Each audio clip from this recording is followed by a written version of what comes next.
Our main character is named Michael, who was an ordinary college student until 20 years ago when the world was overrun by zombies. All the last years of his life, he did nothing but try to survive in a new environment full of dangers. Over the years, his mind began to crumble from the realization that he would not be able to meet his family, whom he abandoned in order to survive in this harsh world.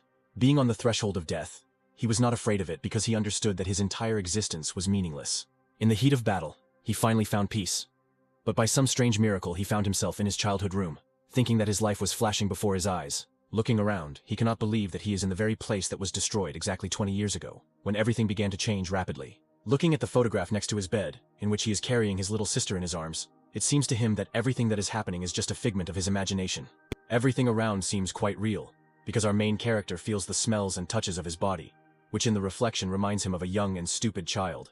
At that very moment, he remembers that it was on this day that the apocalypse began, and decides to check where his younger sister is now. He remembers how on that fateful day his cowardice and fear at the sight of danger took over and controlled his body. After seeing the first infected person, he abandoned his sister, who was sitting in a wheelchair, leaving her to die, and then regretted it for the rest of his life. After the memories flooded over him, he looked at the calendar and the exact time, realizing that his assumption about the events of 20 years ago turned out to be true. Michael realizes that, apparently, he has magically returned 20 years into the past. Opening the door of the room, he sees his younger sister sitting in a wheelchair, watching the beautiful flow of life outside the window. Unable to contain his emotions, the protagonist throws himself into the arms of his sister Sylvia in tears, and she does not understand what is happening. The confused girl, thinking that her brother had a bad dream, tries to calm him down, but he, without explaining anything, says that he will not make the mistakes that he managed to survive. He wipes the remaining tears from his tear-stained face with his hands, and asks his sister to stay home while he goes out for a short while to run some errands. Sylvia asks him not to hurry, and takes off one of the hairpins from her head and gives it to the protagonist, saying that when he returns alive she will give it back. Having promised his sister that he will return soon, the main character changes clothes, realizing that there is very little time left before the apocalypse begins, and he needs to prepare properly. The main problem after the apocalypse began was resources, and a small 24-hour store was at the price of a human life. So Michael goes shopping.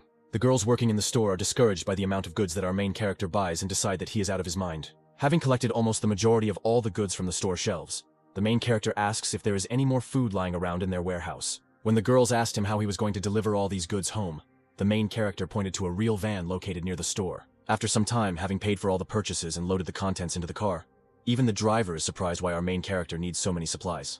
While they are not driving, the man looks at a photograph of his family and tells our main character that he needs to spend more time with his loved ones, because sooner or later, it will end. Having finished unloading the supplies, the man is about to say goodbye to Michael, but he stops him because he wants to pass something on to him. The main character asks the driver to finish work for today and go to his family, because the world will change very much in the near future, and he needs to protect them. After some time, Michael begins to make weapons for self-defense from scrap materials. His preparation is interrupted by Sylvia, whose appearance clearly shows that she does not understand what is happening, and expresses her dissatisfaction. She starts yelling at her brother because she received a notice that all the money they had saved up was being withdrawn from their joint account, and she demands an immediate explanation. Her brother smiles, asks her not to be so angry, and, hoping for understanding, says that the apocalypse is coming and asks her to believe him. The surprised girl puts her forehead to her brother's head, thinking that he has a fever, because what he says seems like childish pranks. Michael sincerely asks to believe in his words, and asks his sister to enjoy the clean air and peaceful sky above her head one last time. Sylvia says that her brother is acting very strangely today, and doing thoughtless and very strange things. But the girl notes that for the first time in her life she sees Michael so serious, and this makes her not deny what she heard. I understand the seriousness of the situation. The main character remembers that in the first week after the start of all the events, 90% of the Earth's population will die, or turn into zombies. Somewhere in the city after nightfall, an unknown man receives a message from his superiors that makes him angry, and he hears a dog barking nearby. Unhappy that he will have to work all weekend, he throws his phone at the dog with all his might, venting his anger. After which, he sees how it turns out to be not an ordinary dog, but a mutated animal that attacks its offender. Our heroes, watching the chaos starting on the city streets, are overcome with genuine primal horror. Sylvia, shocked by what she saw, asks her brother what is happening when suddenly someone starts knocking on the door of their apartment. The girl hears from the voice that it is their neighbor calling for help, and the main character remembers that in the past it was because of her that they encountered the first zombie. Sylvia rushes to open the door as their neighbor's cries for help become more and more persistent. Opening the doorway, she sees in front of her the frightened face of a woman who lives nearby and asks what happened to her. Any emotion disappears from Sylvia's face as she sees an enraged mutant behind the woman. Our protagonist's head flashes with memories from a past life, in which he, along with other survivors, went on a very important mission. Their group found themselves surrounded on all sides by high-level monsters, and panic reigned among them.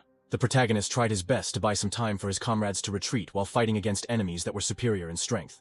Looking around, he noticed his close friend, who asked for forgiveness and simply left him to die, and ran away. Michael remembered that he himself had once done exactly the same thing, leaving his defenseless little sister all alone. At that moment he realized how desperate and helpless Sylvia was feeling and, having time to react, he threw the weapon he had made towards the infected. Michael asked his sister to close her eyes, promising that he would protect her at any cost, and that everything would be fine with them. He asks Sylvia to stay put and sees how the zombie with a stick sticking out of its skull rushes to attack again in the hopes of tearing the pathetic humans apart. The main character, with ease and composure on his face, parries the attacker's attack and cuts off one of his limbs. He understands that in front of him now stands the first, lowest level of zombies that appeared at the very beginning of the apocalypse, and they do not have intelligence. Without any problems, with a few lightning-fast movements, he deals with the infected using his many years of experience. After defeating his opponent, Sylvia tugs at the hem of his jacket, asking her brother to stop fighting. Michael hugs his sister, saying that everything is over, and that everything will definitely be fine with her. After which he begins to look around because he hears someone's voice. His sister, not understanding what is happening to her brother, tries to help him, but the main character begins to lose consciousness. After some time, he comes to his senses and sees around him a strange sanctuary, shrouded in a blue glow and draining incredible energy. A few moments later, the statues located around the sanctuary shoot powerful beams of energy from their eyes at our hero. Our protagonist's head begins to split from the huge amount of information entering his brain, and he sees information windows popping up before his eyes. His body begins to change rapidly, and the voice of the system in his head says that a restructuring and study of genes is taking place. Having completed the transformation, the protagonist is informed that the recognition of the system owner is complete, and he finds himself in a changed body. Michael feels his body filling with vital energy, and context windows in his head tell him that he can improve himself and his skills. He understands that in order to develop, he needs to pay evolution points, which he will need to earn by killing various infected. He can spend evolution points on various characteristics of his body, such as strength, detection speed, intelligence, and so on. Having received his first points, he decides to upgrade his strength indicators to increase his chances of survival. Better than his skills, he suddenly feels a surge of strength in his body, and hopes that this time he will be able to change his future thanks to this power. After distributing the points, he again loses consciousness, and comes to his senses in our world, watching as his sister waited all this time for him to wake up. Having regained consciousness, the main character's sister immediately says that her brother scared her very much because he fainted too suddenly, and she did not know what to do. Sylvia starts to cry and says that she couldn't bear it if something happened to her brother, and he strokes her head and explains that everything will be fine. Having regained consciousness, Michael immediately understands that he needs to deal with the corpse of their neighbor, otherwise even more zombies will come here. But when he goes out the door, he discovers that she is missing. Instead of a lifeless body, he sees only a pool of blood and a trail that stretches down the stairs to the lower floors. Realizing that he will have to clear the entire perimeter in order to remain safe, the protagonist decides to change his clothes because they have become too small for him. Thanks to evolution, he grew a lot and gained muscle mass, and his body became much stronger and more resilient. Sylvia, who has moved into the room, hands her brother their father's things, which should be just the right size for him. While waiting for the t-shirt to be put on, the girl begins to worry about the state of their parents now, because there is real chaos in the world. She remembers how their parents left them alone when they were 10 years old, after which they were left to their own devices most of the time. After that, Mom and Dad started sending them money every year, and only this fact hinted at their existence. Having finished changing clothes, the main character asks his sister not to worry, because their parents are quite independent. Looking at her brother, Sylvia still can't believe that in just one night, he has grown so much and changed in appearance. Michael tries to make excuses and blames everything on a hormonal imbalance in his body, and also says that he will need to step away for a while. Sylvia is very worried about her brother, and says that she is scared because the world has changed so much, and she is afraid of becoming a burden to him. The protagonist tries to calm his sister down by explaining that he just wants to look around and make sure their shelter is safe. He asks his sister not to think that she is a burden to him, because he does not want to end up in their neighbor's place, and in such a difficult time they definitely need to stick together. Sylvia agrees with him and asks him to return as soon as possible, giving him her hairpin, which according to tradition he must return. Armed with a dagger, our main hero leaves the walls of his apartment and goes on reconnaissance. He looks at the bloody trail left on the floor by the zombie he killed, and realizes that they live on the top floor. All the danger will be below.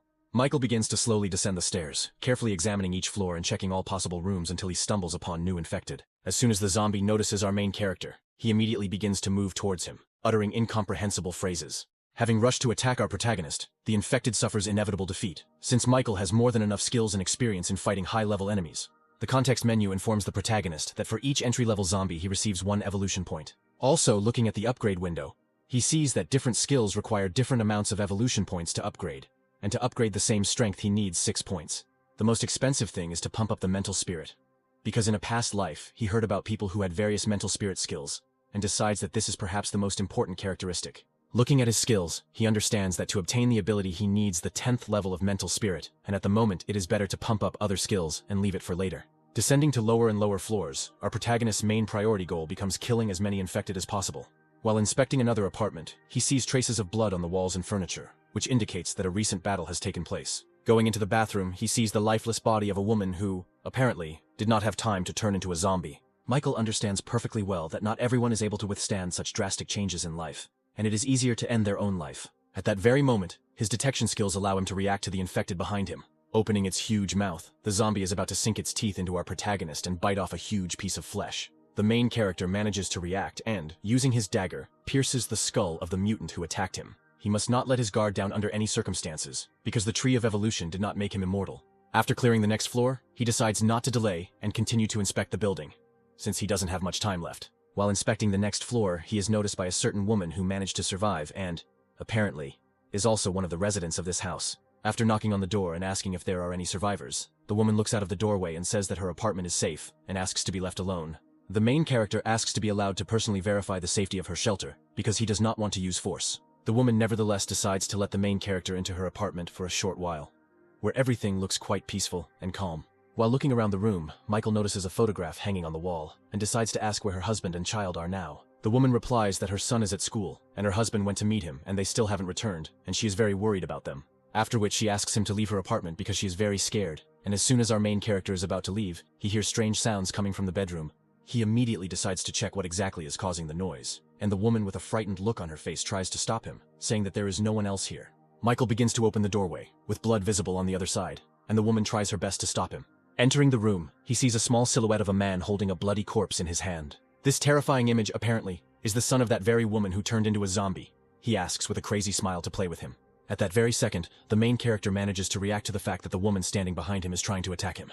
Having dodged the attack, he does not understand what is happening and asks why she is behaving like this, and why she decided to hide the presence of the infected. Without waiting for an answer, a boy immediately attacks him, making Michael surprised at how fast zombie children are. Using his new body, the protagonist falls on his back, and with a powerful kick throws away the attacker's body. The woman he met immediately stands between the two of them, saying that she will not allow them to touch or harm her son. Michael asks her to come to her senses, because this is no longer her son, but a zombie that eats people, and if she continues to protect him, she will be in serious danger. The woman begins to panic hysterically and says that she doesn't believe it, because this is her beloved boy, and he's just a little sick and she needs to wait until they invent a cure. She tries to dissuade our protagonist from killing her son as the infected charges forward. The protagonist tries his best to convince the woman and also warn her that she needs to avoid it. But all his attempts are in vain, and moments later her body is pierced by a powerful blow, and blood splashes everywhere. The child begins to eat his mother's body, and Michael immediately rushes to her aid in the hopes of saving the poor woman. Lying on the floor bleeding, she manages to grab the main character by the leg at the last moment, and even being on the threshold of death asks him not to kill her son. The protagonist, with despair in his eyes, explains that if a person has turned, he can no longer be saved, and he cannot allow him to walk the streets of the city threatening other survivors. Living the last moment of her life, the woman loosens her grip and continues to claim the opposite until the very end. The protagonist kills her son with one swing of his dagger, and blood splashes all over the room. He calmly leaves, leaving the corpses of the entire family lying on the floor and regretting that this happened. I go down to the next floors. Behind me he leaves a stretched wire with bells hanging on it, which act as an alarm. Once on the next floor, he sees in front of him a huge muscular man who in everyday life was a fitness trainer. The colossal infected immediately rushes to attack our protagonist, holding a huge iron dumbbell in both hands. Michael manages to avoid the blow, but the force with which this zombie attacks is truly impressive, because the stronger a person was before infection, the greater the danger he poses in zombie form. Not giving the main character a chance to breathe, the zombie immediately throws an iron dumbbell in his direction, which Michael also manages to dodge and jump to the door behind him. After landing, a powerful explosion is heard as another very powerful mutant appears from the apartment behind him. His appearance clearly takes our protagonist by surprise, and he manages to receive several wounds. In addition to the powerful zombie trainer, who has incredible strength, in front of him there is a zombified animal that looks like a huge dog. It immediately rushes to attack the main character, but Michael manages to parry the attack at the last moment, finding himself on the verge of death. The zombie dog still manages to touch our protagonist, and several drops of blood begin to fall down the floors. They fly past the stairs, attracting the attention of all the mutated ones located nearby inside the building. Michael realizes that the situation he is in is very difficult, and in addition to the two strong infected, he has attracted the attention of a large number of small individuals. The seriousness of the situation is reinforced by the fact that he has already managed to receive a fairly large number of injuries. The huge zombie trainer doesn't let him catch his breath, and continues to attack with incredible force, destroying everything around. The main character still manages to counterattack the attacker by delivering a powerful longitudinal blow to the entire body of the zombie. The wounds received are not enough to even throw the zombie off balance, and he continues to attack with even greater fury. The situation is also made worse by the zombie, a beast that supplements its attacks with its speed and razor-sharp teeth. Michael decides to regroup and retreat for a while to come up with a more suitable plan to fight them. As he runs down the stairs, he comes across low-level zombies that were attracted to his blood and stood in his way. He finds himself caught in a vice where on one side his path is blocked by a crowd of infected, and from behind two powerful opponents are advancing on him. The protagonist decides to go ahead because he has no other options to get out of this situation. He begins to deal with low-level zombies at a very fast speed, trying to clear a path for himself to retreat. A giant zombie trainer throws a huge metal dumbbell towards our protagonist, which knocks down everything in its path. After which, he looks around in the hope of finding Michael's lifeless body, but finds only the corpses of his colleagues, not understanding where he disappeared to. Meanwhile, the main character manages to hide in the confusion in the nearest apartment, which apparently belonged to some gamer. Trying to catch his breath, the main character tries to understand why the infected are developing so quickly, because their strength has already gone beyond the first stage of the apocalypse. While he was thinking about the fact that the evolution of the infected was proceeding at an incredible speed, his opponents were already combing through the apartment in which he was hiding. A giant zombie fitness trainer finds our protagonist, who has been hiding behind the back of the sofa all this time. Without wasting time on thinking, he immediately attacks the main character, who in turn tries to defend himself from the blow by taking all the energy on himself. The energy from the impact is so powerful that Michael's body breaks through several concrete walls and ends up in the next room.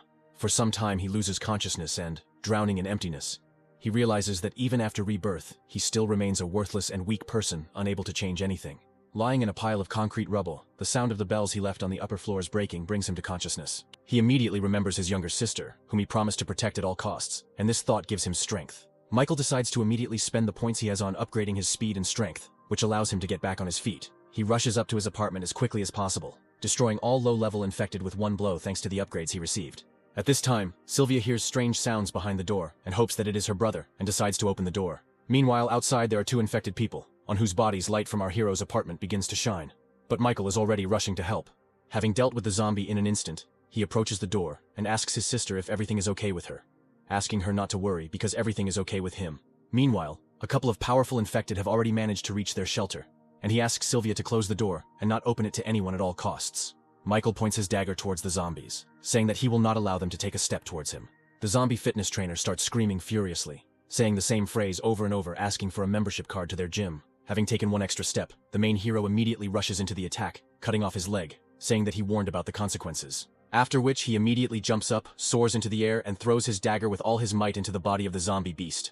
At the same time, during the landing, he delivers a powerful kick to the zombie trainer, hitting his head on the concrete floor. The main character hurries to get his weapon back by pulling it out of the dog's body, and at this time the zombie trainer tries to attack him again, although he moves much more slowly. Increasing the characteristics by upgrading skills allows Michael to cut the mutant's body into small pieces with a few powerful attacks. Our protagonist emerges victorious from this battle, and since these zombies are of a higher level, he receives more points for them. He also notes that there is very little time left before the crazy evolution of zombies, and if everything continues to move at this speed, he needs to adapt as soon as possible. After some time, Michael finishes checking all the floors of his house, completely clearing it of the infected. After such an exhausting night, he returns to his home and decides to take a shower while distributing the accumulated skill points. The main character decides to develop his skills evenly, investing a little into each available skill branch. That evening, after resting a bit, he decides to check how his sister is feeling and talk to her a little about what happened.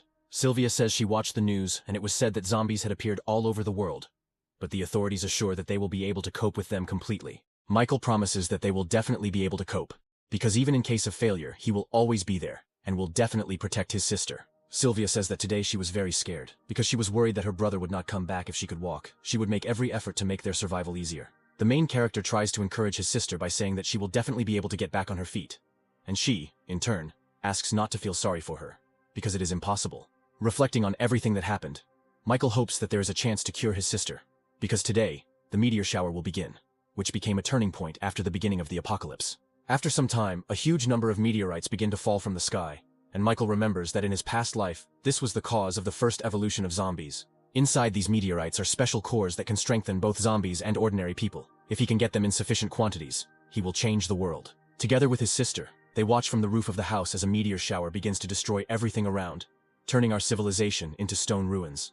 At one point, one of the meteorites falls right near the house of our main characters, which could well have ended their lives. Looking at the map, Michael realizes that he fell a short distance from their house, and with his speed he can get there within an hour. The The protagonist decides to make some preparations and go to the meteorite crash site the next morning to get the core and try to cure his sister. A smile appears on his face because he begins to believe that a small ray of hope for at least a fleeting bright future has appeared in their lives. The day after meteorites riddled all the fruits of civilization in our world, a huge dusty haze hangs over the city. At this time, Sylvia realizes that her brother wants to go outside the house, and tries to dissuade him by saying that it is not safe. Michael explains that he is going outside on a very important matter, and is doing it for her and all of humanity. His sister, with a displeased expression on her face, asks him not to talk about it because she would prefer her brother to be safe and sound in exchange for the ability to walk. The main character asks for forgiveness, and says that there is complete confusion, leaving his sister a walkie-talkie, thanks to which they will be able to maintain contact. While going down the elevator to the first floor, the protagonist is slightly upset, realizing that he could have offended his beloved little sister. His thoughts are interrupted by Sylvia, who decides to check if the radio is working and apologizes for her behavior, saying that she understands that all this is being done for her sake. Once on the first floor, Michael asks for forgiveness, and says that he needs to go and asks his sister not to go anywhere until he arrives. Finally, the girl tells him to check his pockets, in which she left him her hairpin, which he must definitely return to her upon his return. Michael leaves the walls of his house, promising to return before dark, and begins to move towards the fallen meteorite, avoiding unnecessary collisions with the infected. At this time in the city, a group of soldiers is clearing out infected people, trying to keep the situation under control.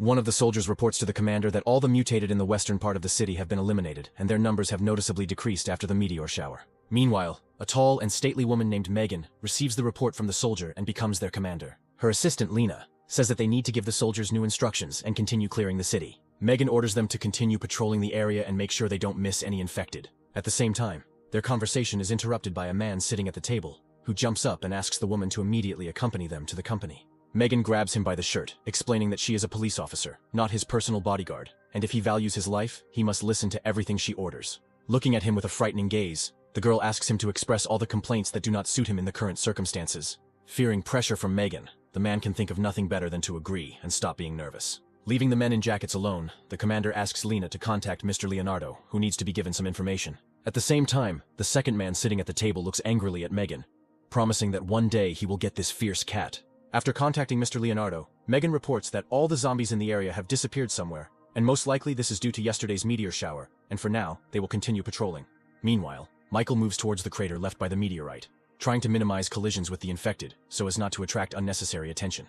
After some time, he finds himself at the very crater from the mouth of which a huge amount of dark energy is emanating. The main character decides not to rush to hasty conclusions, and to examine the surroundings by climbing the nearest high-rise building. He sees a meteorite fragment located in the center of the crater, emitting a huge amount of energy, and in his past life, he had never seen it in real life. He also notices a zombie near one of the crater walls trying to get out, and who is not at all interested in absorbing the fragment. Michael realizes that time is starting to move towards sunset.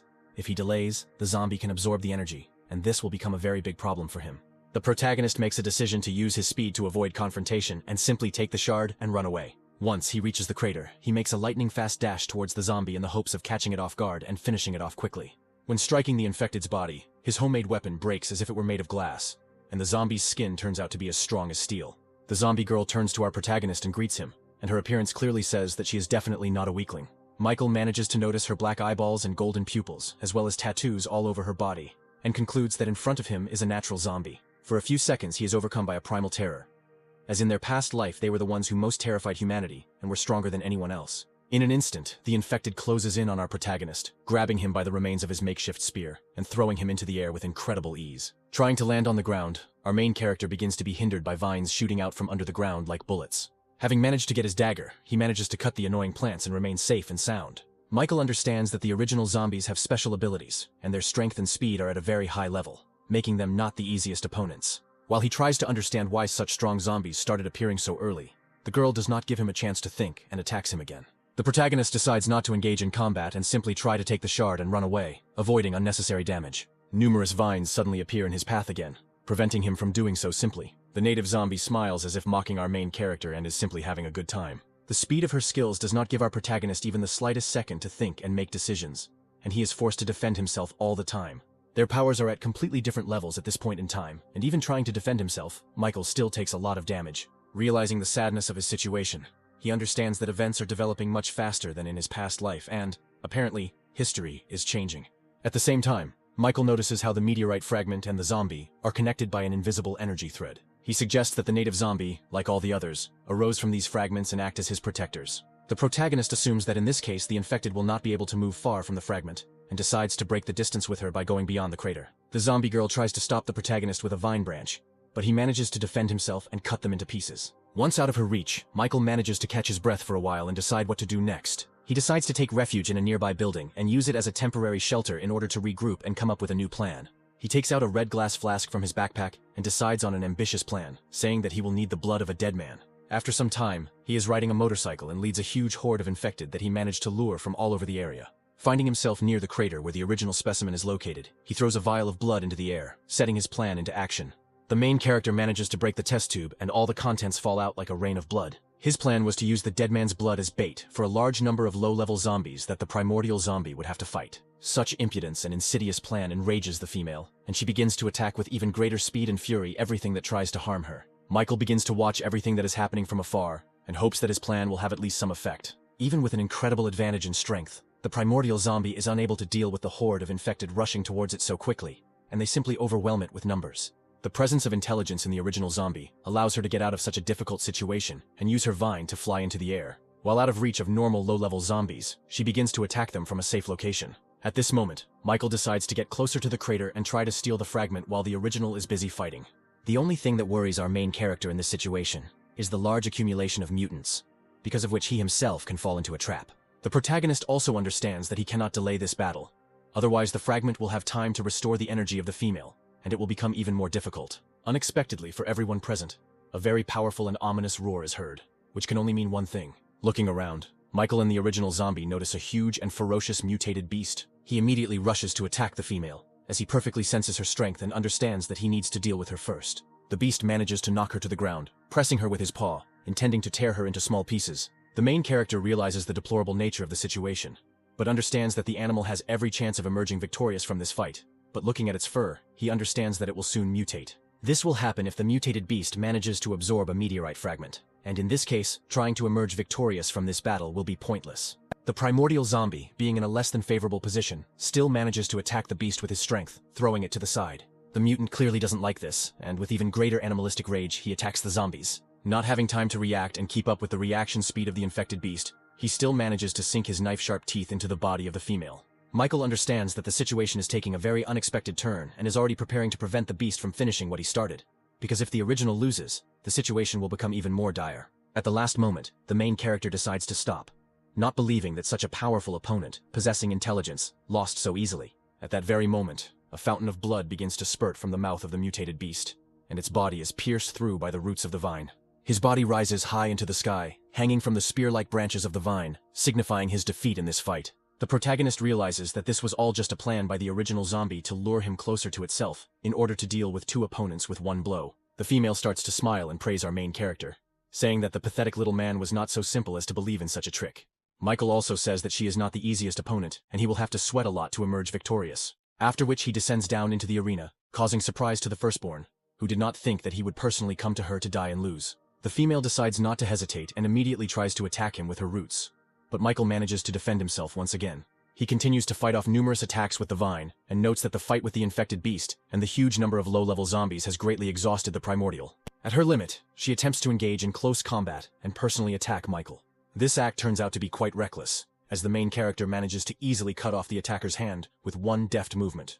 After this, the original zombie is overcome with animal rage and incomprehension of how a pathetic human being is capable of such a thing, and promises to finish him off here and now. The main character is quite surprised that the female still has strength to fight, and all this time she has not shown her maximum. Looking around, he notices that the original is beginning to absorb the energy of the fragment, and with its help, restore her wounds. After a few moments, she takes on a new form, becoming like a rose flower and becoming much stronger. Her speed and strength increase 100-fold, and she begins to try to finish off our protagonist. Michael understands that with his current level of strength, he will not be able to defeat such a powerful individual in any way, and tries to escape again. But his escape routes are blocked by vine branches. The firstborn says that this trick won't work on her twice, and they will decide right here and now who will be stronger. The main character slowly begins to run out of strength to dodge and defend himself, and one of the blows almost reaches its target. But at the last moment, the vine branches stop attacking Michael, and the body of the original zombie begins to emit fountains of blood. The protagonist realizes that the female specimen could not withstand such a strong energy from the fragment, and moreover, her body is very exhausted after so many battles. She tries with all her might to attack Michael, saying that some pathetic little man cannot defeat her. Without much trouble, repelling the next attacks of the original zombie, Michael says that by continuing to fight, she will finish herself off. Using his speed, he closes the distance with her, realizing that the outcome of the battle is already predetermined. The exhausted female falls to the ground and prepares to accept her fate, realizing the dire nature of her situation. The protagonist threatens her with his dagger and says that he knew the outcome of this battle from the very beginning. Looking at the dying primordial zombie, he remembers that in the past, he could not even imagine that he would ever be able to defeat such a strong opponent. In the past, due to the strength of the enemy, he made the wrong choice and regretted it for a long time. So he decides to swear to stand on his feet until his last breath, protecting what is dear to him. The context window informs our protagonist that for killing a native zombie, he gets 100 evolution points.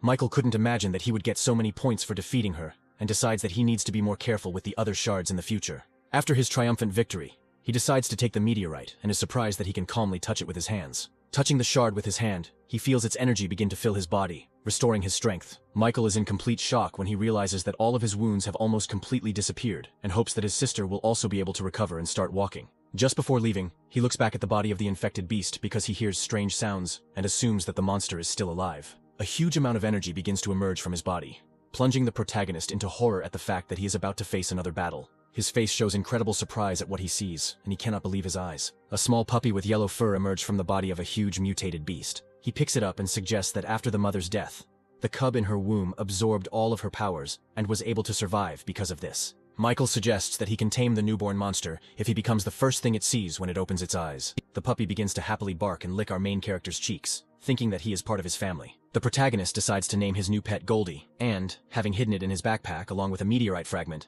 decides to return to his shelter as soon as possible. Moving through the streets of the city, a strange energy envelops everything in the area, attracting crowds of infected. This energy comes from the meteorite fragments that our protagonist carries in his backpack and acts as bait for the infected. Before he could reach his shelter, the ground beneath his feet began to crack and crumble into small pieces. Michael manages to dodge and realizes that someone has been following him all this time, and he won't let them get away just like that. A huge number of mutated giant rats, which have been following the energy of the meteorite all this time, begin to appear from underground. The main character manages to defend himself from the rodents' attack, realizing that his position is not the most advantageous, and now he cannot just fight them.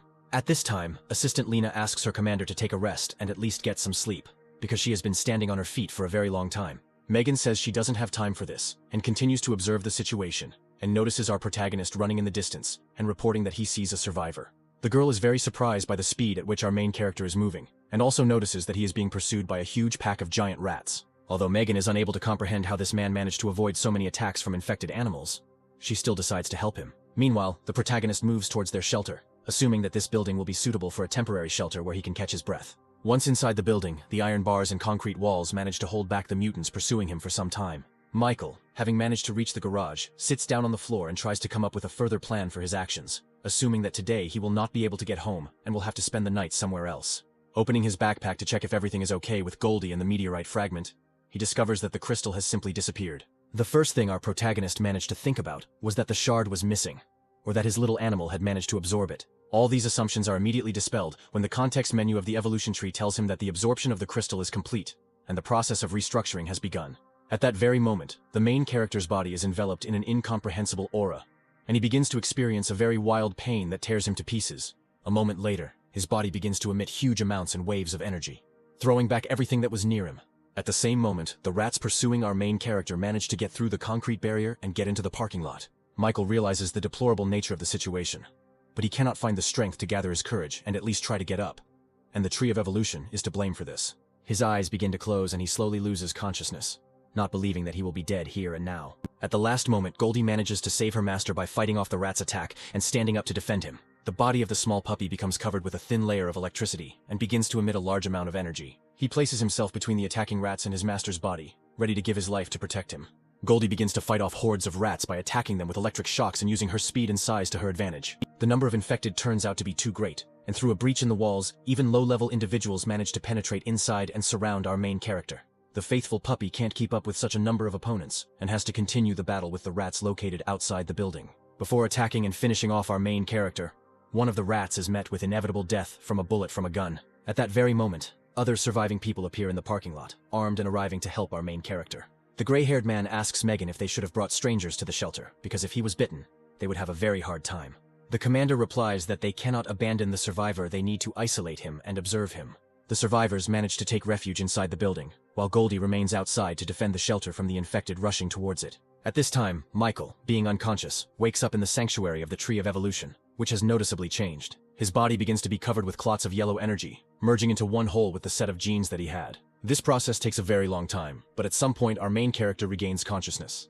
While Michael was unconscious, his faithful companion spent the entire time fighting hordes of zombies. Opening his eyes, our main character realizes that his head is splitting and he is trying to remember all the events that happened to him before he lost consciousness. Megan, who is in the same room with him, immediately points a gun at him and orders him not to move and to answer her questions first. Michael replies that he doesn't have time for that, and he needs to urgently go about things that are a higher priority. The girl is about to tell the main character that he won't just leave, when he suddenly appears behind her. The protagonist manages to disarm Megan and throw her to the ground, replying that she doesn't have enough strength to stop him just like that. At that very moment, all the survivors enter the room and ask Michael not to move or make any sudden movements. Otherwise, they will open fire. Megan orders her men to remain still and explains that she is the commander of the military police, and that they were the ones who saved him from certain death. One of the two men in suits says that the main character is an ungrateful jerk, and they shouldn't have babysat him for 4 whole days. Hearing this, Michael completely forgets about everything that happened. Realizing that he was out cold for 4 whole days, he immediately rushes towards the exit, realizing that all this time his sister is alone and in possible danger. Megan manages to stop him, saying that the street is full of zombies and it is too dangerous, and invites him to stay in their squad. While Michael asks what will happen if he refuses this offer, a huge, terrifying silhouette is visible outside the window of the room they are in. A moment later, the monster bursts into the room, destroying everything in its path and letting out a furious scream. All the survivors immediately rush in different directions, trying to protect themselves and everyone around them. Stunned Lena, still a schoolgirl, experiences incredible fear and simply cannot move while standing in one place. The main character manages to save the defenseless girl by stopping the monster's huge paw with his body and blocking its path. At that moment, he realizes that he himself did not understand how he managed to do it, and most likely his dexterity increased many times over, as well as his physical skills. Not a single person on the planet is capable of holding such an incredible force of a mutant rushing at him with his bare hands. All the survivors, looking at what is happening, cannot believe their eyes and doubt that the stranger they met is an ordinary person. Using his newly acquired powers, the protagonist manages to throw the monster's body back. Realizing that his physical indicators have increased, he immediately rushes into the attack, intending to begin a battle with the huge mutant. At the last moment, his fist stops right in front of the beast's nose, and waves of energy from his blow spread across the ground. The main character realizes that in front of him is not a monster, but his little tame dog Goldie, who has grown a lot in 4 days. He begins to happily wag his tail and lick his owner, rejoicing at his return. Michael decides to check his skill stats and notices that all evolution points have disappeared, and a new upgrade point called Gene Enhancement has appeared. Trying to remember everything that happened, he understands that something amazing clearly happened to him, and most likely all the points were spent on his evolution. As he dives into his consciousness, he sees that the Sanctuary Tree of Evolution has also changed, and apparently he has experienced the first gene enhancement. When asked what happened to him, the context menu answers that the main character reached the limit, and a meteorite fragment helped him overcome it. Michael remembers that every person has a genetic limit, and in a past life he saw high-ranking fighters who tried to overcome it, but eventually died. This term is called gene restrictions, and apparently our protagonist is able to develop indefinitely bypassing this prohibition. Realizing what happened to him, Michael, riding a dog, returns to the survivors, who are both surprised and very scared. Michael explains that Goldie was very tiny not long ago, but after eating so many zombies he grew to such a size. Megan, like everyone else present, does not understand how the monster can be his pet. The main character says that it's a long story and he'll tell you about it later. But now he needs to deal with the crowd of infected rushing here. Noticing a huge number of zombies on the horizon, Megan understands that their strength is not enough to resist such a horde. The girl says that they have nowhere else to go, and they were able to find this place after a week of searching after the start of the apocalypse, and they have no other. Michael begins to warm up and asks the girl not to worry, because there is a military shelter 40 kilometers from here and they can go there. The protagonist asks them to wait in a safe place while he single-handedly deals with all the infected, and Megan says that this is just madness. Michael asks to follow his instructions and then rides into battle on his tame dog. Lena, looking at everything that is happening, asks her commander if this stranger will be able to return safe and sound and accompany them to the shelter. Having reached the right place, the main character decides not to fight with his bare hands and to rip the road sign out of the ground. He attracts the infected with a loud metallic bang and asks Goldie to stand aside because he wants to test his new abilities. When faced with a crowd of infected, he makes a powerful blow with a road sign, destroying a huge number of low-level zombies in a second. Michael realizes that in a short period of time he has become much stronger, which is why his blows have become many times more deadly. Gradually dealing with ordinary zombies on his way becomes an awakened infected who has reached the initial level. The classification that our main character uses has been preserved from a previous life, when the infected were assigned a rank, and this individual, although he has incredible strength, is still not gifted with intelligence. Trying to deliver a powerful blow to the mutant's head with a road sign does not bring visible results, and the metal bends like plasticine. Meanwhile, the survivors, led by Megan, finish collecting supplies from their old hideout, and await the return of our protagonist. The man in the suit starts to panic, suggesting that he might not return, and then they will be easy prey while here. The girl says that they need to stick to the plan and not panic, otherwise they will have no chance of survival. The man says that they clearly saw a crowd of zombies rushing towards him, and in such a situation, no one can survive, and if they just sit and wait, then everyone will die.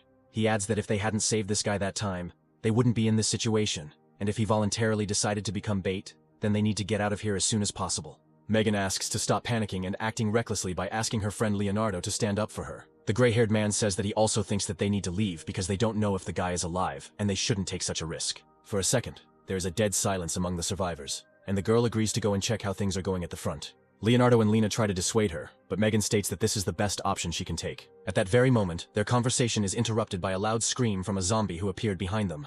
Having decided that they are all facing inevitable death, the infected immediately receives a powerful blow to his skull and flies away in an unknown direction. Michael stands in front of the survivors, saying that he had a little trouble on the way back, and hopes he didn't keep them waiting too long. Megan says that they should be the ones apologizing because the police sent a civilian into the thick of things. The protagonist says that if it weren't for their help, he would have been a corpse long ago, and as a token of gratitude, he cleared out most of the zombies in the area, allowing them to move on. Michael says that they can get to the shelter on Goldie's back, and the road should be clear of mutants. Megan is quite taken aback by such a statement, and decides to clarify why the main character does not go to the shelter with them. Michael states that he has unfinished business and needs to find his little sister as soon as possible. After placing all the survivors on the back of her pet dog, Megan returns his backpack to him and wishes him luck in finding his sister. Finally, the girl decides to find out the name of our main character and asks to come back as soon as possible. Watching them go, the protagonist hopes that they won't make it to the shelter anytime soon, because at midnight, the first stage of the apocalypse will end and awakened zombies will appear. The protagonist's increased physical performance allows him to move through the city ruins at incredible speed. Having reached his old house in a short time, he notices that there are mountains of corpses lying everywhere, and traces of shooting are also visible. Michael uses the radio to try to contact Sylvia, while also trying to find out why the military was clearing out areas and not evacuating civilians. As he climbs the stairs to the upper floors of the building, he assumes that they could have been ordinary looters who, taking advantage of martial law, are causing riots. When he gets to his apartment, he notices that everything around him has been looted, and the front door has simply been broken down. Sylvia is also not found inside the apartment, and all he finds is a wheelchair and a broken photograph lying on the floor. At that very moment, the main character is overcome with incredible rage, and he promises to kill everyone involved in the kidnapping of his younger sister. That evening, a group of survivors drive around the city in a car and shoot the infected they encounter along the way. At one point, their car, filled to the brim with supplies, gets stuck in a crowd of zombies, and the driver asks his commander what to do next. Their commander turns out to be the man who kidnapped the protagonist's sister, and he says that he has already informed his uncle of their location and that they will be picked up soon. Sylvia asks her captors why they are doing this, because humanity should have united and fought together against such a terrible threat. The man grins, saying that he has no desire to die for others, and now is the time to use the situation to expand his power. At that very moment, their conversation is interrupted by Michael, who lands on the hood of their car. He immediately grabs one of the shooters defending the car and throws him into the crowd of infected. The driver of the car tries to threaten the main character with a gun, but he sends him flying with a powerful kick. Their commander takes a knife out of his pocket, and threatening to kill the defenseless girl, orders the main character not to move and to bow his head. Michael, experiencing incredible anger, instantly breaks the man's arm, knocking the knife out of his hand and shocking him. He immediately begins to threaten the main character, trying to boast about his family ties and the fact that they will definitely find him and save him. The main character says that he knows perfectly well that he is dealing with a local bandit who uses martial law and his uncle's connections to do whatever he wants. Michael holds the man's body over a crowd of infected, threatening to throw him to be torn apart by the entire crowd. His sister's kidnapper begins to pitifully beg for mercy, saying that he will do whatever our protagonist wishes and fulfill any of his orders. Realizing that persuasion does not work on our protagonist, his pleas turn to aggression and harsh threats. At this time, 2 helicopters appear above our heroes' heads, which apparently arrived at the call of this man to save them. The man starts laughing, thinking that salvation is near, but the protagonist simply lets him go, and he falls into a crowd of infected that starts eating him. One of the people who arrived by helicopter notices everything that is happening and asks to be connected with Commander Roger. A man reports that his nephew was killed by some unknown young man and that there is a little girl in his company. Commander Roger, who apparently was the same uncle who threatened the murdered man, orders the main character to clear the area. Our heroes are fired upon by 2 helicopters, and Michael, holding his defenseless sister in his arms, tries to find shelter. Having managed to react to the fact that they were fired upon with missiles, he moves to the nearest building to find temporary shelter there. He manages to run inside and avoid a direct hit from such a powerful weapon and save his little sister. The protagonist finds a safe room where he leaves Sylvia and asks her to wait for him here until he completely sorts things out. The girl understands the gravity of the current circumstances and asks her brother to be very careful and returns safe and sound. After which Michael, leaving his sister in a safe place, returns to the street to deal with 2 military helicopters. Having come under fire, he realizes that fighting from the ground is not very advantageous and decides to retreat. The sounds of gunfire attracted a huge number of zombies from all over the area, making escape routes very difficult. Thanks to his superhuman skills, Michael manages to break through the crowd of mutants. The military commander on one of the helicopters observing the situation cannot believe his eyes and assumes that this guy is not an ordinary person. He orders the pilot to find a tall building nearby and land him on the roof, then continue pursuing the guy. Having dropped off my captain at Michael, I open fire from a machine gun that fires up to 70 rounds per second. Seeing how our protagonist manages to dodge the lead rain, the machine gunner cannot believe it, because an ordinary person would already be a corpse. At the same time, the military captain, being on the roof and armed with a sniper rifle, takes aim at our main character. He fires a precision shot with a large caliber round, hoping to finish the guy off with one shot. Michael's reaction speed and perception allow him to react to the sound of the gunshot and dodge the projectile, preventing it from hitting his heart, but he still gets wounded. The captain is informed over the radio that the object has disappeared into one of the buildings. I have touched it. The blood will attract the infected. Continue observation. Michael is trying to stop the bleeding. How lucky I am. Another millimeter to the left, and I would already be dead. Lost in thought, the main character loses concentration for a few seconds and comes to his senses only when a rocket flies into his building. A powerful explosion occurs, completely destroying the entire building, and the blast wave knocking out all the windows within a radius of several kilometers. The pilots report that the target has been destroyed, but the captain manages to notice some movement under the pile of debris. The smoke and dust cloud left behind by the explosion clears, and the military sees a huge dog with golden fur, emitting a terrifying roar. "Goldie, you really helped me out, baby. You came just in time. I really need your help." The familiar releases huge wings from its body and asks its master to attack with it. While the stunned military cannot understand where this monster came from, Michael, riding a dog, attacks one of the helicopters. At this time, the pilot of the second helicopter, watching his colleague crash, loses sight of our heroes. Panicking, he quickly rushes to report to the captain that the target has been lost, when suddenly Michael interrupts him, climbing into the helicopter's cockpit. The squad captain, hearing on the radio that his soldiers were defeated, requests reinforcements, saying that they found a survivor. At this time, Mike, thinking that the battle is over, lands on the ground with the desire to introduce Goldie to his sister. His joy is interrupted by the military captain. "Hey kid, it's too early to rejoice. This girl is clearly very important to you." Mike, seeing that his sister is being threatened with a weapon, begins to scream and demand that she be released immediately. The man, holding the barrel of a rifle to Sylvia's head, declares that he would be interested in checking what is faster, the bullet or our hero's reaction. "Put down your weapon. You need me, right? My sister has nothing to do with it. I will surrender without resistance, but promise that you will let her go." Mike moves towards the captain with his hands raised, giving Goldie a final order to take Sylvia to safety. At this time, an infantryman armed with a rocket launcher, who apparently arrived with reinforcements, reports that the target has been captured and is in the kill zone. The captain grins and gives the order to open fire, and a shell is fired at our hero, producing a powerful explosion. The military is happy that the mission is completed, but as soon as the fog clears, Michael's faithful dog appears at the site of the explosion, taking the full brunt of the blow. The captain shouts into the radio that the target is still alive and they need to move to Plan B, but it turns out to be too late, and Michael delivers a crushing blow from behind his attacker. The man, having flown several dozen meters and received a lot of injuries, lies in a mountain of debris, and having miraculously remained alive, orders everyone to be destroyed.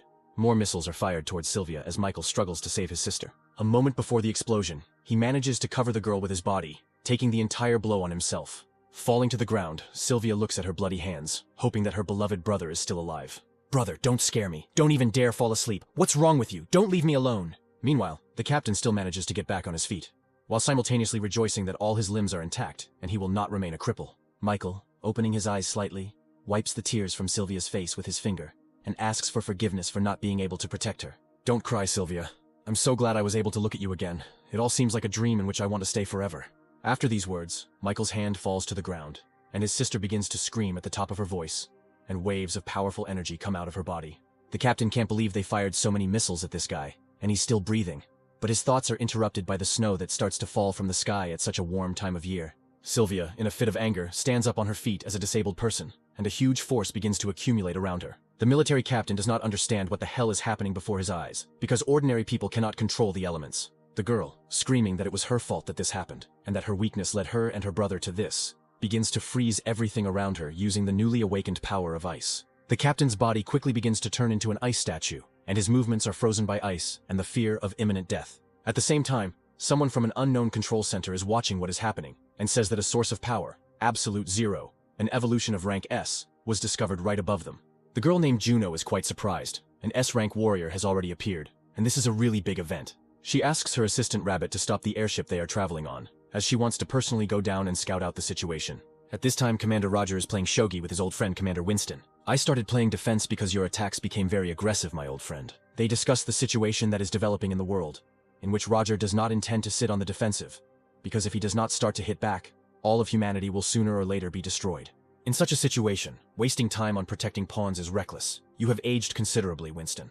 The commander's young subordinate was about to stand up for his commander, but he managed to stop him. Winston says that, according to his information, Roger is recruiting soldiers from unofficial groups. This is true, my friend, because in the current situation, whoever gets these troops first will get all the remaining power. His answer is interrupted by a subordinate who reports the incident. They tell him on the phone that contact with the entire detachment that was sent to clean up the suspicious guy has been lost. Flock of rams, you can't cope with 2 kids, you always have to do everything yourself. Roger apologizes, saying that he has already won, and asks Winston to think again about stopping building shelters and handing over all forces to him to fight the infected.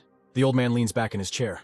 Maybe I really am getting old, but our main task is to protect civilians. He thinks that if the city has already fallen, then all his attempts to save people no longer matter. Deciding to ask his subordinate Scott what he thinks about this situation, he replies that Commander Winston is still very young, and all his decisions are thoughtful and pragmatic.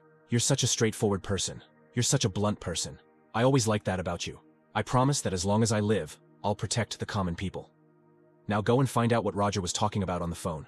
The subordinate smiles, encouraged by the words of his captain, and putting his palm to his forehead, is ready to carry out the order. At this time, Rabbit tells Juno that she needs a little time to find a place to land. The girl asks her not to land the ship, but simply to lower the height at which she can jump out. Flying over the battle site, Juno jumps to the ground and uses the ice blocks created by Sylvia as landing ramps. Finding herself in front of our heroes, she notes that they used too much force and simply passed out. Looking at the frozen military man, he wonders how the skill he just awakened turned out to be so powerful. The Rabbit uses the radio to report that this is already the 4th of the 12 S-rank warriors. According to the inquiries made, this girl is not listed as the owner of Absolute Zero. Instead of her appearance does not match. Juno, looking at the wounded girl, suggests that there may be several owners of Absolute Zero. She takes the girl to her ship, leaving Michael alone, saying that they need to go in search of the next awakened. After some time, the main character's body, which is on the hair, activates the tree of evolution that permeates his entire body. The system reports that the right first level is open, and the process of divine evolution has begun, which has launched a huge number of tree roots throughout the earth. The tree of evolution began to search the entire area for any living creatures and mutants, starting to destroy them and pump energy out of them. All this power, collected in a matter of hours, began to flow straight into the heart of our protagonist, saving him from imminent death. At this time, Commander Winston's subordinate Scott enters his office and reports that he has completed the task given to him. He hands the commander a tablet with a video recording saying that this guy and the little girl were being pursued by Roger's men, but he managed to neutralize them single-handedly. However, he was wounded, and then the entire area became covered in ice for unknown reasons. At the end of the recording, rays resembling tree roots began to emanate from this place, after which the camera turned off. In the final seconds of the video, Winston notices a stranger appear, whose face is too blurry to identify. The commander orders the cattle to go to that very place and find out what happened to this guy, and if possible, deliver him to headquarters. Something very inexplicable is happening. Roger's powers are getting stronger, and my abilities have a limit. This world needs a hero. After a few hours, the roots of the evolutionary tree begin to retract, penetrating Michael's body. The system informs him about the accrual of 1,000 experience points that have reached the peak, which in turn triggers automatic distribution. At this very moment, the main character opens his eyes, trying to understand how he managed to survive and what happened to him. Looking around and not finding Goldie and his sister nearby, he rushes to inspect the surroundings, completely covered in ice, hoping that his loved ones are still alive. In such a hopeless situation, he decides to turn to the Tree of Evolution to find answers to his questions and penetrates deep into his own consciousness. The system informs the protagonist that the deification plan has been put into action, and only one attempt has been allocated for its implementation. Michael also tells us that he has awakened, and all his stats have been increased to the 5th level of power. Looking at his stats, he realizes that his physical strength has increased incredibly since awakening. Thanks to the meteorite fragment he received earlier, he gains a new skill called absorption. From his past life, Michael knows that the power of skills cannot be increased, and that it only grows with the increase of the wearer's physical characteristics, and therefore, his new ability is equal to S rank. For a moment he thinks that he has become the first awakened with a rank, but at the last moment he remembers that he noticed a similar reaction in Sylvia, and perhaps all this ice in the area is her doing. While he was looking around the area, he didn't find his sister's body, and decides that he needs to find out what happened while he was unconscious picking up a fallen hairpin from the ground. Approaching the same captain, chained in a block of ice, he breaks it into small pieces and says that if the military is involved in this, they don't have long to live. At this time, a man driving a car passing by the checkpoint tells the private not to sleep at his post. It turns out that this is Cattle saying that during such an important period of building shelters they need to be extremely careful, and not let a single infected person into the territory. Commander Roger, who is watching him, and his subordinate, who Scott was visiting, understand that Winston is trying to extract secret information. Meanwhile, in one of the abandoned buildings, the main character decided to collect his thoughts and think over a plan for further action. Taking the soul into his head comes the thought that the best way to get into the military unit is to go through the shelter to which he sent Goldie along with his new acquaintances. As the morning approaches, he sets out on his journey holding a photograph of his younger sister in his hands and promising to definitely save her. Having set off on his journey and moving towards the shelter, he easily deals with ordinary rank-and-file infected thanks to his new physical abilities. When trying to use his new, recently acquired absorption skill, the system tells him that it cannot be used on normal opponents. Assuming that the skill requires a stronger enemy to use, he stumbles upon an advanced infected that gives off an ominous aura. The infected turns out to be quite strong as he is an awakened F rank and is easily able to crush the ground under his feet with powerful blows. Analyzing his opponent, Michael assumes that his strength and skin color make him a possessor of a very common rage skill that many had in his past life. Dodging his attacks, he manages to perform a grab and with a powerful blow from both legs knocks the zombie out. While his opponent is unconscious, he manages to use his absorption ability, and this time it is activated. Before this, I only used it on awakened zombies. I wonder what will happen now. By absorbing energy from the body of a defeated enemy, powerful waves of multicolored energy begin to hover around, and the system informs that the absorption is complete, and disintegration has occurred. At the same moment, Michael notices a new rage skill that has appeared inside the system, the scale of which is filled to 1%. As far as I remember, in my past life there were very few people who could awaken 2 abilities, and there were no people with a large number at all. The protagonist understands that now he only needs to collect enough skills and fragments, and with a gene limitation he will be able to evolve almost infinitely. His thoughts are interrupted by a strange sound and huge waves of energy similar to those that occurred when he absorbed a new ability fall from the sky. A powerful wave of force pierces his body, and Michael, in horror, does not understand what is happening to him. After which, a huge mutated beast emerges from underground, and according to the system, it is at the level of an awakened monster. Michael's insight tells him that someone much more powerful is approaching here. At that very second, right in front of him, a powerful explosion occurs with peals of thunder, illuminating everything within a radius of several hundred meters. After the smoke clears, he sees his familiar Goldie in front of him, who turns out to be alive. The main character is very happy about the return of his pet, but he understands that it is not the time to get upset and he needs to deal with this monster. A loyal friend stops him, asking the owner to give him the opportunity to deal with him alone, to which Michael gives his consent. Having received approval from its master, the beast rushes into battle with an opponent who, in appearance, surpasses it in strength. Goldie begins to deliver devastating blows with her claws, making Michael realize that he too has evolved greatly during his absence. After a few minutes of fighting, Goldie decides to launch a powerful crushing attack, and his entire body is covered in a bright fiery shield. Having managed to capture his opponent, he begins to concentrate a huge amount of energy in his mouth. And literally a moment later, a powerful explosion occurs and not a trace remains of the awakened monster. You are a good boy. Congratulations on your evolution. But with such dimensions it will be difficult for you to move, and it would be better to shrink to your previous size. Obeying the orders of his master, Gold shrinks to his original form, turning into a small, harmless puppy. Thinking about where to go next, the main character uses his detection skills to scan the entire area, sensing a huge number of signs of life nearby, and decides to go there. Mistress Juno, I will connect you to headquarters for a further report on the situation. The screen that turns on shows a blurry image and the silhouette of a person who is interested in how the case is progressing. The situation is calm, but something unexpected happened that I wanted to report when we arrived at the place where the meteorite energy was coming from. The fragment itself was no longer there. In its place we found an S-rank warrior. Her skill is absolute 0, but she is not on the lists. I took her on board and await your further instructions. The mysterious man through the screen says that this whole situation is very strange, as is the warrior who is not on the list. The man orders Juno to immediately deliver the girl to headquarters, after which the rabbit sets course back to base. At this very time, a handful of survivors armed with machine guns are trying to fight off a wave of infected. Among them is Scott and the commander's assistant Roger, who does not understand how his colleague ended up here. I went on a mission, but Commander Roger did something to my car, and I'm stuck here. How did you end up here? Roger's subordinate says that he was accompanying the scientists to the shelter, but suddenly their car was struck by lightning and disabled. He also adds that the people behind him are incredibly important for the future fate of humanity, and they must be saved at any cost. Scott explains that they won't be able to hold them indefinitely, and they need to come up with an escape plan. At that very moment, their conversation is interrupted by a collapsing wall, through which a zombie of colossal size passes, which they cannot cope with. Roger's subordinate rushes into the attack, ordering everyone to protect the scientists, while he distracts the zombies. Scott orders everyone to retreat and reduce the battle formation to save ammunition, because now the priority task is to protect the scientists. At this time, Commander Roger's subordinate begins to fight back against ordinary advanced infected with his bare hands. He continues to hold back the zombies rushing towards him, ordering everyone to retreat and take the scientists to safety. Scott, realizing that they are in a hopeless situation, orders everyone to follow his instructions and leave the battlefield as quickly as possible. Before he could finish his sentence, an object resembling a human body flew past his face at very high speed and crashed into the wall. Looking at the pile of rubble, he notices a wounded colleague, who apparently could not hold out for long against a zombie of colossal size. The shadow of the huge mutant obscures him and the scientists, and for a moment it seems to them that their lives are hanging by a thread. At that very second, a powerful explosion was heard behind them, and something with incredible speed managed to protect them from the colossal mutant. Michael stands on the corpse of the defeated enemy, having already managed to absorb another percent of the rage skill.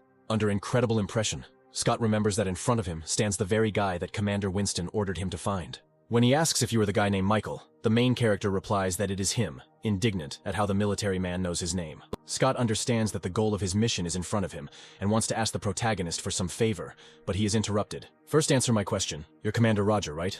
The stunned soldier, not understanding what is happening, answers the truth, saying that his commander is Mr. Winston. He also explains that they, along with the leadership, are aware of his situation and the conflict with Commander Roger, and they do not know who he is or why he is here. Remembering my past life, Michael remembers that after the apocalypse, all of humanity fell into madness, and only one elderly general stood to protect it until the end. When the commander found out what you went through, he wanted to meet you in person.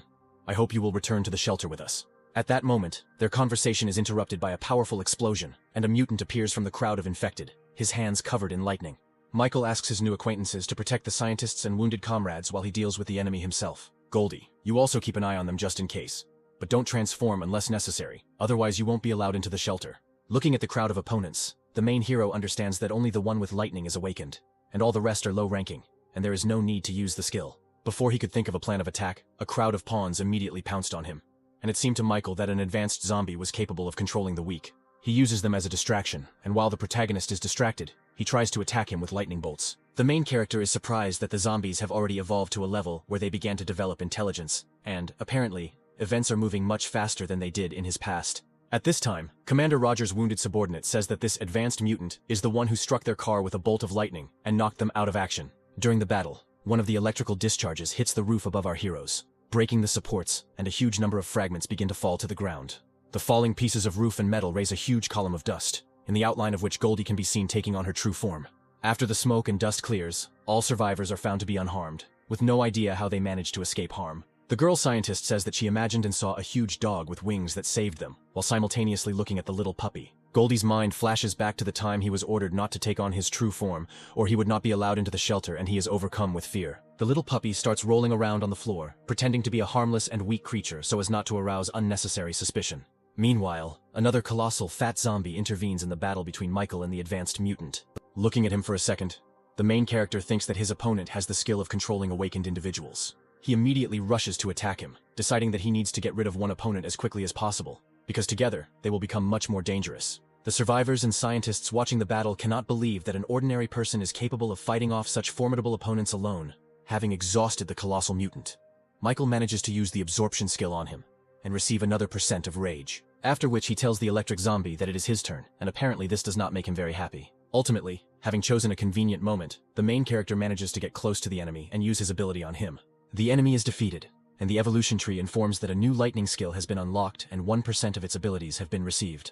A handful of survivors rejoice at the protagonist's victory, while scientists discuss the crystals left in the bodies of the defeated mutants. The professor in glasses, looking at the artifact, says that this confirms the results of his research, and since yesterday these crystals have been appearing on the bodies of the dead. The old scientist extends his hand to the protagonist, saying that his name is Bruce, and he thanks him for saving them. In a past life, the professor and his team were able to obtain energy from the cores of monsters, and thanks to him, genetic medicines appeared. In the most terrible times, it was this invention that helped ordinary people wake up and fight back against imminent death. Realizing that the greatest man who determined the fate of humanity stands before him, Michael shakes his hand and says that he is immensely glad to meet them. The intern asks Professor Bruce to come to him because he needs help, and the main character says goodbye to him, hoping for a further opportunity to meet him again. While the scientists continue their research on the infected without wasting a minute, Scott helps his comrade up, who thanks Michael. Always happy to help. You got it the worst of all. We need to get you out of here. I'll try to find us a car. While they are still deciding how to get to the shelter, they hear worried cries from a group of scientists who are surprised by something. It's impossible, am I wrong? All the dead people should have crystals. Why aren't they here? Bruce suspects that there is something missing in his research, and he had hoped that he could easily use these crystals. Michael understands that the professor has already begun to research the monster cores, and most likely he absorbed them with his ability. So he needs to explain this to the professor correctly. He decides to clarify what exactly Bruce is talking about, realizing that he cannot interrupt his research because of a mistake, and try to push him to the right train of thought. The professor hands him a green crystal and says that he needs to understand where these things come from, and how they can be used to fight the infected.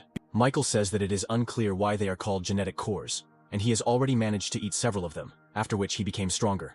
Bruce, indignant at how one could be so reckless, scolds the young man, explaining that it was too dangerous to eat these kernels because they could contain a virus. After which he continues his thoughts about the fact that this in any case helped the main character become much stronger, and most likely they can be used somehow. The professor begins to develop his own theory, and the protagonist is internally happy that he gave the professor the necessary food for thought. Pointing to the two fallen advanced infected, he explains that he may have accidentally destroyed the cores in the two specimens while fighting them. Having completed all the preparations and having found the car after some time, our heroes move towards the shelter.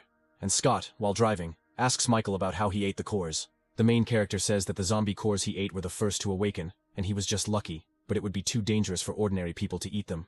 Michael understands perfectly well the military man's desire to become as strong as possible, but warns him against rash actions. Scott says that Captain Roger is secretly gathering awakened soldiers, while Winston spends his time building a shelter, and he wants to protect his commander. Don't worry about your captain. He will never lose to Roger, and I am 100% sure of it. After some time, our heroes reach the walls of the base, where the construction of a shelter is in full swing. Looking at the preparatory work, Scott explains to the protagonist that the awakened with combat abilities went to Roger's troops, and the rest helped Winston with the construction.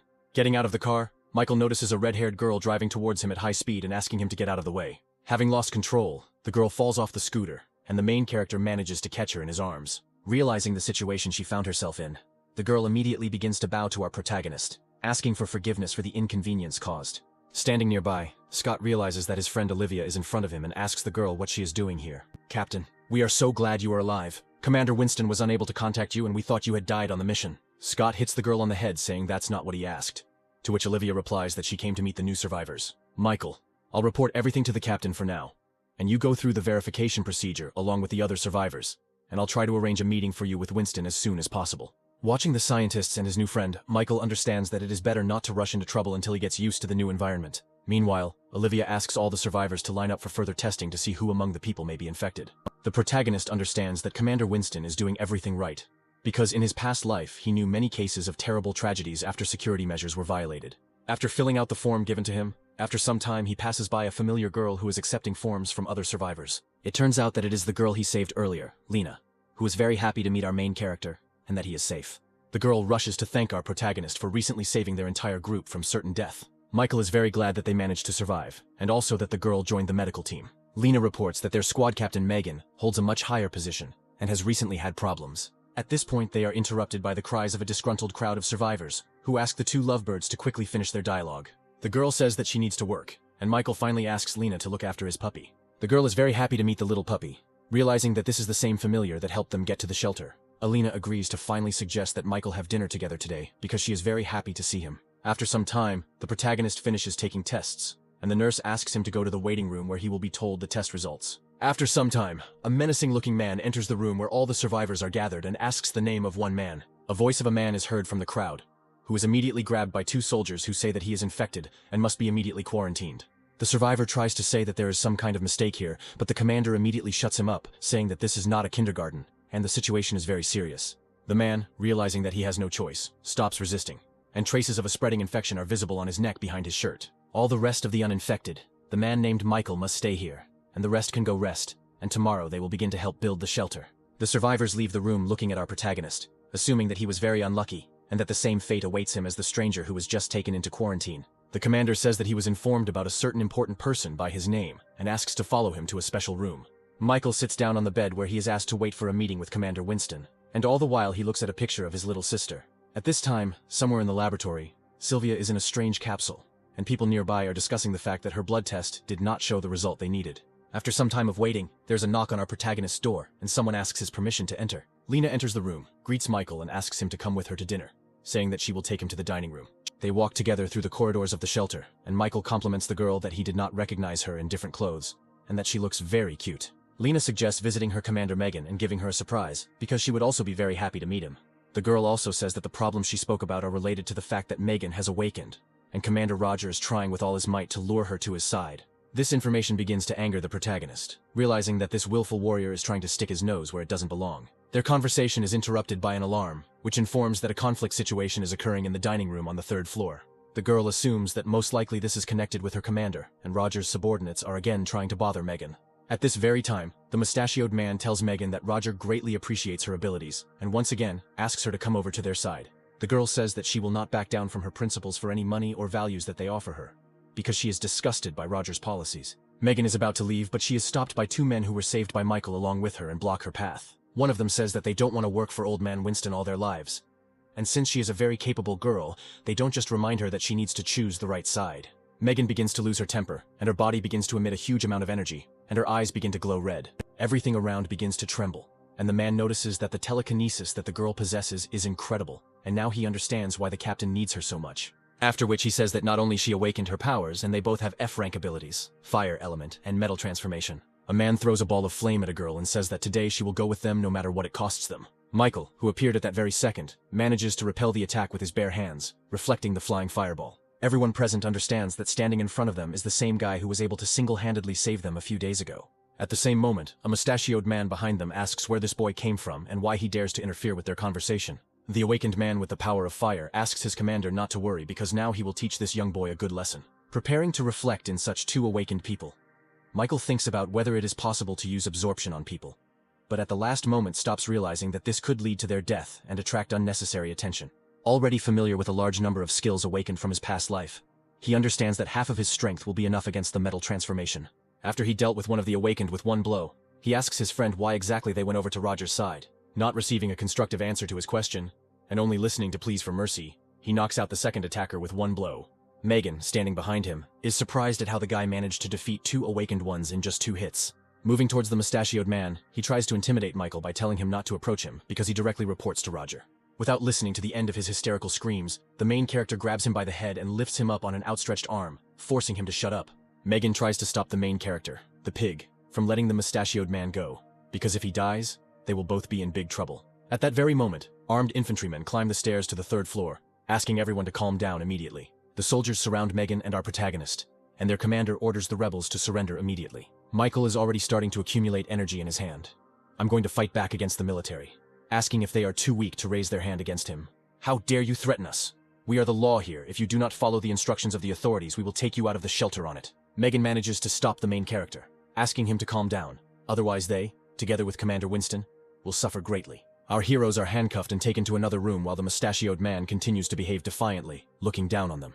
Megan, I have a favor to ask. As soon as you're free, find out about a girl named Sylvia. This is my sister, whom I lost because of Commander Roger, and now I don't know where she is.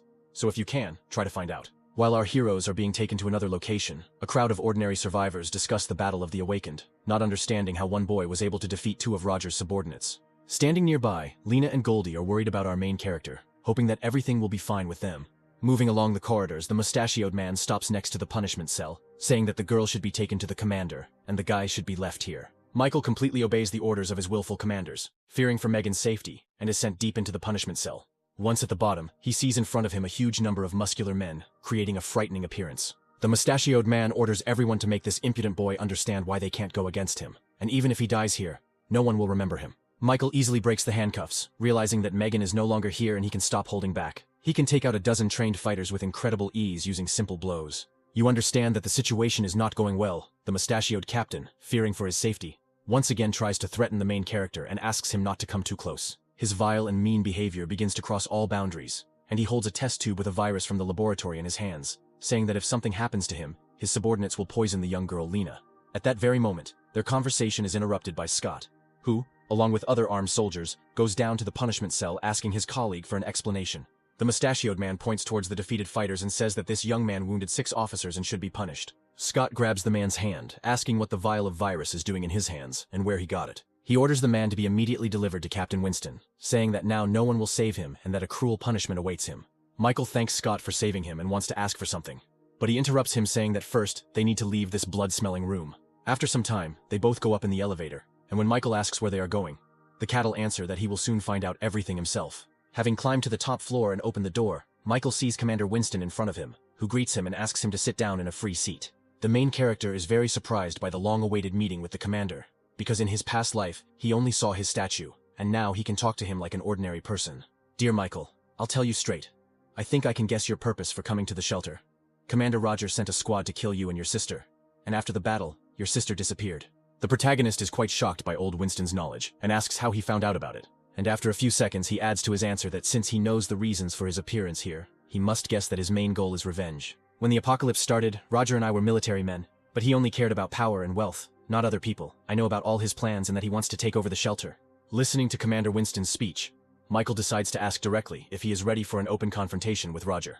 Exactly, but we are not in the best position, and we need your help because I know that you are incredibly strong. Commander Winston says that Roger controls about half of the entire army and is secretly recruiting awakened warriors into his ranks. According to my data, he already has about 100 awakened, and we only have 20 and our strengths are too different. Michael says they still have a chance because Dr. Bruce's lab is under their control. Commander Winston says that Roger is interested in the parts of the shelter that are developing various weapons. The protagonist explains that most likely the commander should have reported that ordinary people can also become awakened. Winston says that he received such information, and she still cannot believe that it is possible. Michael dispels his doubts by adding to his answer that people can obtain the source's weapons. Inside the bodies of zombies, there is a special material called genetic cores, and with their help, you can get very powerful weapons. Commander Winston immediately jumps up from his seat, slamming his hands on the table, saying that the young man is simply lying to him now and cannot believe it. The protagonist understands the commander perfectly well as his mistrust, and asks to use a pen and a piece of paper. Michael writes down some instructions on paper and hands the sheet to the commander, saying that the basic ideas for creating the source weapon are described here.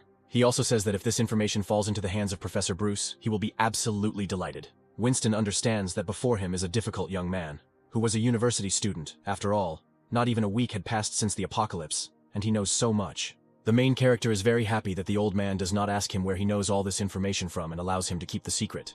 After which he hands the captain a photograph of his sister, saying that he assumes Roger is connected to her kidnapping, and asks him to check it out. After looking at the photo, Winston says that apparently things aren't that simple with his sister, and hands him a tablet with a video recording from the surveillance cameras. At first I also suspected Commander Roger, but after a while I realized that it was not his doing. The commander assumes that his sister was kidnapped by an unknown organization, and Michael realizes that in his past life, there were no other shelters or secret organizations. The protagonist remembers that while he was unconscious, he did not feel anyone else's presence. But who in that case was this woman, and why did she need to kidnap Sylvia? I notice the protagonist's concern. Winston tries to cheer him up by saying that everything will be fine with his sister, but he won't necessarily help her. I swear that for the rest of my life I will help you in any endeavors, and will definitely find your missing sister. Frankly, Michael, I had a plan to defeat Roger even without the genetic weapon, and I want you to look at it. Commander Winston hands the protagonist a small black box containing a black cube. With a wave of 2 fingers, the cube begins to turn into incomprehensible clots of energy and cover the old man's hand. A few moments later, his body, and in particular his left arm, is enveloped in a black substance that resembles armor. Throughout human history, countless myths and legends have created many rumors about those commonly referred to as gods who created this world.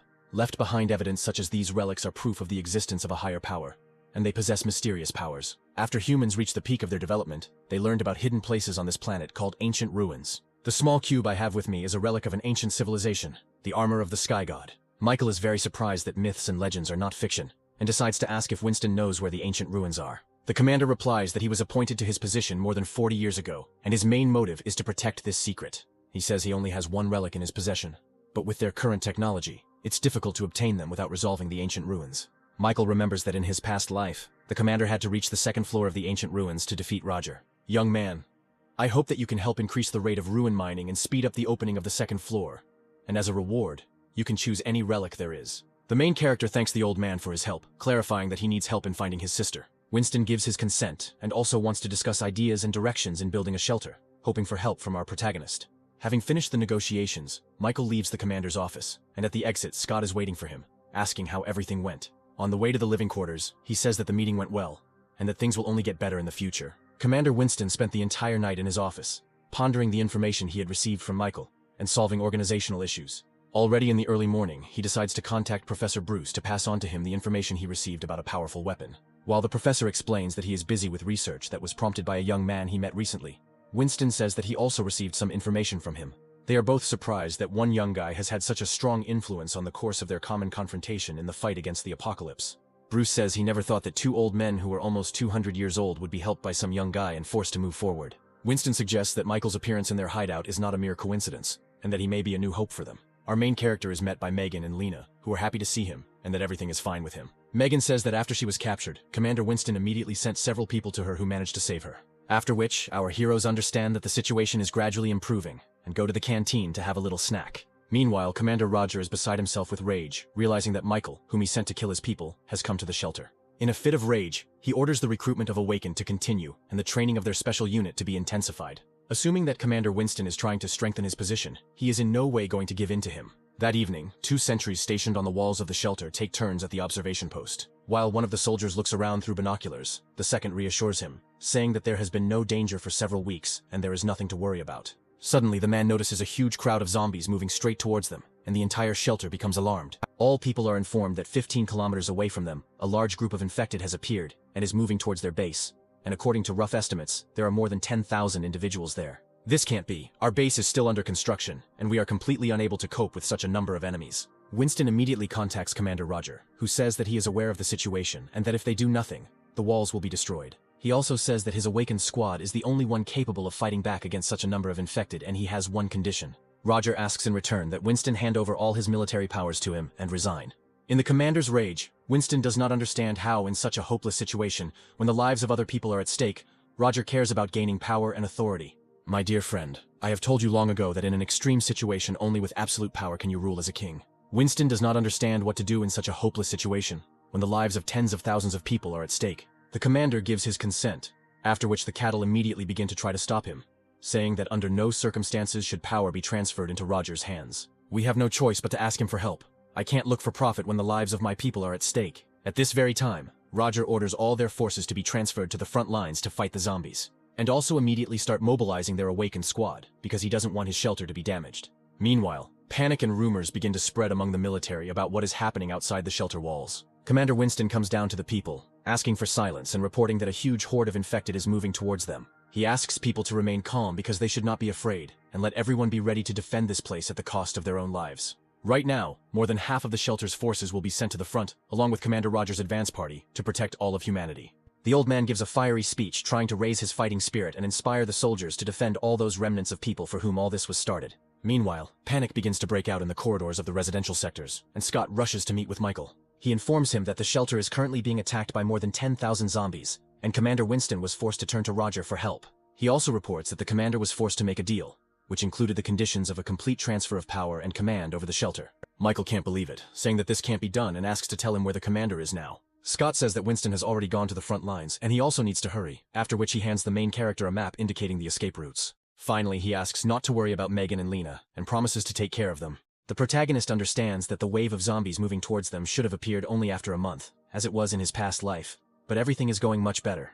Meanwhile, the military, using helicopters, observes a huge accumulation of mutants moving towards the shelter. Using military equipment located around the perimeter, as well as bombs, they try to stop the moving horde. Unfortunately, this is not enough, and although they manage to thin out the ranks of mutants, the main forces of zombies move towards the shelter. I begin to transfer military equipment towards the base. A detachment of awakened people of Commander Roger arrives at the front line. The man leading their squad declares that after much training, they are finally ready to fight in real life. Awakened humans are able to easily fight off ordinary low-ranking zombies. This picture gives confidence and optimism to ordinary soldiers who hope that the power of superhumans will help them cope with this threat. The morale of the awakened begins to rise, and they are confident in their abilities, saying that dealing with mutants is as easy as crushing ants. At that very moment, one of the warriors of the detachment tries to warn his friend of the danger approaching him. Before he could react, his body was instantly cut into 2 parts by a very powerful and dangerous enemy. Behind him is a mutated awakened zombie with truly incredible power. The squad leader says that they have about 200 people, which is enough to deal with ordinary zombies, but the awakened ones outnumber them, and at this rate they will lose. At this time, on the walls of the shelter, the commanders watch the battle unfold. Commander Roger is informed that 50 men from his squad have already died, and he orders them to retreat immediately. Old Winston, we cannot afford to sacrifice the awakened just like that, and must give them a chance to regroup. The 2 captains are also informed that due to the sudden attack, the amount of military supplies is running out very quickly, and there is still about half of the available weapons left. Commander Winston orders a team to be created and the mines to be restored in front of the shelter, and also orders that civilians be taken to the bomb shelter if necessary. He distributes the task among his subordinates, ordering them to manage their defense points and not allow the slightest mistake. Looking at this, Roger understands that even in an emergency, his colleague is able to issue tasks in an organized manner, and he really deserves respect. After half an hour of preparation, the wave of zombies reaches the last line of defense, which contains mortar guns and traps along the road to the shelter. Roger says that they don't have enough power from him to fight for a long time, and they have no choice but to admit their defeat. He asks to stop showing off and follow him, because if he and the other awakened ones unite, they will still be able to fight back. There is nothing we can do in this situation, and if we continue like this, we will all eventually be finished off.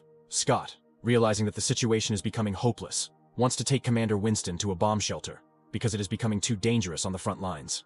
Unexpectedly for everyone present, one advanced zombie manages to get close to the very walls of the shelter. He rushes to attack Commander Winston, and everyone present does not even have time to react to save their captain. The old man is called out by someone's voice, asking if all the fun is over, after which in an instant the mutant is cut into pieces.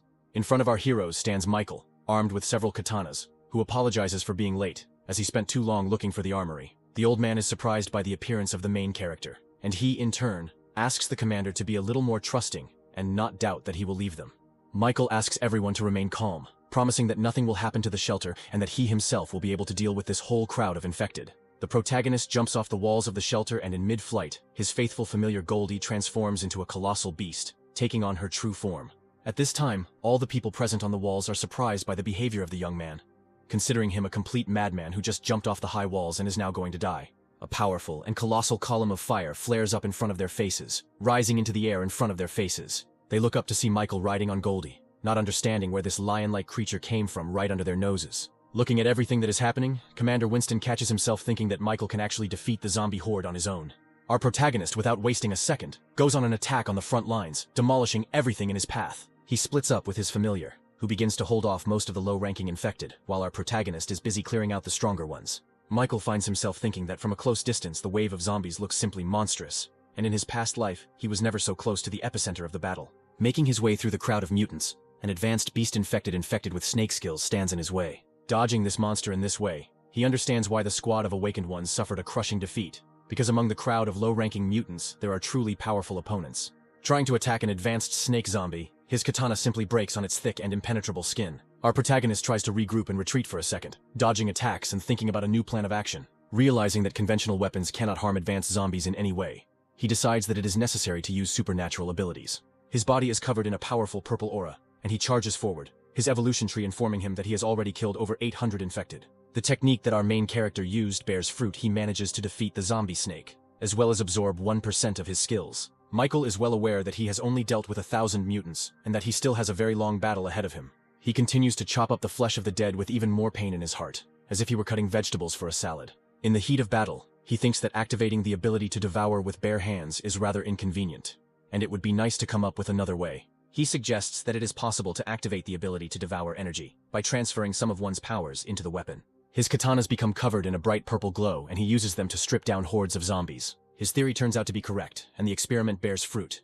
But conventional weapons are unable to withstand the full force of ability devouring, and the katanas quickly become unusable. At this time, Goldie, using powerful area attacks in the form of fire breath, deals with most of the ordinary low-ranking mutants. The captains, watching everything that is happening from the walls of the shelter, cannot believe their eyes, because our protagonist single-handedly manages to stop the wave of zombies. Looking around, Commander Winston notices that thanks to Michael's actions, morale among the ordinary soldiers has risen greatly. He also orders Scott to gather all the awakened people under his command as soon as possible, and bring them here. This young guy who just arrived at the shelter immediately rushed into battle, and we can't just sit back and watch all this. Looking at this, Roger is indignant, thinking that all this time his old friend was simply hiding such a powerful weapon under his command. At this moment, Goldie's body begins to be covered in a bright scarlet flame, radiating incredible power and heat. Looking back at his familiar, Michael realizes that things are bad because he had to use this form to deal with a large number of infected, collecting a huge amount of energy inside its mouth.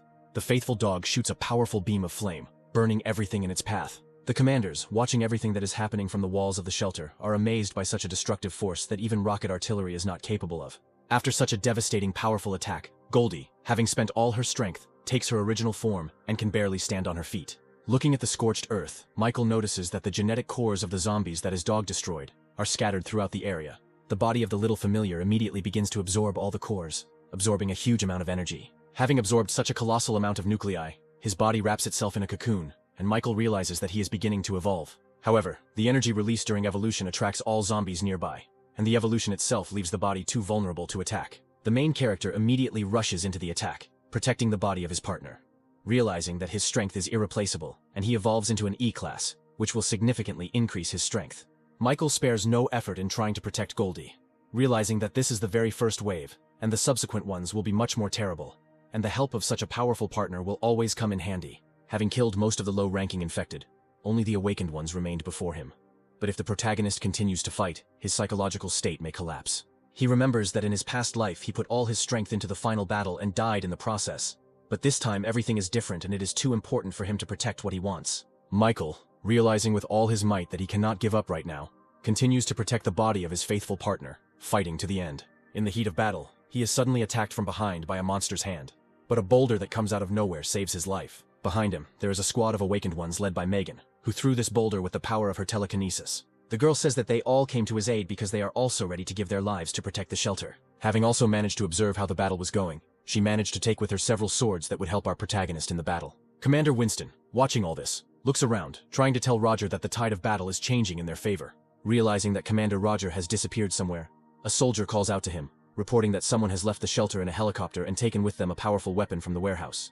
At the front, Michael asks all the awakened to be as careful as possible, and to distribute their forces in such a way as to form a line of defense guarding the cocoon with his familiar. The squad of awakened ones, sparing no effort, rushes into the attack together with our main hero, defending all of humanity at the cost of their own lives. People with defensive abilities such as strengthening their bodies remain on the defensive, guarding Goldie. Other awakened ones with more powerful and destructive skills rush into the attack, helping to exterminate the evil spirits. Some act as assistants using healing skills or enhancing physical or magical skills. The commander's subordinates are already so familiar with their abilities that they can easily work as a team. Megan, I ask you to stay here with everyone and protect Goldie at all costs while I go ahead. The girl is very worried about the exhaustion of the main character, but he tries to calm her down, saying that it is not important now and every second can be decisive. At this point, one man begins to strengthen Michael, calling him a hero and saying that if he had not appeared at the shelter, they would all have died long ago. The protagonist immediately rushes into battle, thinking about the fact that before he knew it, he had already become a hero for other people. Meanwhile, the awakened frontline fighters encounter huge zombies and try to call for reinforcements. They tremble in fear, expecting a quick death. But the main character, rushing to their aid, saves them at the last moment. Using his incredible speed and strength, he cuts the body of an infected zombie giant in half in one motion. He asks people to regroup with their team and not get lost alone, concentrating their firepower and helping other people. Michael also understands that his psychological state will not last for too long, and he needs to finish everything as soon as possible, while the enhancement is affecting him. With incredible speed, he begins to deal with crowds of ordinary infected using the blade of his swords like a real chef. He deals with more serious large opponents using his absorption skill, sucking out their strength and abilities. At this time, the squad of survivors defending Goldie's evolution continues to repel the attacks of the mutants rushing towards them. Commander Winston notices a combat helicopter flying past the walls of the shelter. Using the radio, he immediately contacts Commander Roger, asking him to stop immediately and return to base. It seems you've already guessed what I'm going to do. I can't stay alive unless he dies, and I'll do it with my own hands. Roger, stop right now. I may not pay attention to what you did in the past, but at least you understand what you are going to do. Old Winston, listen to me. Don't act rashly. I will ask Michael for forgiveness on your behalf. If you apologize, everything will be fine. Commander Winston is asked to resolve this situation peacefully to avoid something irreversible and irreparable happening. Roger starts screaming in rage, saying that he can't just let this brat survive and demands that he be given command of the entire shelter immediately. He understands that there are not so few zombies left, and the main character is now very exhausted and weak, and all he needs to do is destroy them. At this time, panic also begins to reign on the battlefield, as all the survivors from the awakened squad do not understand who sent the helicopter. One of the men with the ability of incredible vision says that Commander Roger is on the helicopter. At this moment, a huge number of missiles fly out of the helicopter, moving in the direction of our protagonist. Megan uses her telekinetic powers to try to stop the swarm, but with her current power, she can't control things that are moving at such a fast pace. An incredibly powerful explosion occurs, which is visible even from the walls of the shelter. The survivors cannot believe that Commander Roger just killed the hero of the shelter, and also for what purpose he did it. One among the people despair hangs, and they decide that everything is over because the rest of them will not be able to defeat the awakened zombies. The girl, standing in front of the wall of flames, does not believe that Michael just died, screaming into the air that his sister is still alive and waiting for help. Commander Roger at this point states that the young man died heroically in battle, and that they should not lose their fighting spirit and continue to defend the shelter. Let me command the battle, for thanks to me the dawn of victory will come very soon. At this point, he states that the commander himself attacked the main character, and Winston cannot simply turn a blind eye to this. Megan asks all the survivors not to believe Roger's words, saying that he attacked Michael on purpose. Someone from the squad of awakened ones says that they don't have time to sort things out, because they are in the very heat of the moment and need to think about how to survive. At the same time, some awakened mutants are shown from behind the wall of fire, who were able to survive the explosion and are still moving towards the walls. After which, at that very second, they fall face down on the ground, and behind them appears our main character with an imperturbable and frightening look. After I found out that it wasn't you who kidnapped my sister, I wanted to forgive you if you worked together with Commander Winston. But you used the lives of innocent people in the shelter to threaten the commander into handing over his military powers. Listening to his speech, Commander Roger cannot believe his eyes, not understanding how he managed to survive after such a sudden and powerful attack. Now that the situation is not in your favor, you tried to eliminate me at the cost of other people's lives. Ignoring the zombies attacking him, Michael continues to read his speech while fighting off all sorts of evil spirits. He makes a few light swings with his katana, and the infected standing next to him disappear without a trace. Roger tries to order his subordinates to kill our main character, but none of the survivors dare to attack him. The commander begins to fire at the protagonist with a rapid-fire machine gun, trying to personally deal with him. Michael soars into the air trying to reach the helicopter while simultaneously deflecting all the bullets flying at him with his blade. A moment later, he finds himself behind Roger, who immediately begins to beg him for mercy, saying that if he spares him, he will appoint him deputy commander of the shelter. Don't follow Winston because everything he promised you I doubled. Everything he has will become mine, and if you are a smart person you know which choice is right. After which the helicopter begins to fall, and pitiful cries for help are heard from its cabin. A few seconds later, the protagonist lands on the ground, his entire katana covered in human blood. The protagonist thanks Megan for saving him and being by his side on the front lines all this time. He explains that thanks to that short pause when she slowed the missiles with her power, he managed to hide behind the bodies of 2 advanced zombies. After which, thanks to her power, she continued to heal him, and only thanks to this, he survived. The protagonist also adds that it is too early to let down one's guard, since the battle is still not over. Listen to me. Time is running out and I will not waste time on trifles. Commander Roger has been sacrificed, and from now on Winston is in command of all the survivors and the shelter. This man-made fortress is humanity's only refuge, and our home. And the crowd of zombies left after their battle is a small group compared to the initial wave. There are only a little more than 1,000 zombies left, most of which have awakened.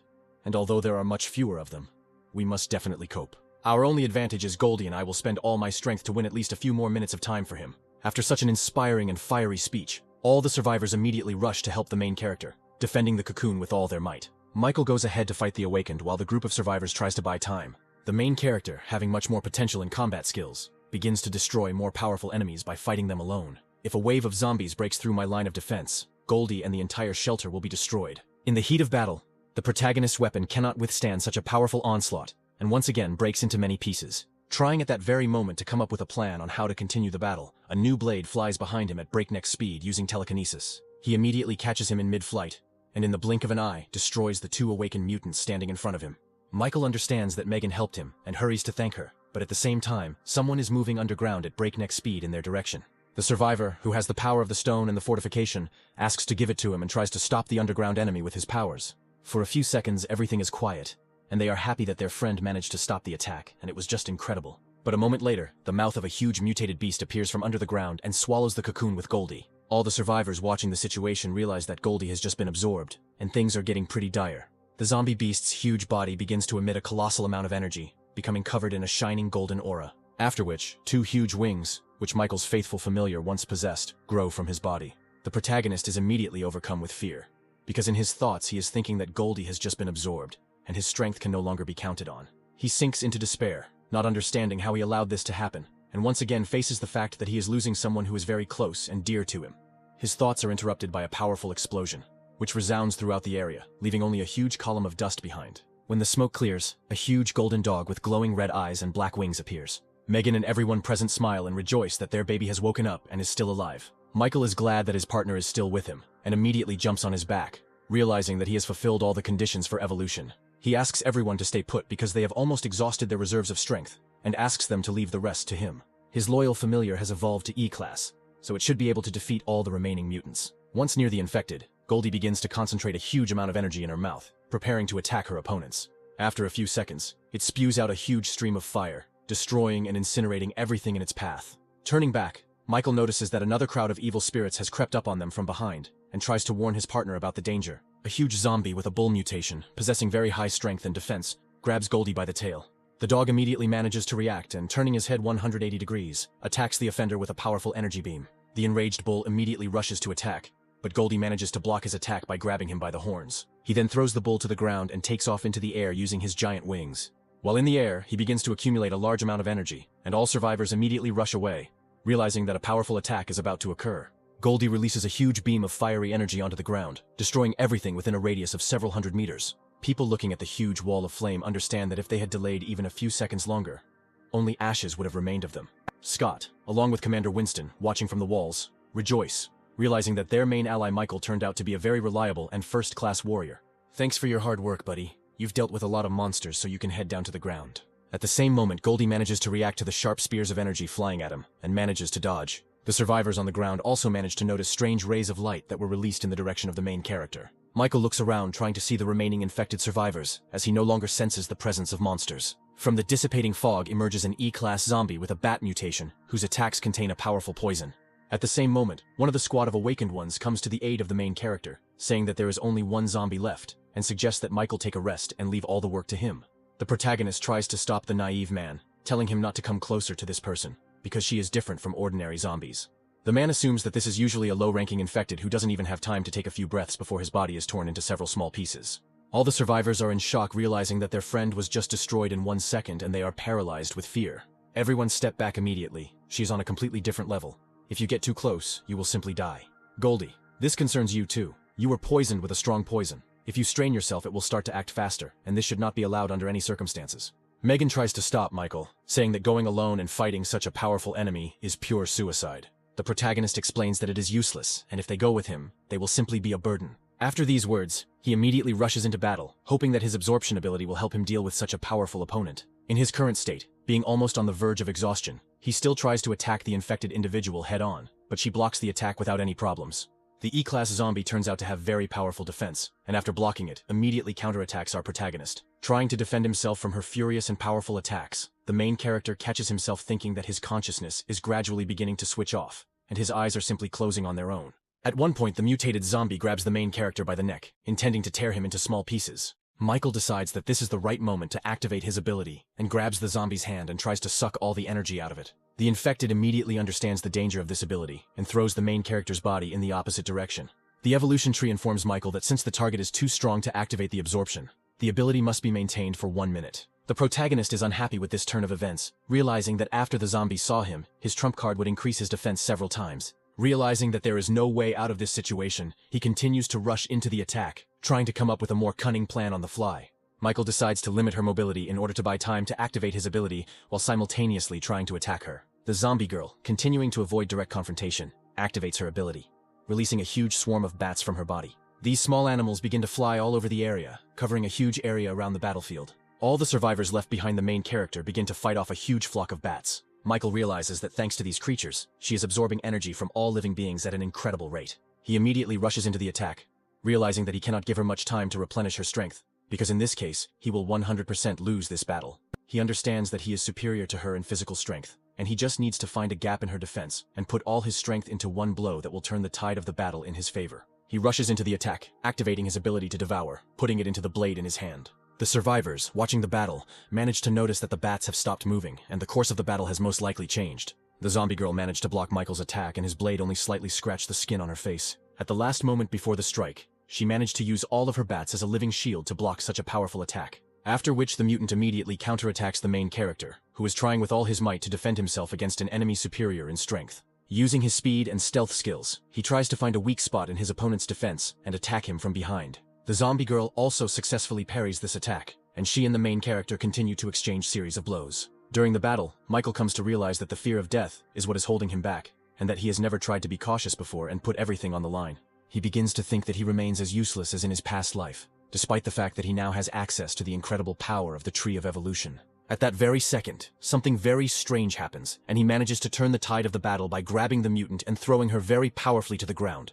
Looking up, we see that Michael's consciousness has evaporated somewhere, and his eyes have lit up with a bright blue glow, and blue cracks are visible all over his face. In an instant, his body begins to overflow with frantic power, and he grabs the zombie girl by the 2 huge wings sticking out of her body. Pinning her to the ground with his foot, he mercilessly tears these wings from her body, and a frantic scream, saturated with pain and horror, is heard throughout the area. The Tree of Evolution seems to start talking to the consciousness of the main character, telling him to evolve, and under no circumstances stop. At this time, Michael's consciousness comes to his senses, and he tries to understand where he is, because a second ago he was on the battlefield and fought with a powerful enemy. Opening his eyes, he sees a huge shining blue tree in front of him and tries to understand what it is and where he is. From the branches of the tree appears a blue spirit of evolution, who says that the main character's mind has disintegrated and he must not fail under any circumstances and continue to evolve. Michael does not understand what is being discussed and how exactly he should continue to develop, and what exactly the tree wants from him. The spirit keeps repeating the same thing, saying that now his mind is in danger and begins to sprout blue tree roots. The main character's body begins to become entangled in the roots of the Tree of Evolution, taking control of his body and mind. At this time, the monster girl, screaming in pain, rushes to attack our protagonist, promising to tear him to pieces. Michael's body, apparently controlled by the Tree of Evolution, fights back against the attacker without any difficulty. He continues to furiously attack the infected mutant, and his face shows no emotion, as if he is not human. In an instant, the zombie manages to attack the protagonist with sharp energy spears, poisoning his body. At this point, Megan notices that the main character is left without a weapon, and is trying to pass him the katana lying nearby using his power. Michael, with an unperturbed look, manages to catch the flying blade in flight, after which he calmly takes out sharp spikes from his body, The mutant girl assumes that her opponent must have been badly damaged by this attack, but somehow still continues to press her. What happens there is that the green energy accumulated from devouring abilities was used to heal the protagonist's body. The zombie girl tries to hold back the powerful pressure, and the main character is told that it is simply unfair. She senses a strange, inhuman energy from him that she simply cannot compare to. The infected woman understands that she needs to escape from him as quickly as possible and hide, because she will not be able to emerge victorious from this fight. But the main character is not going to let his opponent go just like that, and the lightning attack manages to pin one of her hands to a nearby rock. Using the katana in his opposite hand, he accumulates enough energy and plans to pin down the other hand. At this time, the survivors realize that all this time, Megan was helping the main character by strengthening his attacks with weapons. But the girl also understands that something strange is happening, because her body was moving as if someone was controlling it, and she felt an invisible force. Looking back at Goldie, Megan realizes that our protagonist's familiar also feels some strange and unknown force. All these facts lead them to the idea that something very strange and inexplicable is happening to Michael. The protagonist, using his katana, immobilizes the infected zombie's second hand to a rock and grabs her head with his free hand, preventing her from making a sound.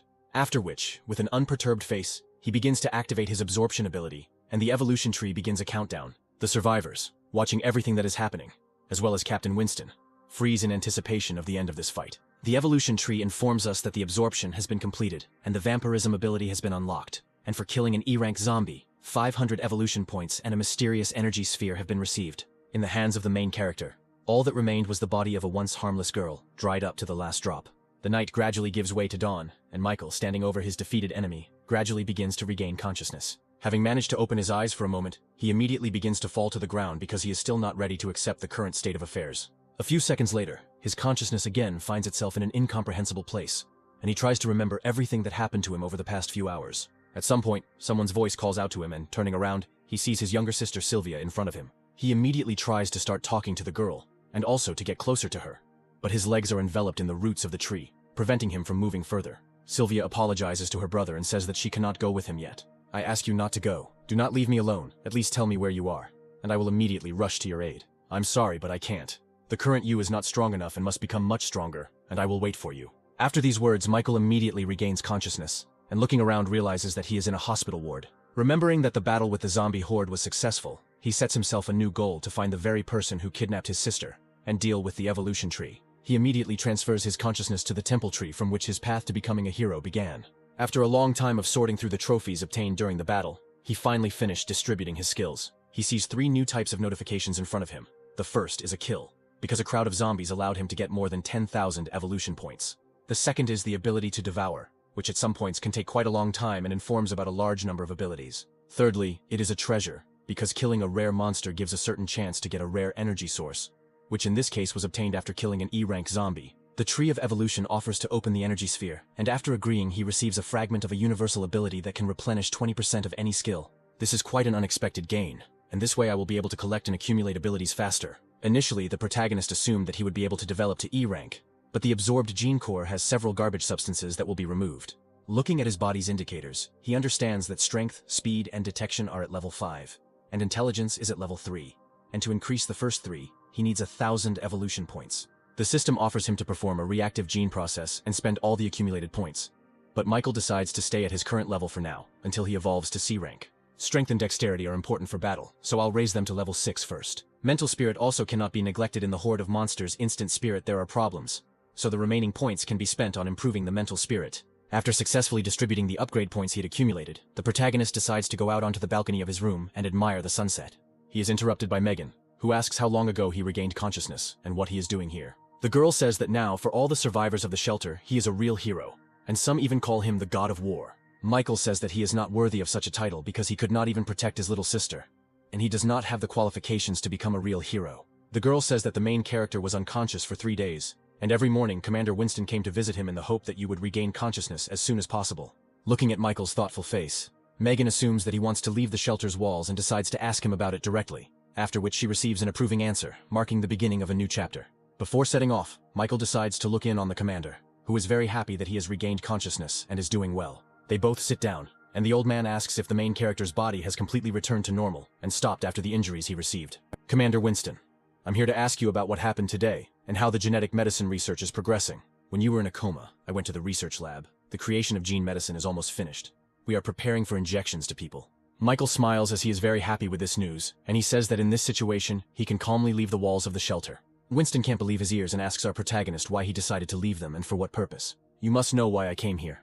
Now that what I wanted to do here is ready, I need to go in search of my little sister. I approve of your decision, young man, so tell me everything you need for your further journey and what kind of help you need. I will go to the central areas of the city and conduct an investigation there to find evidence of the disappearance of my younger sister, because the appearance of a horde of zombies may be connected with this. Winston says that the city center has become a desert since the apocalypse began, and no one even dares to go in that direction. Michael asks him not to worry, because he knows perfectly well what he is doing, and there is nothing more important in his life than the task at hand. The commander understands that he won't be able to stop the main character just like that, and doesn't even try to convince him otherwise. He asks him to wait for a while and contacts the research lab by phone. After 15 minutes of waiting, he receives a call, and Winston asks Michael to go with him to a place because he wants to show him something. The research lab is an amazing place. After you fought the zombie horde, I ordered Bruce to make a special weapon for you. Moving along the corridors towards the laboratory, Michael says that as soon as he receives the weapon, he will immediately leave the walls of the shelter. Through the transparent windows, he watches as awakened people in the courtyard engage in competitive sparring to determine their strength levels. Some of the survivors will be assigned to the SHIELD team. They must ensure the safety of the shelter, remain and guard the base. The second type of people will be a team of hunters, which will have many different squads responsible for clearing nearby areas of zombies and collecting various supplies. The third type will be a team of super warriors, which will consist of the most unique people who are able to fight a horde of zombies and have high fighting qualities. Michael can't believe that Commander Winston will be able to prepare such a detailed plan to protect the survivors in such a short time. At that very moment, all the awakened people gathered on the street notice our main hero through the windows of the building and begin to chant his name, calling him a hero. The protagonist tries to justify himself by saying that he once again does not like this attitude towards himself and that he is just another ordinary survivor.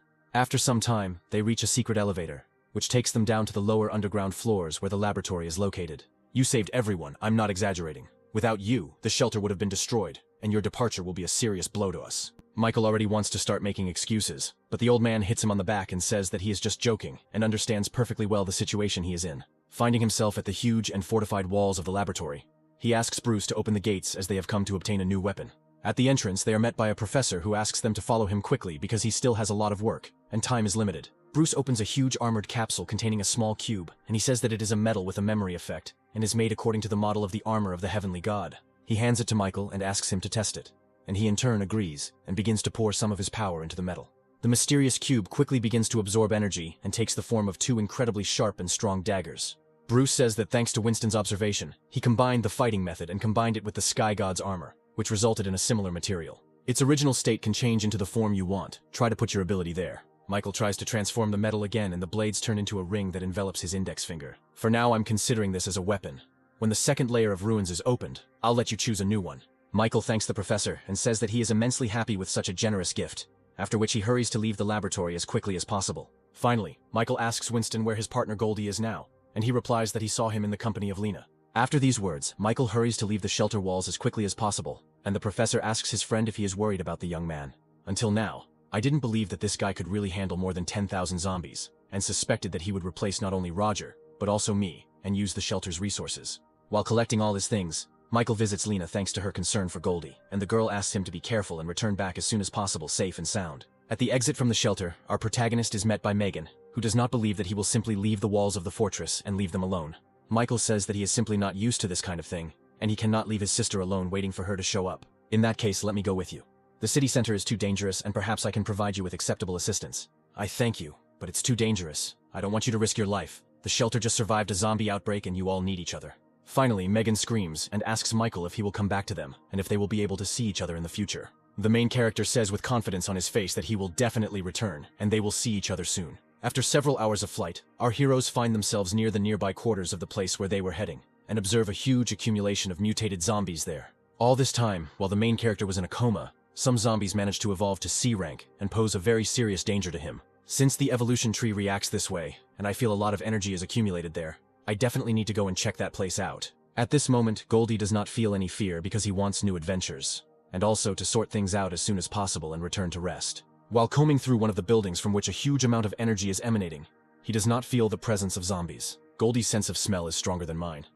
Maybe there really is an infected person who can hide his smell and presence. Michael takes out his blades and asks his familiar not to rush into hasty actions, because they need to be more careful and study the surroundings wisely. Having climbed up to the main floor, the hero notices a white-haired man with a little girl who calls him Big Brother and holds an apple in her hand. The man immediately notices our hero and reacts to him by standing up to defend his sister. The main character greets the survivors, but he couldn't even imagine that he would meet ordinary people in such a dangerous zone where everything is teeming with awakened mutants. The man covers his sister, saying that he doesn't believe that they were caught up so quickly, and asks the girl to stay behind him. After which, he rushes to attack our main character, calling the name Blake, and saying that he will not surrender to him and will avenge his sister. Michael dodges the attack, saying that he clearly has him confused with someone else, and that he doesn't know any Blake and has no idea who he is. The stranger immediately notices his mistake and hurries to apologize as quickly as possible, saying that he mistook the main character for someone else. They bow together with their sister and ask for forgiveness, saying that they are very sorry and did not want to cause him unnecessary trouble. Michael asks them not to worry and decides to introduce himself as quickly as possible, asking his new acquaintances to state their names. The stranger man says his name is Aaron and his younger sister is Amelie, after which he spends 20 minutes explaining what happened to them. Aaron explains that the little girl is actually his wife's sister, who was raped by Blake's men and then fed to the monster. Now, I only have this girl left, and I can't let anything happen to her in memory of my wife. The protagonist is overcome with rage, and he tries to calm Aaron down by promising that these scoundrels will definitely get what they deserve for such behavior. That's not all. Blake used people to lure zombies and feed that very monster. Michael understands that under normal circumstances, if it were a zombie or a beast, they would simply start a fight, but these people are feeding the monster, and something is clearly wrong here. The protagonist's insight tells him that something is wrong with his new acquaintance and asks him to let him examine his hand. He discovers something resembling a plant seed on its shoulder, and assumes that the monster needs human food because it is a plant type and cannot move in search of food. Such plants have a certain camouflage or luring method, like a piranha tricks food by dragging it into its lair. When the virus began to spread throughout the world, most living beings became infected and turned into mindless bloodthirsty monsters, including ordinary plants. Since the monster plants were very rare, they had a source of life force in the depths of their roots, and a huge gene inside their body. Because of such unique features in his past life during the apocalypse, every time a mutated plant-type monster appeared, it attracted countless people who fought to the death for it. Michael could never have imagined that he would encounter such a monster, and he needs to destroy it as soon as possible to get the source of life force. The protagonist's thoughts are interrupted by Aaron, who asks if everything is okay with him, and why the protagonist just stands there without moving. This place is not safe. You will be found quickly, and I'm sure that those who are looking for you are already somewhere nearby, especially since you have seeds attached to you that give away your location. That's it. It's not surprising that every time we hide, ours very quickly finds that we need to get out of here urgently. Michael tries to reassure his new acquaintances by saying that he will definitely help them in a difficult situation and destroy all the offenders. The man does not believe the words of the protagonist, and the fact that he alone is capable of defeating such a number of enemies who have weapons and superpowers. Michael says that he also lost his little sister because he was not strong enough, but assures Aaron that he is strong enough to protect them both. The man agrees with him, realizing that if he continues to live in constant hiding and running from problems, then nothing will change. We won't do anything, we'll just rest here and wait until they find us themselves, because with their help, we can penetrate their base. After a few hours of rest, the main characters hear a crowd of people climbing the steps towards them. Looking at the thugs, Aaron says that Blake is not among them and that they are just pawns who do dirty work. One of the bandits says that because Aaron and his sister ran away, the boss punished him very severely and he is going to take revenge for it. After these words, he runs up to him and starts beating him with his fists with all his might, using his face as a punching bag. Michael already wants to help his new friend, but he stops him, saying that he is fine and there is no need to interfere. The thug doesn't understand who Michael is. They decide to take him with them to the base, because they will all be useful as additional food. After some time, using a vehicle that is fit for movement, they reach a huge stadium, covered in giant roots and branches. Near one of the doors inside the building, 2 guards are standing, and they hear someone screaming at the top of their lungs behind the door, begging for mercy. The boss has been playing around lately, bringing in guys and girls and making them watch while he has fun with her. This guy's name seems to be Austin, and the boss definitely has some kind of disgusting interest in him. But in this situation, might makes right.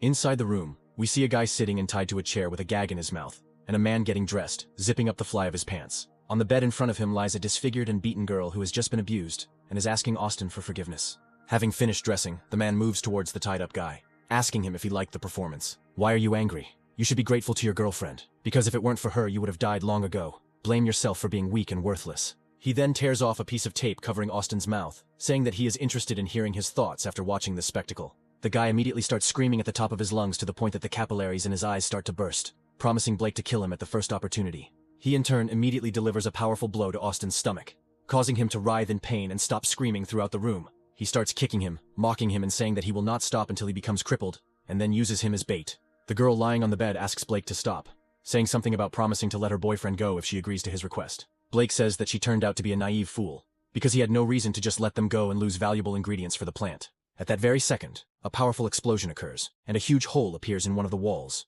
through which our main character enters the room. You bastard! Where did you come from?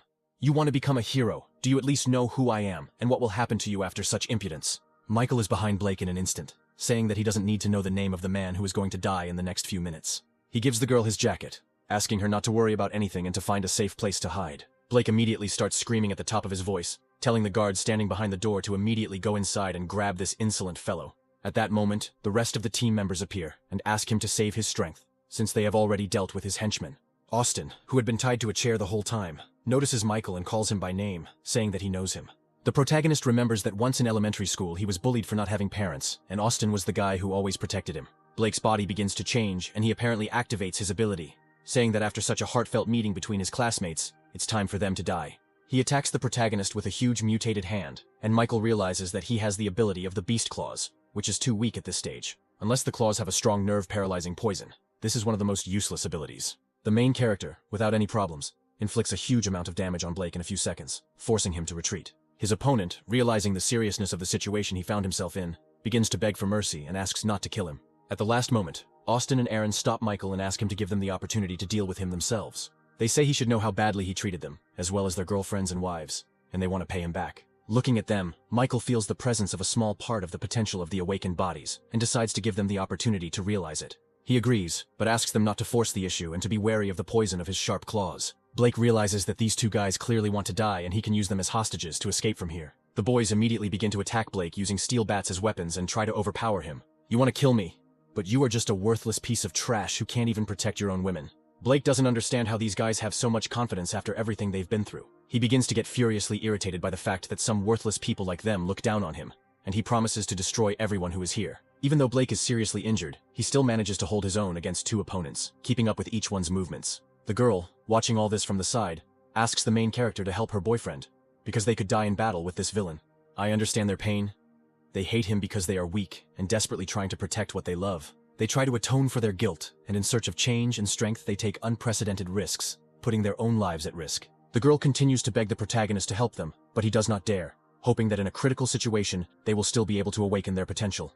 At the last moment, he decides not to risk the lives of innocent people and rushes to attack Blake. At that moment his body becomes very heavy and he stops, and everything around him begins to shake and tremble. He looks at Aaron, who has clearly awakened the power to control gravity, although he himself does not understand what is happening. Gravity control is a B-rank ability that controls gravity and can control the gravity of any location, and its control increases depending on the user's strength. Looking at Austin's body, which is in Blake's beastly hand, Michael realizes that something strange is happening to him too. He doesn't believe that both of them immediately awakened powerful abilities, and Austin simply disappeared and appeared behind the offender's back, because he received a very rare rank A ability, Shadow Rupture. Shadow Rupture is an ability that covers the user's body, turning them into a shadow and allowing them to change into any shape, as well as dive inside objects to avoid damage. Austin says he's not going to just kill Blake, he's going to cut him up piece by piece, slowly and painfully, just like he did with the other victims. He decides to let him feel the despair that their wives experienced, and cuts out his tongue so that he cannot scream and speak. After which he does not stop. With a malicious grin he cuts off Blake's hand, causing him to scream in pain. Michael watches with an impassive face as Austin mocks the body of his defeated enemy, realizing that after everything he's been through, this is a natural outcome. After some time, they both stand in front of Blake's lifeless body, which simply lies on the floor and does not move. A few seconds later, Austin also falls to his knees and starts coughing up blood, trying to figure out what's happening to him. Michael says that apparently Blake managed to poison him and I also spread throughout his body. At that moment, the building begins to shake, and Aaron grabs his friend, saying that they need to run as quickly as possible, because apparently the monster living within these walls has awakened. I'll stay to deal with this monster, because that's the reason I came here, and you're going outside, because you'll only get in the way. The wounded boys, along with their sisters and girlfriends, rush to leave the stadium as quickly as possible, hoping that Michael will have enough strength to fight the monster alone.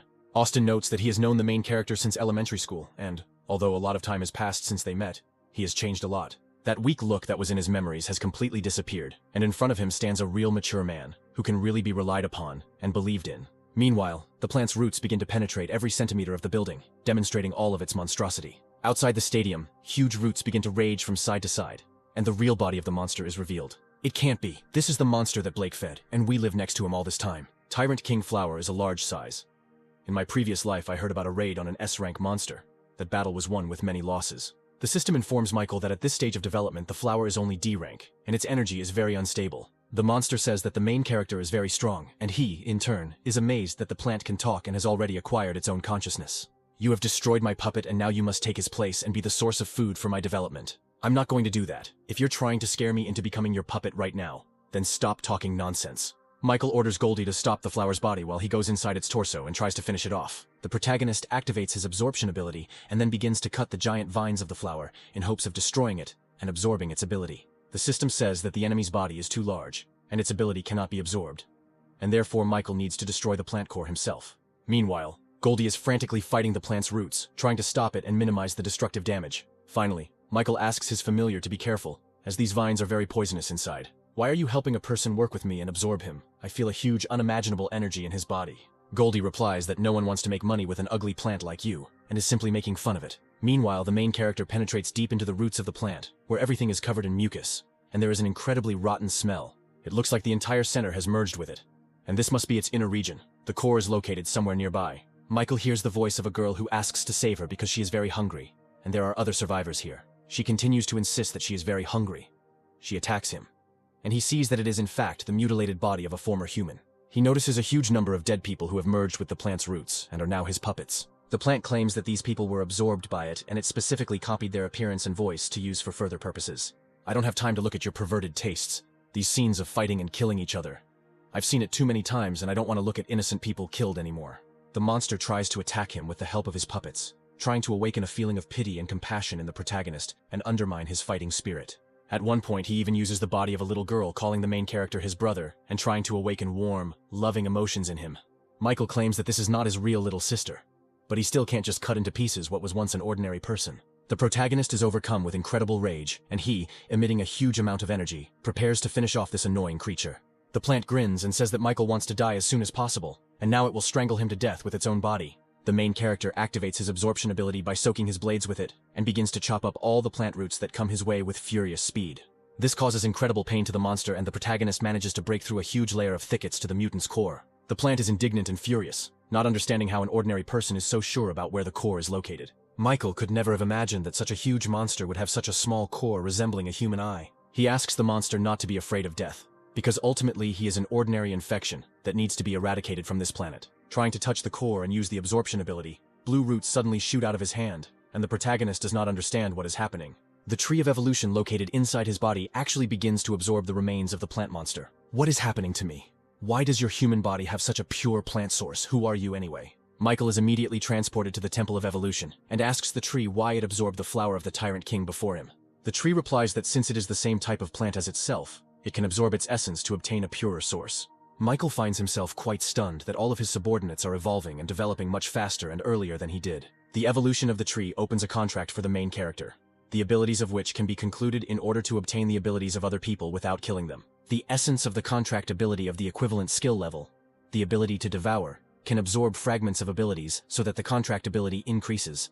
Michael realizes that now, in addition to absorbing the skills and powers of zombies, he can safely contact people and also receive their skills. Finally, the tree informs Michael that in the realm of plant creatures, there is someone much more powerful than himself. Having returned back, the main character assumes that it is precisely what is in the very center of the city that the tree was talking about. Meanwhile, the survivors outside notice that the monster's body simply collapsed to the ground, and most likely our protagonist emerged victorious from the fight.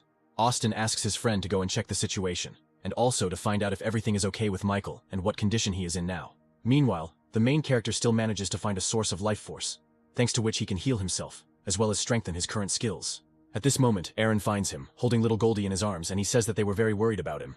The man reports that they found the familiar lying in the ruins of a building and decided to take it with them, for which Michael thanks him. He also adds that this place is very safe, and he should bring Austin here because they need to deal with his poison as soon as possible. He places Goldie's body in the life force source and says that he did well and needs to rest and recuperate. After a few minutes, Aaron manages to get his friend to the source and also places him inside to help him neutralize the poison. By this time, Goldie has managed to restore all her powers, and Michael suggests that Aaron also dive into the source to restore his powers, as well as enhance his current abilities. Looking at them, Michael realizes that they will need much more time to recover and decides to check something. He has collected many fragments that can be used to level up the ability contract, and decides to activate it on one of the guys. He touches Austin's body, thereby activating the ability contract and trying to subjugate his power. The system informs him that the ability contract has been activated and the main character has received a new skill, shadow breaking. Michael asks his familiar to stay here and protect the source of life, and he will go on patrol to scout the area. Now I need to collect as many ability fragments as possible and sign Austin's ability. Now I'll clear the nearby areas of low-level zombies, and at the same time get acquainted with the shadow breaking ability. At this stage, I can use the shadow ability within the detection range of my penetration, which is at level 5, by combining it with the absorption ability. Using this combination of abilities, Michael manages to gain a huge amount of evolution points at an incredible speed, destroying everything in his path. Shadow Rupture combined with the Devour ability is very useful for clearing low-level zombies. Looking around, the main character feels with the help of his insight a strange aura which, apparently, clearly belongs to someone who is not infected. Somewhere on the street of one of the neighborhoods, a zombie girl, reminiscent of a ballerina, is dancing a magnificent dance. Next to her stands a huge mutant. On the shoulder of this big guy sits a little girl who claps her hands and laughs. They say that the girl is very beautiful and dances well. The girl comes down to the ground to draw with crayons when suddenly our main character appears next to her, who says that he now understands where this strange aura is coming from. The zombie giant immediately rushes to attack our protagonist, but he manages to defend himself with his blade. "Who are you, and how did you suddenly appear here? After all, I placed many puppets all over the area and would definitely have found out if someone had come close." Having heard everything that was said, Michael understands that it was not in vain that he left those zombie puppets alive and was able to get here unnoticed using the Shadow Rift. The main character decides to ask the girl how she controls the zombies and what her name is, to which she sticks out her tongue at him and says, if he doesn't apologize, Anya won't answer his question. In his memories, a girl named Anya appears, who in her past life was an S-rank warrior and had the nickname Black Queen. In his past life after the apocalypse, the Black Queen was the first human to be infected with the virus. But for some unknown reason, the virus damaged her body, but kept her from losing consciousness. Thus, Anya became a zombie with a human consciousness, and possessed two abilities: destruction of the mental spirit and control of zombies. One side of her personality wanted to kill her, and the other tried to survive. As a result, people were divided into two camps. Some treated her as a person, and the others wanted her destruction. Eventually, the Black Queen chose to be a loner, and rumors circulated that she was cold-blooded and a demon in human form. Michael apologizes and says he had no bad intentions and just wanted to be friends. Anya says that they already came to her, and she said that she would not be friends with them under any circumstances. You understand that someone has already come to her. Michael asks to describe these people, and after thinking a little, the girl suggests drawing what they looked like. The girl draws two strange people on the ground and says that a few days ago they came to find her, but she ran away. Anya also says that they were all dressed in black cloaks, and their target is zombies, as well as evolved beasts and other ability holders.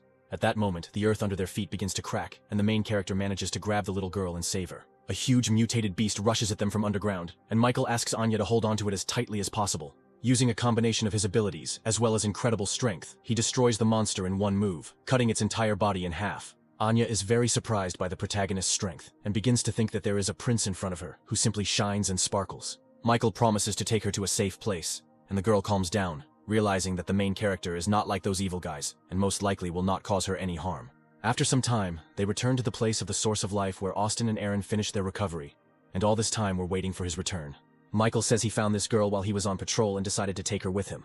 We've become much stronger after absorbing the life source, and I'm also interested in the ability you just used. The ability I just used is your Shadow Gap, and I can open the possibility of borrowing other people's abilities. After the explanation, Michael asks the guys to come closer to him, because the situation has changed a lot, and they need to plan their next steps. Michael explains to his new friends that the situation is getting complicated, and staying here could be dangerous, so he suggests that they go to the shelter and wait for him there. He also, realizing the seriousness of the situation, asks the guys to look after two defenseless girls while he deals with other matters. Noticing how little Anya is playing with Goldie, he decides to send his familiar along with the survivors for additional protection. Austin suggests that the main character go with them and not risk his own life if it is so dangerous here. I will refuse this offer. The center may contain information about my sister, and I need to find out. Aaron gives Michael approval, noting that since he now has Austin's ability, they will only be a burden to him. The protagonist also says that he will take little Anya with him, since she is very unique and is temporarily not suitable for being in the shelter. Friends tell the protagonist that they will wait for him at the shelter and ask him to return safe and sound. Little Anya says that Goldie would prefer to stay with them, but because of her submissiveness, she cannot refuse, and also wonders if she can take control of him with her own powers. They both watch as the familiar flies away along with the handful of survivors while the little girl waves goodbye to them. Michael covers his body in a shadow cloak, and Anya is surprised by his appearance and the fact that he begins to shine at this moment. The girl does not understand why everything around her has turned black, and the main character explains that he is not in the shadow of his abilities, and so will be able to move much faster and remain unnoticed. Michael realizes that there may be many unknown things in the city center, so they must be prepared for this, and decides to spend the accumulated evolution points. In total, he has more than 20,000 points at his disposal, which he spends on increasing each of the main characteristics. He decides to spend the remaining points on detection, since with the help of the Shadow Gap, he can increase his advantage in battle. I confirm the distribution of skills. The evolution tree informs him that after exiting the menu, his body will undergo changes. Such a colossal amount of points releases a huge purple aura around the main character's body, which slightly frightens little Anya. This situation does not cause much damage to health or the surroundings, but the protagonist realizes that although he is still an F rank, he feels like he has reached the D rank standard. At the same time, somewhere near the city center, a small group of survivors is wandering around, clearly busy with some kind of search. A guy in glasses named VJ expresses his dissatisfaction because they have been searching for several days, and so far, they do not see even a hint of an entrance to the ruins. Looking at the map, the leader of their squad, a guy named Alan, says that the entrance should be somewhere very close. Vijay says that if he is so confident in his assumptions, then it's time to check if the entrance is really somewhere nearby. He places his hand on the ground because his A-rank ability density can determine the density of a substance, change it, and control its molecular structure. While he is busy searching, a girl named Theodora asks where another member of their squad has gone, to which Alan replies that she has her own mission, and she can suddenly go somewhere. At one point, Vijay says that there really is a large space below, and perhaps a passage can be made there. Having received approval for the coupon, he uses his ability to awaken the earth and reach the supposed entrance below. A group of survivors standing in front of the entrance to the supposed ruins sense an ominous dark energy emanating from below. At this time, Michael and Anya both suddenly felt some strange energy and are trying to get to its source as quickly as possible. As they move towards the supposed source of energy, they come across a huge B-rank monster, which is completely defeated and burned to ashes by an incredibly powerful force. At the same moment, Michael assumes that, in addition to him, one of the survivors may also be looking for an entrance to the ruins, and most likely this energy comes from them, and he was clearly beaten to it.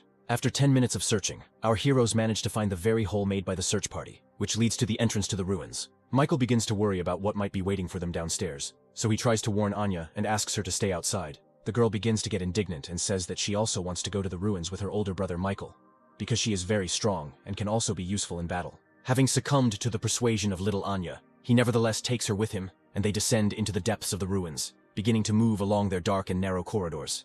When they reach the fork, they notice that a handful of survivors have gone to the right, because on this side the knight's armor is completely broken, and on the other it is completely untouched. The protagonist immediately concludes that the survivor clearly did not come down here alone, and the group could have split up. The main character, together with Anya, decides to move in the opposite direction where the knight's armor remained intact, and also assumes that they perform a security function. His fears immediately come true, because at that very second, the seemingly lifeless armor comes to life, saying that invaders have been discovered in the ruins and must be destroyed. Michael, deciding not to stand on ceremony and without wasting much time, uses the shadow rupture technique and in a matter of seconds deals with all the soulless puppets. After the victory, little Anya finds something strange on the bodies of the defeated knights and tries to tell the main character about it. The girl takes something interesting out of the depths of her armor with her hand, saying that apparently this thing makes the knights come to life and move. She holds a small blue crystal in her hand, saying that if her memory serves her correctly, it is called an energy core, and there is a lot of energy in this crystal. Michael upsets the girl by saying that, unfortunately, they are all of the lowest rank and completely useless, and she can throw away all those that she has already managed to collect. Their conversation is interrupted by a creepy, ominous sound of iron scraping against a stone floor, which makes them wary. The sound continues to increase in volume, and soon from the depths of the dark corridors appears the silhouette of a huge knight, who is on a completely different level than the previous ones. Without much ceremony, the enemy immediately tries to attack our protagonist, but the shadow skill allows him to avoid the blow. Michael realizes that he just needs to destroy its energy core, and then the knight will not be able to move. Using his shadow skills, he literally tries to tear apart the knight's armor from the inside with countless attacks. All this does not give a noticeable effect, and Michael assumes that the monster is protecting its crystal with all its might by moving it throughout the entire space of the armor. The high-level knight doesn't give our protagonist time to think and rushes into the attack again, raising his giant sword above his head for a crushing blow. The blow is so powerful that it literally splits the stone slabs on the floor where our main character was supposed to be. Everything that happens in a few moments takes on completely different circumstances, and an incomprehensible energy projectile tears off the knight's right hand, in which his sword was located. Apparently, Michael managed to dodge and also throw an enchanted weapon at his opponent, after which he decides to use his physical skills and literally crushes the monster's iron armor with a powerful kick. These damages no longer allow the knight to move, and after the victory, the main character discovers an energy crystal and a stone tablet inside his armor. You understand that this crystal already represents at least some value. He asks Anya to keep it for herself, after which he tries to visually understand what use this stone plate could have, which looks unfinished, and needs to find the second part. His thoughts are interrupted by a sudden earthquake, which causes the stone slabs beneath their feet to shift from side to side. After a few minutes, a passage opens in front of our heroes, leading down to the deeper levels of the ruins. Michael assumes that the stone slab in his hand is a guide, and tells Anya that they will most likely have to go down. Descending the steps, they find themselves in front of a stone bridge, leading to a small arena in the center of which is a giant armored spider. The protagonist hands the girl a stone slab, ordering her to stay here and not take a single step to the side until he deals with the enemies. Having noticed our protagonist, a swarm of small spiders immediately pounces on him, which are clearly controlled by the main specimen in the center of the arena. Michael immediately rushes to attack them, realizing that he will definitely have to face other survivors who have descended into the ruins, and his main goal is to get as many things as possible and increase his combat power. During the battle, all his thoughts are occupied not with how strong his opponents are, but only with thoughts about who the people are who managed to descend into the ruins before him. The power of the giant spider is not enough to resist our main character, so his thoughts are occupied only with how he can force the evolution tree to increase its level. Realizing that at the moment this is not the most important task that faces him, he tries to finish the battle with the giant spider as quickly as possible and unravel the secret of the stone slab. Having finished the battle, Anya is surprised by the strength of our protagonist, who asks not to overpraise him because he was able to win only thanks to his knowledge of the enemy's weak points. As a reward after the battle, he was able to find the second part of the stone slab, as well as an intelligence crystal, which increases this characteristic by 10%, after which he again asks the little girl to hide the crystal in her purse, and also to return the second part of the stone slab to him. As soon as Anya takes the crystal in her hands, it immediately splits into atoms, and her body is enveloped in blue flame, and she feels how her intelligence begins to increase. Michael tells the girl that she unknowingly absorbed a crystal that increased her powers, and now her skills will be much stronger. After which he decides to combine the parts of the stone slab. After the plates are connected, they immediately release a huge amount of energy, and a hologram of an upside-down pyramid appears in front of them. Looking at the hologram, Michael understands that this is a map of the ruins, on which the reward and danger are marked with lines and colors, and that on the 5th floor is the most powerful of them, where the strongest opponents will be waiting. Little Anya notes that, looking at the map, it seems strange to her that there is no path to the 3rd floor, where none of the corridors lead. The main character also finds this very strange, but their conversation is immediately interrupted by an incomprehensible movement from the arena where the remains of the defeated spider monster are lying. Looking up at the map, they both notice that the downward movement of the arena is synchronized with the appearance of a passage to the 3rd floor of the ruins. Immediately after this, the pyramid-shaped hologram begins to shrink, turning into a small star with an energy core in the very center. Trying to understand what this little star is, our heroes can't find anything better to do than just take it with them until they can use it. Approaching the edge of the very arena that began to move downwards, they notice a huge staircase leading into the depths of the 3rd floor of the ruins. While our heroes are descending to the 3rd floor, a handful of survivors who found themselves in the ruins before them had already managed to reach the 5th and lowest floor.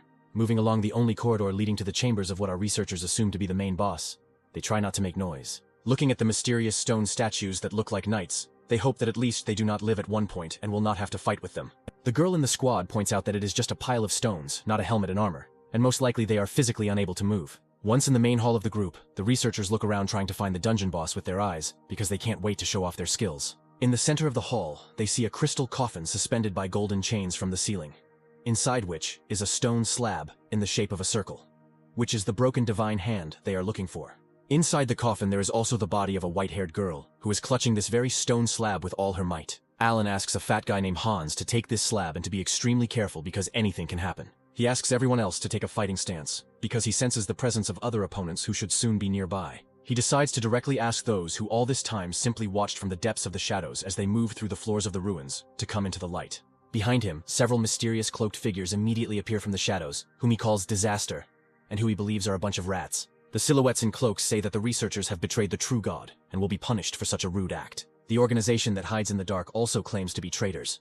Rats must hide in the sewers. After these words, they immediately enter into battle, and Alan orders you to protect Hans and the stone slab at all costs. Meanwhile, Michael and Anna finally descend the long stairs to the 3rd floor of the ruins, and the girl says that she is very tired. Once they reach the entrance to the 3rd floor, they both sense a strange aura from the other side of the door. Suddenly, the main character grabs his chest with his hand, experiencing a strange sensation that slightly agitates the little girl, who begins to worry about him. Michael understands that this is the reaction of the Tree of Evolution, and apparently it really craves what is right in front of them.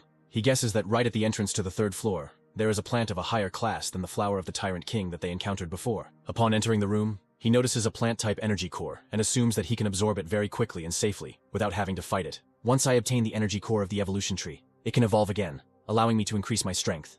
Then I can rush to the 3rd floor and fight those people for the treasure of the ruins. Using the shadow skills, the main character tries to get to the core unnoticed, but something goes wrong and it detects the main character, starting to move higher and higher.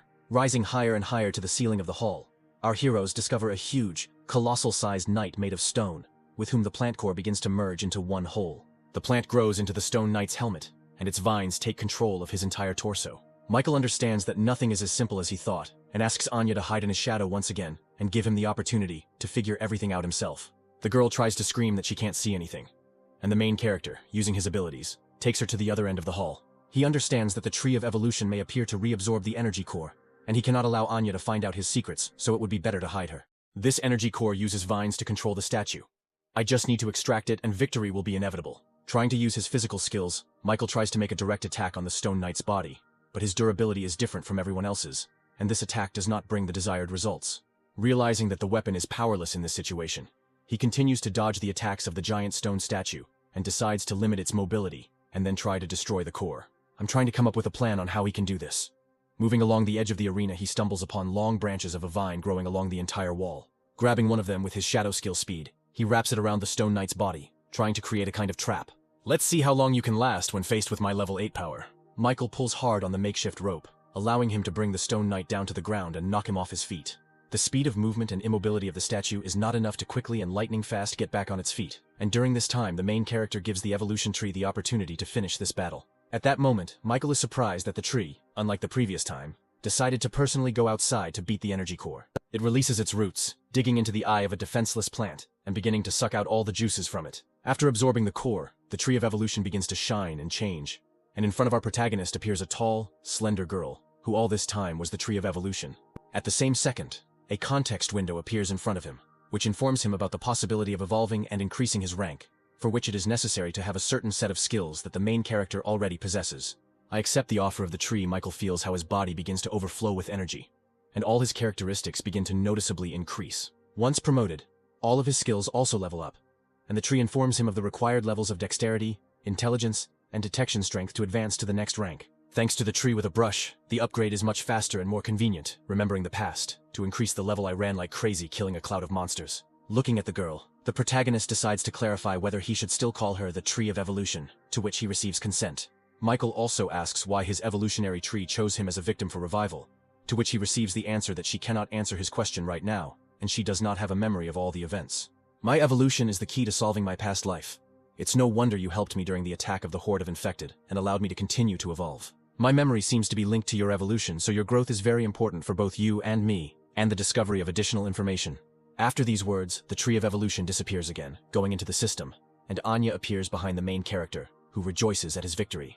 The girl is slightly shocked because she does not understand at what moment the victory in the battle occurred, but nevertheless, she is very happy for her brother. The jubilation of our heroes over the victory is interrupted by an unexpected earthquake, after which the ground under their feet begins to crack, and tongues of flame begin to emerge from its cracks. After a few seconds, the floor literally explodes, and silhouettes in cloaks jump out of the ground, as well as Alan, who is fighting with them. He notices our protagonist, and they briefly glance at each other, trying to comprehend the situation and understand whether they are enemies. Having decided to land next to our heroes, he is surprised that besides them, there are still people in the dungeon, and apparently, they have not fully explored all the floors of the dungeon. I notice silhouettes in cloaks. Michael remembers that Anya was talking about them and decides to ask her if she had seen these people before, to which the girl replies that she had not seen Alan and his friends. Their conversation is interrupted by mysterious silhouettes in cloaks who order them to immediately give them the broken arm of the divine stone.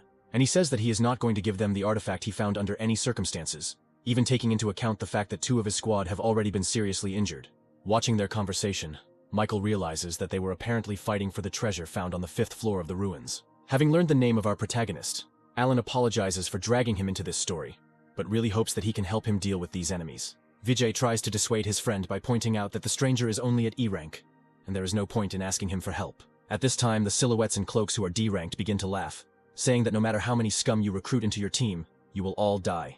Elan says that they are at a disadvantage, and he feels that the protagonist is not an ordinary person, so he boldly offers to join the battle. Vijay continues to insist that a person with such a low level of strength will not help them in any way in the fight, and besides, he has a little girl with him who will act as ballast. The silhouettes in cloaks talk to each other, calling the weak humans worthless, trying to form packs and do everything possible to survive. The main character tries to understand what is happening, because the silhouettes in cloaks are very reminiscent of monsters, and if you look closely at them, their bodies have a very familiar aura. He remembers his battle with an advanced infected girl who was guarding a meteorite fragment, and had her own consciousness. Immediately after this, he asks the fair-haired guy and Alan to stay here to protect Anya until he sorts things out himself. Alan tries to stop the main character, but he immediately rushes into the attack with incredible determination, realizing that these are unusual opponents, and that fighting them will be much more dangerous. Starting the battle, he immediately tries to understand if there is a main individual among these monsters, in order to first deal with the minions. Suddenly, one of the silhouettes tries to attack the main character from behind, but a charge of fiery energy flies into his face, which saves Michael from being hit in the back. This stream of fire turns out to be released by Alan, who asks him not to act so rashly because he will be the main attacker who needs to be supported. Looking at him, Michael realizes that this man is a D rank awakened with a very strong flame ability. At this time, the silhouettes in cloaks begin to talk to each other about the main character, not understanding how a low-level person can be so fast, and that they sense divine power in him. And he asks Michael to be careful, because these creatures are difficult to deal with, and such damage is just a speck of dust for them. After these words, the main character instantly approaches one of the monsters, and with a powerful blow of his blade literally cuts his body into 2 parts. Vijay is incredibly amazed by such speed and strength, and little Anya says that her brother is very strong and will not lose so easily. Alan also confirms his words, realizing that his assumptions were correct, and the main character is really not so simple, perhaps even too simple. Standing over the protagonist's defeated opponent will prompt a context window to inform you that 600 evolution points have been received for defeating a D-rank monster. The second silhouette in a cloak, looking at the protagonist, does not understand what is happening, because a low-level human cannot have a divine aura and be so strong.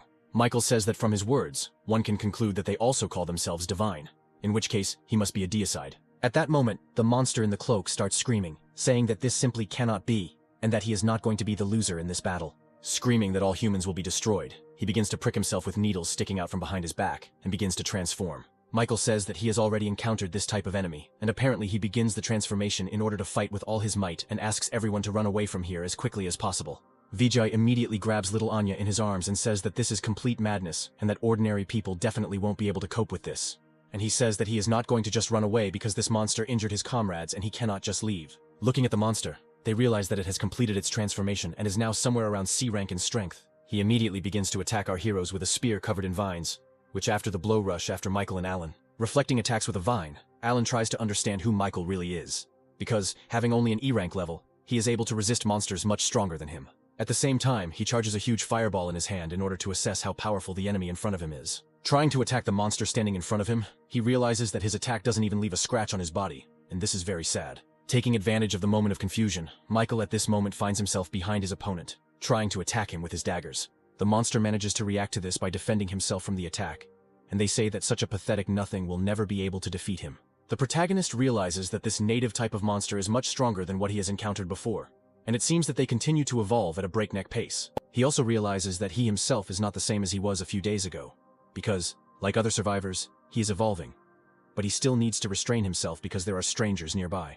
Michael fights the monster using only Shadow Rift and his own physical skills, but even this is enough for Alan and Vijay to be amazed by its colossal strength. Alan asks his friend not to ask how this is possible because this is the first time he sees an E-rank fighter being able to suppress and fight on equal terms with a C-rank monster. At the same time, the main character continues to push his opponent with a powerful blow, sending him towards the nearest wall. Retreating to Alan, he says that he is amazed at his strength if he is able to fight alone against such a terrifying opponent. Michael says that his defense is too high and his current weapon won't be able to deal him fatal damage. While in his head, he understands that he can use the ability to devour to instantly kill him, but he needs to check something. Now he has a plan to deal with it, but he needs Alan to give him some time to prepare. His new friend gives his consent, and Michael understands that this is being done in order to test the fighting abilities of his new acquaintance and his strength. After his request, Alan engages in battle with the monster using his strength to the maximum, causing a huge column of fire tornado. The infected, breaking through the wave of fire, tries to shout offensive phrases at people, but Alan shuts his mouth with a firebomb. Even if I can't defeat you here and now, I can at least make you shut up for a while. The main character understands that fire abilities are very strong, and it is not surprising that the guy was able to reach D rank in such a short time. Considering the destructive explosive power and large attack area, he assumes that this ability will be very effective for him in the future. He hopes that in the future he will be able to find an opportunity to make a contract with him for the ability, but for now he returns to the body of the defeated Stone Knight to take his spear. At this time, Alan tries his best to distract the monster, dodging its attacks while trying to inflict at least some damage on it. All this running around begins to drive the infected into an unprecedented rage and piss him off, which is why he wants to end the battle as quickly as possible. He uses his needles to catch up with the fleeing guy and finish him off right here and now. But Michael, who arrives in time, does not let him do this. Throwing a stone spear lying on the ground with all his might, he throws the mutant away, saving Alan's life. The guy can't believe what he just saw, because an ordinary person can't have such strength to lift a giant stone spear and throw it such a distance. Unfortunately, the force of the throw is not enough and the monster manages to catch it in flight and survive. At that very moment, Michael, who had arrived, began to try to press from the opposite end of the stone spear, trying to prevent the monster from having the opportunity to come to its senses and counterattack. Alan also immediately comes to his aid and begins to help, creating efforts to defeat their common enemy. The infected tries to suppress their morale by saying that a pathetic little human who only knows one attack won't be able to do anything to him. Alan states that in order to deal with such a worthless person as he only needs to know one attack, and he begins to concentrate a huge clot of flame in his hand. He asks Michael to stand still and not to lose his position, after which he releases a huge column of flame, which, performing a reactive function, pushes the spear towards the monster. Trying to resist this effort, The infected person catches himself thinking that his consciousness is beginning to change, and as if someone is trying to take control of him. For a moment he pauses, lost in his own thoughts, saying that Anya is the sweetest and most beautiful girl in the universe. This second is enough for our heroes to squeeze out the last of their strength and send the mutant flying on a spear towards the nearest wall. Looking at little Anya, they understand that she tried with all her might to control this monster for at least 1 second. She had to spend all her strength on it. Fortunately, these efforts of our heroes are enough to achieve victory and deal with such a formidable enemy. Just after a crushing victory, Michael helps Alan to his feet, while grabbing his hand and activating his ability, forming a contract for the ability of fire. Immediately after this, Michael asks his new acquaintance to tell him everything he knows. I tell you that these people in black cloaks belong to an organization called Catastrophe. They are extremely mysterious. Their location cannot be determined by the usual human methods. Catastrophe. What kind of organization is this, and what is their goal? Asks the main character, while remembering that in past lives, he had never heard of such an organization. All that is clear to me is this, and the fact that they are constantly catching the infected. But I can't tell myself more. The protagonist understands that his words almost exactly coincide with Anya's testimony, and also decides to clarify how they were able to find these ruins. And he says that they are mercenaries, and came here as part of a mission. And as for the recruit, they themselves do not know. This is a broken arm made of divine stone. The loot we got on the 5th floor. You dealt with the disaster, and this thing should belong to you. There is no need for this. You can keep it for yourself because without it, you will not be able to complete the mission. Michael realizes that he has already gotten enough and was able to make a contract for the fire ability, but he has one request. He shows Alan and everyone present a photograph of his younger sister and asks if they know any information. And he replies that at the moment he doesn't know anything, but he will try at all costs to help in her search. At this point, their wounded friend begins to cough up blood, and the girl tries to hurry her commander, saying that they need to find a doctor as soon as possible. Alan asks for forgiveness and says that they need to go, giving the protagonist an address where he can contact him when he finds himself in another city. Leaving the ruins, Vijay asks the commander if they will really just leave, because they outnumber him, and they could try to take away from him all the treasures that he managed to find on other floors. And he says that even if they are at the peak of their strength, all together they won't even come close to dealing with him. Because in that battle, he only used half of his strength. He really impressed me, but what you say seems too exaggerated to me, since he's only an E rank. You may be right, but when I was around him, I felt a discrepancy between his demonstrated strength and his personality. But even despite this, he creates a feeling of reliability, and that next to him you will be protected. When Anya asks why they didn't take those treasures, Michael says that he likes Alan, and he will give him a chance to prove himself in the future, so it will be a gesture of goodwill. Alan, if this stranger is really that good, why didn't you invite him to Skynet and even reveal our true identity? Because if he joins us, we can complete a higher ranking mission and get a bigger reward. Now is not the time, and we cannot reveal all our secrets to random people, because if someone from the top management finds out, we will be in trouble. And besides, he is also a very cautious person. After the research group leaves, Michael invites Anya to go on the journey as well. We should continue to explore this area and use the crystal to make you stronger because it will be very useful. The girl begins to be very flattered by these words, from which her pride begins to soar very high, as does the feeling of her own importance.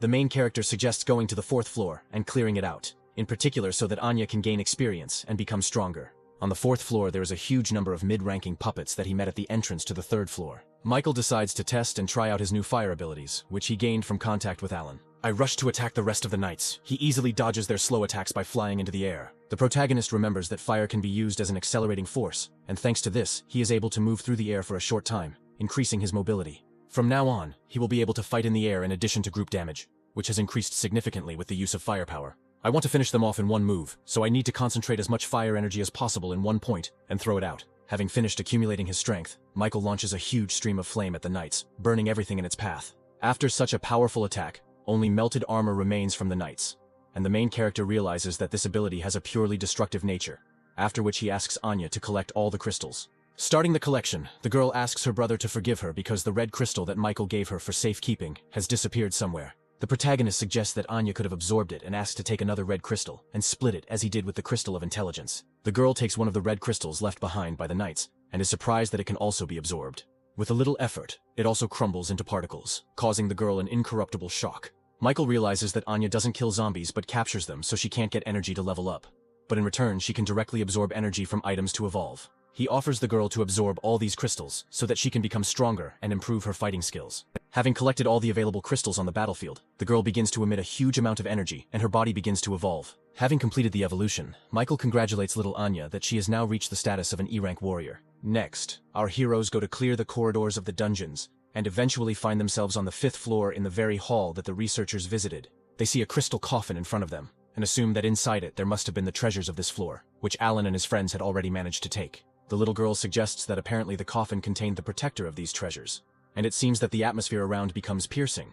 At that very moment, a primal horror hangs on little Anya's face, and behind them appears an enraged monster trying to attack them from behind. With an impassive face, Michael, with a slight movement of his hand, sends the monsters flying with incredible force. He suggests that Alan and his friends had to fight the disaster after taking the treasure and did not have time to clear the dungeon of monsters. Little Anya says that she can't take control of this individual, after which the main character decides to take on the matter himself. Trying to get closer to the enemy, the monster activates the ability of lightning, covering its entire body, which forces Michael to retreat for a short time. Deciding to end the battle safely, he uses his shadow skills to capture the monster and absorb all of its powers. By using the absorption skill, he gains some evolution points as well as 2% of the lightning ability fragment.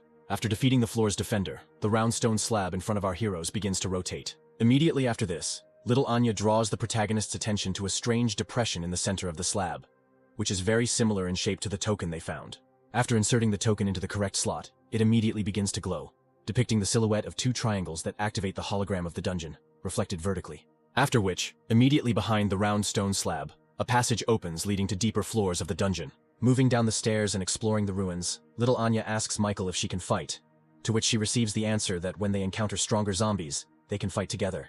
If I meet a suitable one, let her fight with him, and I will stand on defense in order to later implement my abilities. As they move through the corridors, they encounter monsters in berserker armor. The armored doll became a warrior, and it looks like there is a very large gap between the upper and lower floors. The armored warrior immediately rushes to attack the main character, but he dodges to the side without any problems. He throws one of his blades towards the monster to distract its attention, after which he instantly approaches him and activates the ability to devour, receiving 400 evolution points and also 2% of the fragment of the berserk ability. Immediately after this, Anya screams that further down the corridor a huge number of warrior monsters, also dressed in armor, are approaching them. The main character asks the girl not to interfere with him, and to give him the opportunity to deal with them.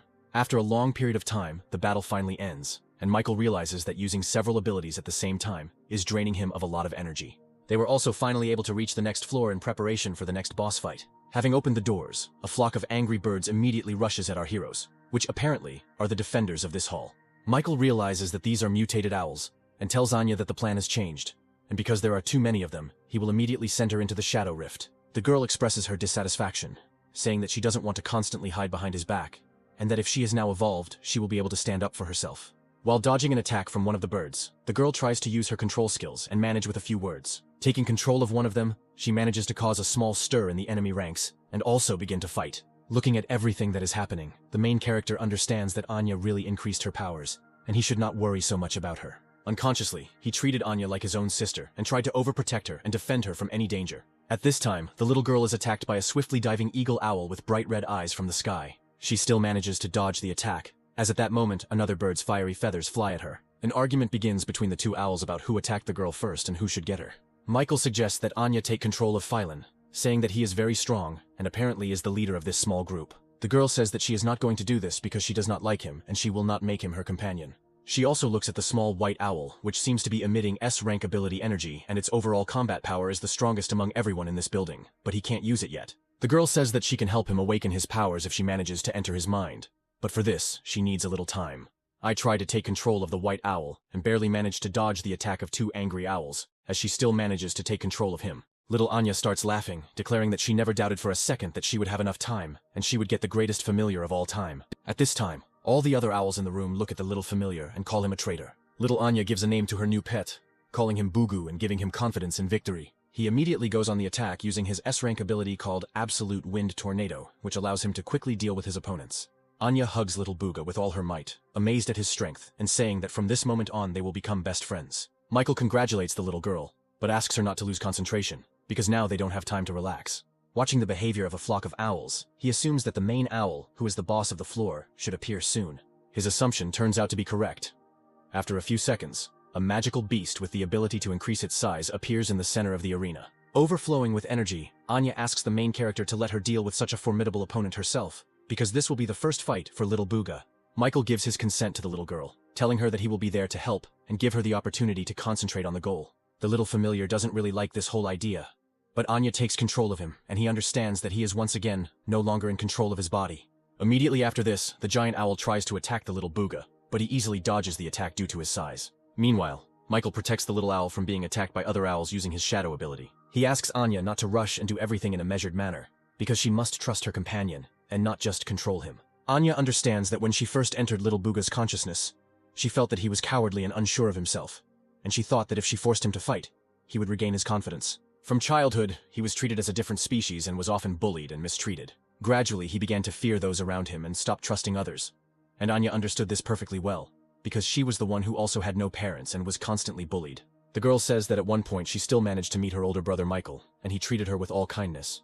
So she wants to do the same for Bugu. Such a motivational speech immediately gives the little familiar an unprecedented boost of energy, which allows him to begin fighting with greater strength. Taking advantage of its speed, as well as the clumsiness and colossal size of its opponent, the little owl manages to deliver many quick and lightning-fast attacks.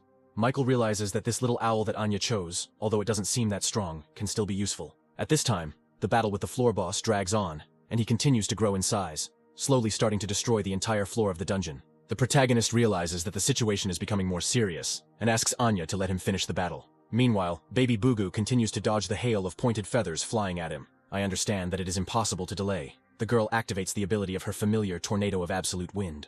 At the same second, a huge energy tornado appears around the boss, sucking in a huge amount of debris and stones, which begin to inflict a lot of damage on the boss's body. This is the S-rank ability of the Absolute Wind Tornado, and in my past life, this was the peak combat ability. Michael is surprised that they were right, and this little owl really is the strongest here. She managed to take control of it. After this, the dungeon boss simply falls to the ground, and they rejoice at their first and grand victory. The girl runs to hug her new familiar, being incredibly happy. Michael also turns out to be very happy for his companion, and offers her to give Boog the opportunity to absorb the energy source.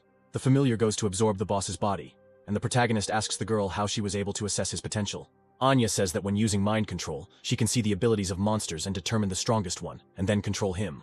The protagonist is surprised, albeit briefly, that a warrior like Anya has an ability that can directly influence the strongest enemy unit and turn it into an ally. Big brother, don't you have an ability that allows you to copy others? Michael says that he really does have such an ability. But what is the point of this information?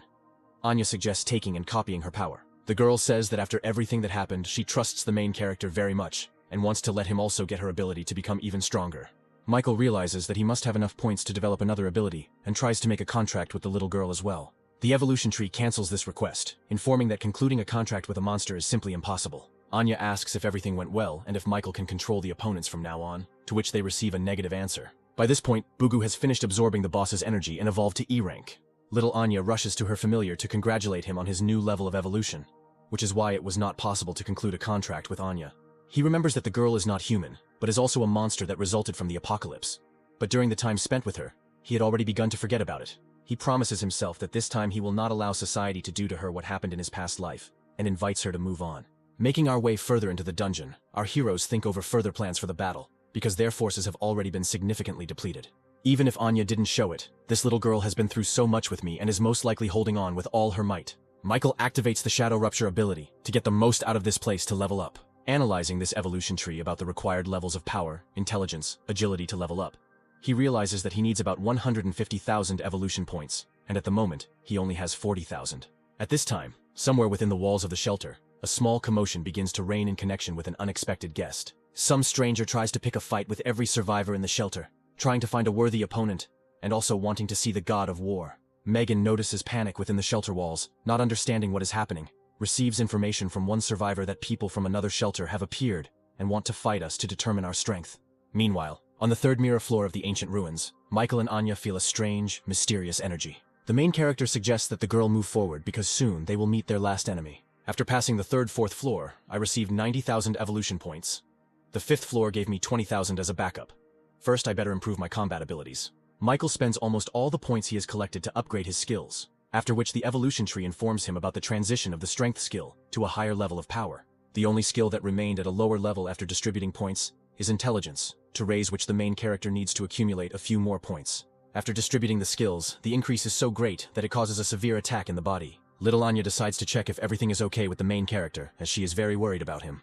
Michael says he's fine and suggests entering the main hall by opening the gate and fighting the boss. This time he asks the little girl to wait for him outside, because he is very worried that she is exhausted, and simply does not have enough strength. Michael doesn't care what kind of enemy is behind the walls because he wants to test his new power. Upon opening the door, he discovers a huge armored python with the ability to poison anything it damages. Having dodged his first attack, the main hero soars into the air and concentrates 30% of his strength in his hand to test the snake's strength. Even 30% is enough to slam the snake's head into the stone floor with incredible force. The enraged monster clearly doesn't like this arrangement, but the main character is glad that he will be able to play the test of strength a little longer. The monster decides not to stand on ceremony, accumulates a huge amount of poison in its mouth, and splashes it towards the main character. Using the shadow skill to dodge the attack, Michael once again goes behind the snake and this time decides to put 50% of his maximum into the strike. This blow is so strong that the snake begins to bleed completely, and the protagonist understands that 50% of his strength is the limit that the enemy can withstand.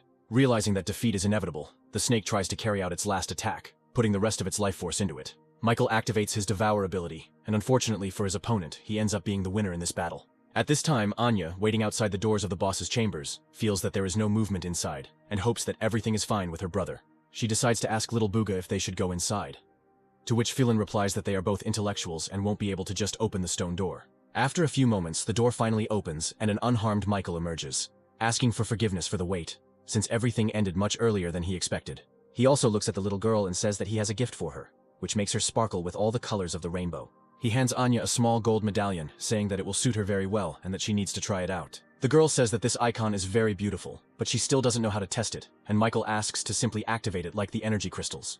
Our heroes find themselves in a special cube, and Michael says that this medallion activates teleportation to a special space, which is very useful when taming various monsters.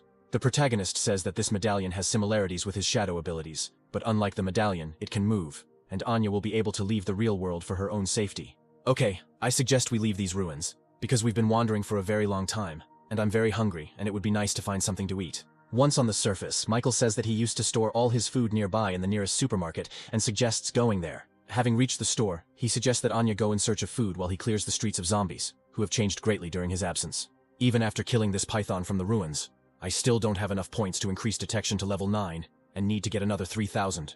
At this stage of development, our main character's strength is at level 15, agility at level 13, detection at level 8, and intelligence at level 5. He decides to continue clearing the areas until he can evolve to a new rank, because he needs to become as strong as possible and return the memory of the evolution tree. At this time, somewhere nearby in one of the back streets, a man, along with his wife and child, are making their way through the city streets trying to get some food for themselves. The man does not understand why the world suddenly turned into a real ruin in such a short time.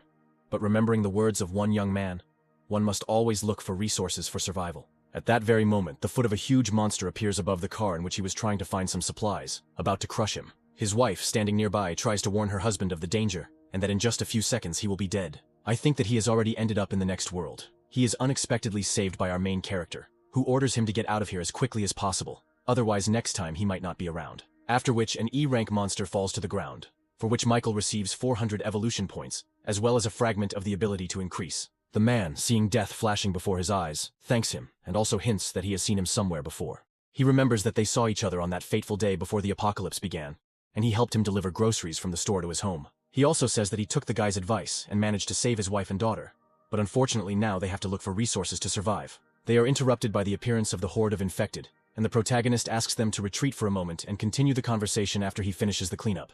Gradually destroying monsters, the evolution tree reaches its limit, and informs him that he has reached the required number of points to move to D rank. At this very time, little Anya and Bugu ate so much that they simply could not move. Michael immediately enters the room with a family of survivors, saying that he met them on the road while clearing the area of infected. He tells the man that for now they can stay here and eat, and later he will take them to the shelter, for which he receives incredible gratitude. Anya says that she will take care of everything, and the main character can also take a break, and at least have a little snack at this time. Having had a good meal, and going out onto the balcony, Michael finally decides to distribute the evolution points and start moving up to a new rank. He dives deep into the system and finds himself in his consciousness in the middle of the Temple of Evolution. Having fulfilled all the conditions, its characteristics are significantly increased, as are its abilities, which begin to work with greater power. The evolution tree congratulates him on reaching D rank, and Michael immediately decides to ask her how she got here.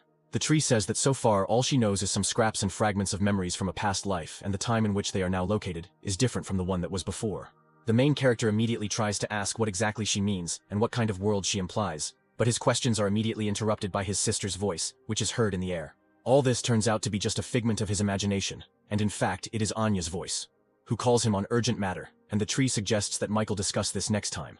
Returning to the real world, the girl hurries to tell the main character that Goldie has returned, and is in a hurry to convey important information. At this time, within the walls of the shelter, real mockery continues, where the same man continues to demand that his god of war be brought, because all the other survivors cannot give him a worthy battle. Such impudence begins to enrage all the survivors present in the shelter, including Austin, who decides to volunteer in gratitude for Michael saving him. Climbing into the ring, the man begins to laugh at yet another pathetic corpse who decided to volunteer. They begin to fight, and Austin immediately decides to use his shadow rupture abilities, but the man's insight allows him to strike even at sterile creatures.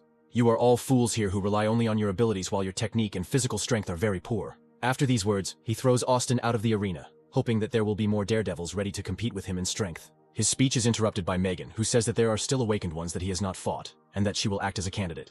The man is surprised that among the volunteers there is a girl who has no choice but to protect all these weaklings. Before the fight, Austin tries to warn the girl that her ability is intended for a single attack, and his level is much higher than hers. Having climbed into the ring, the man offers the girl to make a deal, and if she agrees to have dinner with him, he will not beat her. At the same moment, Goldie manages to reach the gates of the shelter together with Michael, who is rushing to help the survivors. Right at the entrance, he is met by Olivia, who has lost her glasses and tries to stop the main character, demanding that he undergo a test. At this time, Megan is completely broken and covered from head to toe in abrasions. Well, listen, Victor would definitely like you, and if I ruin your beautiful face, he clearly won't like it. With her last strength, the girl tries to attack her opponent, which makes him surprised that she still hasn't given up and is still trying to resist. I am surprised by such determination. He says that since she wants to die so much, he will allow her to do it. At that very second, a powerful blow from Michael's palm sends the impudent fellow into a deep knockout, face down on the ground. All the survivors in the shelter begin to rejoice at the arrival of the god of war, in particular Megan kneeling before him. Michael says that Goldie managed to inform him of the situation and he arrived as soon as he could to sort it out completely. One of the survivors asks the protagonist to be careful because people from another shelter want to absorb their ranks for their own purposes. At this moment, the man rises up full of anger, not understanding who dared to touch him and promising to destroy the impudent man. Michael says that if he is addressing him, he should turn around and say it to him, looking him straight in the eye. You try to look back, the main character starts to mock him, not giving you the opportunity to even look at his face, continuing to beat up his opponent. He starts to land a huge number of blows, saying that his opponent is so weak that he can't even look him in the eye. At this moment, in Commander Winston's office, a man is pressing him with all his might, demanding an immediate answer. The one who puts pressure on him turns out to be the commander of another shelter named Rick, demanding that he hand over control and command to him. Winston says he is very flattered by the offer, but this refuge was protected thanks to one man, and he cannot simply hand over command authority without his consent. Commander, how can you be so stupid if you want to do great things? Don't worry if you agree to my conditions and hand over your project on research of genetic medicine. You will become one of the top leaders of our main base. At that moment, their conversation is interrupted by an unexpected knock on the door, which ignores Rick's statement that an important meeting is taking place, and entry is prohibited. Michael enters the office, dragging the body of the man he had defeated behind him in one hand, wondering who had the nerve to commit such an outrage. He throws the body of the defeated enemy on the floor, asking the commander if this dog is his subordinate. Looking at Commander Winston, he says that it looks like this man is an outsider, and asks him to immediately leave the shelter, and let him talk to the commander. Commander Rick is immediately surprised by such impudence, and asks who this impudent boy is, to which he receives the answer that this is the very god of war. In a fit of anger, he begins to shower Commander Winston with threats, saying that he will regret his actions more than once, after which he writes to leave the office, as well as the shelter, slamming the door behind him and leaving our heroes alone. Winston is very happy about Michael's arrival and asks him if he managed to find his sister, to which the protagonist says that this case is still in limbo, but he has other information. That mysterious girl from the video you showed me, I need a screenshot of her photo. The commander promises to look into the matter and also offers to provide him with assistance, to which Michael says that he will leave immediately after receiving the photograph. He also promises to provide the coordinates of the ruins in the center of the city where they can extract a lot of minerals to improve their skills, which greatly inspires Commander Winston. After this, the commander invites the main character to go with him to receive another gift, and they find themselves on the second floor of ancient ruins. Finding himself in front of a huge gate, Bruce reports that they literally just recently solved the puzzle leading inside, and he can take all the necessary treasures from there. Michael still decides to go inside, realizing that he has no choice, because he still couldn't find a suitable weapon for himself, and maybe the contents of this treasure will help him with this. Once inside, he sees in front of him a huge pedestal with many lights and a bridge leading to them. Each pedestal opens up the possibility of choosing one of the sacred relics, and Michael ponders which one he should take. Suddenly, the evolution tree offers the protagonist to choose a challenge token that is right in front of him. Listening to the advice of the tree, the main hero reads the instruction that the token can be used infinitely and compete in the Tower of Tests, becoming even stronger. Having carefully considered his choice, he nevertheless confirms that he will bring this relic into his possession, and immediately decides to try it out. At that very moment, he is teleported to another dimension where a giant testing tower is located in front of him. At that very moment, a cute girl appears in front of him and says that she is the conductor of the testing tower. She also says that she will accompany the participant during the entire passage, and will also answer any question regarding the tower. The testing tower is a place where the test subjects practice. Each floor has a step. The higher the floor, the more difficult it is to go further, and there are 600 floors in the tower. Also, on every 150th floor, debuffs will be created that increase the difficulty, and the main character has half a month to pass the test. after which the token will simply disappear. Having heard all the information received, Michael decides that there is no time to waste and that he needs to start immediately, and the presenter tries to stop him. Once on the first floor of the initial rank, our main character finds himself in a small testing arena. The girl says that it is very thoughtless to just go forward because she was going to say that there are fixed decorations on each floor, and the entrance is just a teleportation gate. To get to the next stage, you need to kill all the monsters on this floor, after which you can get to the next level. The girl tries to warn the main character that the tower is a very dangerous place, but notices how Michael disappears somewhere at that very second. And after a few seconds, shock hangs on her face, because the context menu informs that the floor has been passed in 30 seconds, and access to the second level is open. At this time, in front of the gate, Bruce expresses his dissatisfaction that our protagonist has been gone for 30 minutes, and he is very worried. After a few more minutes, the door opens and Michael reports that there is no danger inside and they can safely enter. Burning with curiosity, Dr. Bruce immediately rushes inside to study the new technologies and relics. Winston wonders what exactly the protagonist chose as a relic for himself, to which Michael says that the thing he took will be very useful to him. In his head, he is perfectly aware that he cleared 150 floors of the test tower in 10 minutes. Commander Winston gives the protagonist a photograph of the mysterious woman that he asked him to take, after which the protagonist announces that he will leave the shelter walls as soon as he has prepared all the necessary resources. After finishing his conversation with Winston, he goes in search of Anya, who is found sleeping in her bed, and decides to give the girl a chance to rest and set off on her journey the next morning. The next day, he will tell little Anya that she needs to get ready because they are setting off on a journey. Little Anya wonders if they will tell the others about their departure, because they will obviously be worried about them. Just as Michael is about to give an answer, they are interrupted by Megan, who is standing at the exit of the shelter, and says that she knew that the main character was going to leave the shelter secretly, without saying anything. The girl says that she's going to go with them, but the main character tries to dissuade her, saying that it is too dangerous. Again, you try to stop me with these excuses. But I can't become better if I stay here, and eventually there will be nothing left for me to defend. Little Anya asks her older brother to take Megan with him because last night she took very good care of her and doesn't want to leave her alone. After thinking it over carefully, Michael still agrees to take Megan with him, hoping that she will not become a burden to them. When the girls asked where they would go next, he recalled the coordinates of the city of Xiao, which Alan had given him, and where their route would be planned in the future. Moving in the intended direction, Michael is also simultaneously engaged in clearing the test tower, making his way to ever higher floors. The control tower informs him that in just 2 days he managed to reach the 300th floor, and whether he plans to continue further, since he will be given a weakening that increases his own weight. Michael had no idea that a 20% increase in weight would affect his speed so much, and before going further, he decides to check what limitations await him on the next floors. After passing through the portal, he gets to the next level, starting from which he will be prohibited from using any abilities, but in return, he will receive evolution points in a triple amount. A huge, ferocious monster immediately appears before his face, which he will have to defeat using only the strength of his own body. The main character immediately rushes forward with bare fists, delivering a terrible blow to his opponent. The monster immediately counterattacks, causing the protagonist to block the blow, and realize that under the influence of such a huge weight, his attack power is noticeably reduced. The control tower offers the protagonist to leave for a while, and better prepare for further trials, to which the protagonist immediately agrees. But before leaving, he still decides to go through this floor of the tower, stating that at this stage it does not pose any big problems for him. After which, using a crushing blow to the air, he clears the floor. The manager, looking at this, is simultaneously shocked and upset, because at this rate she will lose her job and have nothing to do.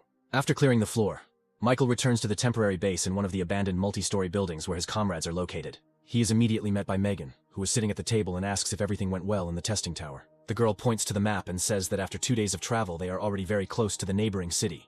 But unfortunately they do not have all the information and need to prepare in advance. The protagonist suggests that the girl get a good night's sleep while he checks everything on his own. Having got out into the street, the main character decides to personally meet with the fat man and discuss some points, because with the help of the shadow gap, he will be able to get to the desired point in 10 minutes. After a while, he finds himself near the entrance to an abandoned bar and decides to go down. The sounds of several people talking can be heard from below, and we see someone pouring alcoholic drinks into glasses. Behind the bar stands a girl from Alan's team, who scolds him for not allowing them to drink during the mission. And he, at this time holding a glass of ice in his hand, smiles and says that this will not affect his performance in any way. Looking around, he feels a foreign aura of presence, which seems very familiar to him, and asks his girlfriend to get another glass because they will have guests. At that very moment, Michael enters the room where he is immediately greeted, and offered a little drink, or just some water. The protagonist asks who owns this bar, and where the other 2 people from his squad are, to which Alan replies that they are preparing for an upcoming mission. After the apocalypse, the whole city was empty, and I decided to take advantage of the opportunity and set up this bar as a base, as well as a place to relax. And by the way, I have no leads yet about your little sister. Michael says he came on other business and hands him a blurry photo of the man who, judging by the video, kidnapped his younger sister, asking if he has met anyone like that. Alan's face shows surprise and he says that he feels like he's met this man somewhere before. The main character immediately jumps up from his seat trying to find out where exactly, what time, and what the name of this person was. Please calm down, my good friend. I just slightly remember someone similar and I need to check this because since the photo is blurry I could be wrong. I have a proposition for you. I'll go check if my memories really go with your photo. But in exchange you'll help me finish the mission I'm on now. Michael immediately agrees to such conditions, and Alan shouts that this needs to be celebrated. But the girl behind the bar immediately stops him and says that it is too early to celebrate. The main character sets off on his journey. Reading this task, he understands that he needs to investigate some kind of disaster and this also interests him very much, as does the search for his sister. At this time, Alan talks with the girl about the photograph shown by Michael, and tries to justify why he had to lie about the fact that he only slightly remembers this man. All this was done in order to protect the main character from rash actions, because if what is depicted in the photograph is connected with Skynet is true, then this could lead to a catastrophe. At this time, Michael goes to the place indicated in Alan's assignment in order to investigate the causes of the disaster and understand who is behind all this. We see how memories of the distant past, even in peaceful times before the apocalypse, emerge before us. Even as children, the guys from Alan's squad would rummage through trash bins in search of at least a small piece of bread. They are met by little Alan, accompanied by some girl who offers help in exchange for them going with him. After some time, all the children are happy because Alan helped them steal food from richer people. The girl asks Alan why they should take them with them, to which he replies that in their situation they need to stick together and unite, because that is the only way they can survive. While the children laugh and enjoy their meal, Alan discusses his future plans, even though it all happened in the distant past. Even in our time, somewhere in a wasteland surrounded by forest, there is a mysterious technological base. Arriving within its walls, Alan goes down the elevator, feeling nostalgic about his past life and hoping that his friend is not the one who kidnapped the protagonist's sister. Finding himself in the right room, he goes inside and sees in front of him that same little girl who turns out to be the woman who kidnapped Michael's sister at the very beginning of their journey. They greet each other, and when the girl asks why he is not on a mission, Alan replies that he was just passing by and decided to see an old friend. She asks him to stop the useless talk and speak directly if he has any questions. He says that nothing can be hidden from her and asks Juno to look through her list of tasks, as he is curious about something. The girl is surprised. I hope that he finally decided to help her, and that the headquarters mission is also good. She hands him a stack of documents, giving him permission to look through everything he needs if the situation requires it. Ala begins to scroll through the lists of documents in search of the name Sylvia, because that is the name of the main character's sister. Unexpectedly for himself, he finds the personal file of little Anya, and remembers that he saw this girl in the company of the main character. He is quite surprised that she is also Juno's target, as she is on her task list. He returns the documents to her, and the girl asks what happened to him, and why his facial expression changed so abruptly. And he tries to change the subject by explaining that everything is fine with him and asking why she is so late in fulfilling her assigned duties. Juno explains that her superior is putting a lot of pressure on her because there are 9 targets found so far, and 1 is still not on the list, so she has to work a lot. Having heard the information that the general staff wants to get the last victim into their own possession, the puzzle in Alan's head begins to come together into a single picture. At this time, our main character is combing the surroundings of the place where the task assigned by Alan was supposed to take place. Looking through the ruins of multi-story buildings, he hopes that the search will not take much time, and that he will be able to find information about the disaster that occurred. Making his way deeper into the ruins, he finds the infected caught and chained up, which is already a sign that he is on the trail of the mysterious events taking place in this area. Michael is about to deal with the low-level mutants when, thanks to his innate senses and reflexes, he realizes that someone is attacking him from the shadows. Thanks to his phenomenal speed, he manages to dodge the attack without receiving serious damage. An intelligent mutant comes out to meet him, who is a demon of an organization called Catastrophe, who also knows how to talk. The girl says that she feels the aura of someone named Thorn in the protagonist's body, and apparently he absorbed some part of it. I don't understand what you're talking about, but next time your companions will also feel your aura emanating from my body. At this very time, somewhere in another place, in an underground prison with a huge number of cells, someone is being held prisoner. Making his way through the corridors of the punishment cell, Alan stumbles upon a cell behind which sits a fragile, gray-haired girl. It turns out that this is the main character's sister, and she immediately asks not to waste time on her because she will under no circumstances join their organization. I didn't come to convince you, but to find you at someone's request, and that person's name is Michael. Sylvia immediately jumps out of bed, runs to the bars, not believing her ears, and is glad that her older brother is alive. After which she immediately starts coughing because her body is very wounded because she was forced to work for Skynet, and she did not want it. Alan immediately starts to bare his teeth, saying that Skynet is a bunch of scumbags and assures the girl that her brother will definitely get her out of here. Little Sylvia clutches her tattered clothes, and her arms show multiple cuts and bruises from very long torture. Alan says that he will try to inform her brother as soon as possible, that he has found her and where she is at the moment, asking her to be patient for a little while. I ask you to forgive me, but now I can't help you because I'm quite weak, and I can't get you out of here alone. Sylvia, I ask you not to be sad, because as soon as your brother receives information about where you are, he will come here as soon as possible. The girl immediately begins to cry hysterically, saying that from that very day she felt guilty for her brother's death. But just the thought that he is alive gives her hope. Alan hears the sounds of footsteps coming from the depths of the prison corridors and says that he needs to leave because he should not be seen here. The sounds come from two lab technicians discussing that they have been given permission to use a puppet drug on a test subject girl that will make her obey any orders. Alan hears their conversation and how they smile, justifying their behavior by the fact that they simply have no choice, because the impudent girl does not want to cooperate with them. He can't believe his ears, and the fact that the people imprisoned here are treated so cruelly that even the price of death is not an obstacle. Literally 1 minute later, a powerful explosion occurs and flames spread to all corners of the cells where the prisoners are sitting, reaching Sylvia herself. Alan approaches the bars with burning and hate-filled eyes, declaring that he will immediately pull her out of here himself. Otherwise, he will regret for the rest of his life that he left her here. At the same time, an alarm sounds on all floors of the complex, and a loudspeaker announces that the S-rank target Absolute Zero has escaped. Juno immediately grabs one of the workers trying to find out who did it, to which she receives in response that it was some kind of mercenary. The girl can't believe her ears and the fact that it was her friend, when suddenly a huge big guy appears, who promises to personally sort everything out. He says that he just returned from a mission and really wanted to have some fun because he is the commander of the group of the complex in which they are located. Juno only asks to stop them and not kill anyone, to which he receives the answer that he does not promise anything, but will definitely punish the violators. At this very time, Alan tries to leave the laboratory territory unnoticed through the ventilation ducts. Having made their way to another part of the complex, they get out together with Sylvia and hurry to escape as quickly as possible. Having walked several dozen meters forward, Alan is immediately hit in the face with a powerful punch from around the corner. The impact is so powerful that his body simply flies to the opposite end of the room, creating a powerful explosion and a pile of debris. The menacing man says that he overdid it a little, and most likely this puny boy is already dead. He is upset that he will have to find an excuse for Juno, who asked to leave all the violators alive. But unexpectedly for him, his thoughts are interrupted by a powerful stream of flame burning the right side of his face. Alan, who has risen from a pile of rubble, orders not to approach the little girl while he is still standing on his feet. The man grins, and after a few moments he takes on the appearance of a bear, as he has an A-rank ability and can transform into a beast with his skills and agility. He immediately attacks him in the form of a bear, declaring that the ability to control fire is quite good, and he wants to find out which of them is stronger. But he tries to keep an acceptable distance and attack with long-range attacks, because he is significantly inferior in physical strength. "You're trying to hit me with these pathetic and insignificant tongues of flame.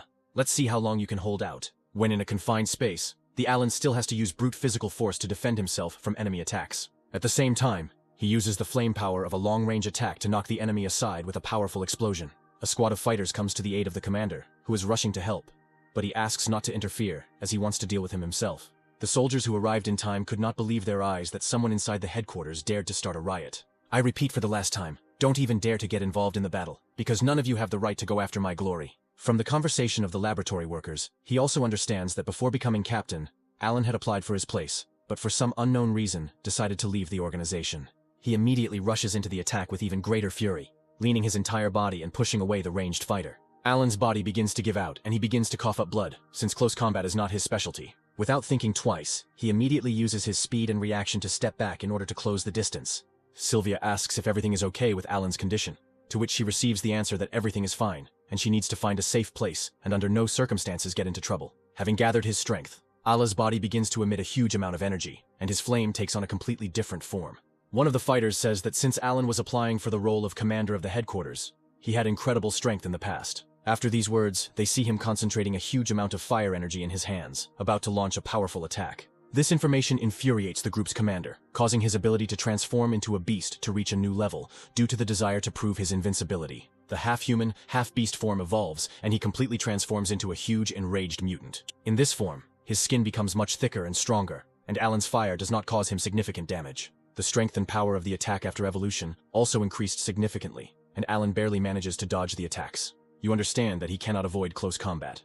He decides to respond to the bear's attacks by adding powerful explosions of fire to his physical attacks. The bear man declares that this is his victory, and he will prove that he did not become the leader of this headquarters for nothing, despite the fact that Alan claimed this place much earlier.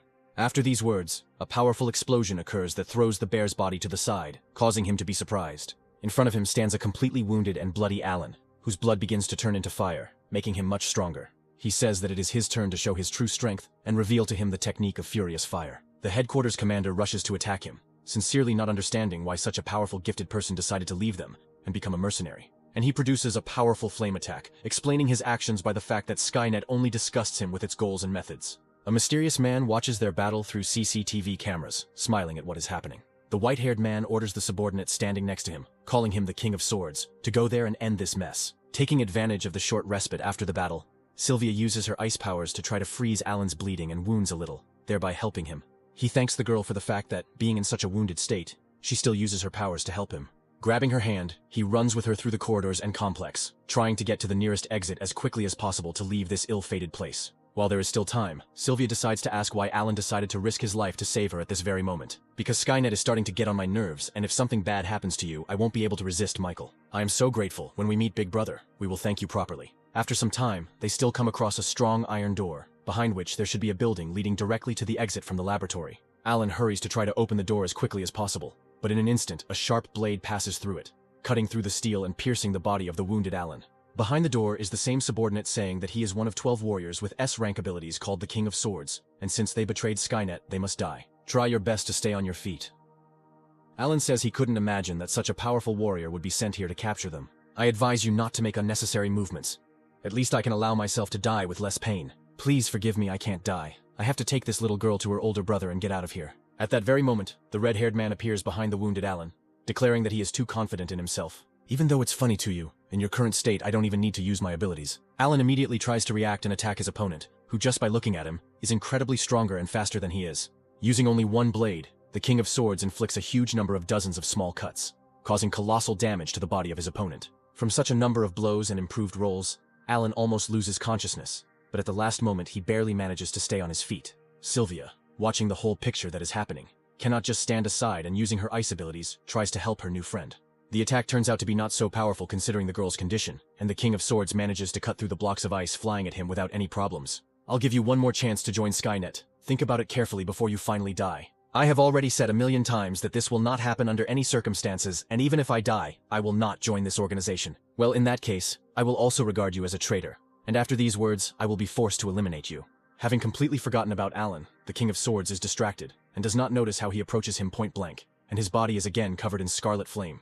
The words he said seriously angered Alan, and in a fit of anger he shouted that he should not even think about harming this defenseless girl. The King of Swords manages to dodge the attack, but the flame becomes much stronger to such an extent that it begins to melt the steel, and the enemy himself notices this. Looking at Alan, he realizes that he is starting to burn his own blood, and using his life force as a source of energy. A large fiery tornado begins to circle around the King of Swords, trapping him and preventing him from escaping. Sylvia, with you in my current state, I am no match for him, and I can't just attack him head-on. I'll hold him back, and you run. Our only hope is to wait for your brother to arrive. If he gets here, you will be saved. Until he comes, I will try to drag out time with all my might, and if my life runs out, then please take care of my body. Without waiting for the attack from the King of Swords, the little girl gathers the rest of her strength and manages to freeze the enemy into a huge block of ice.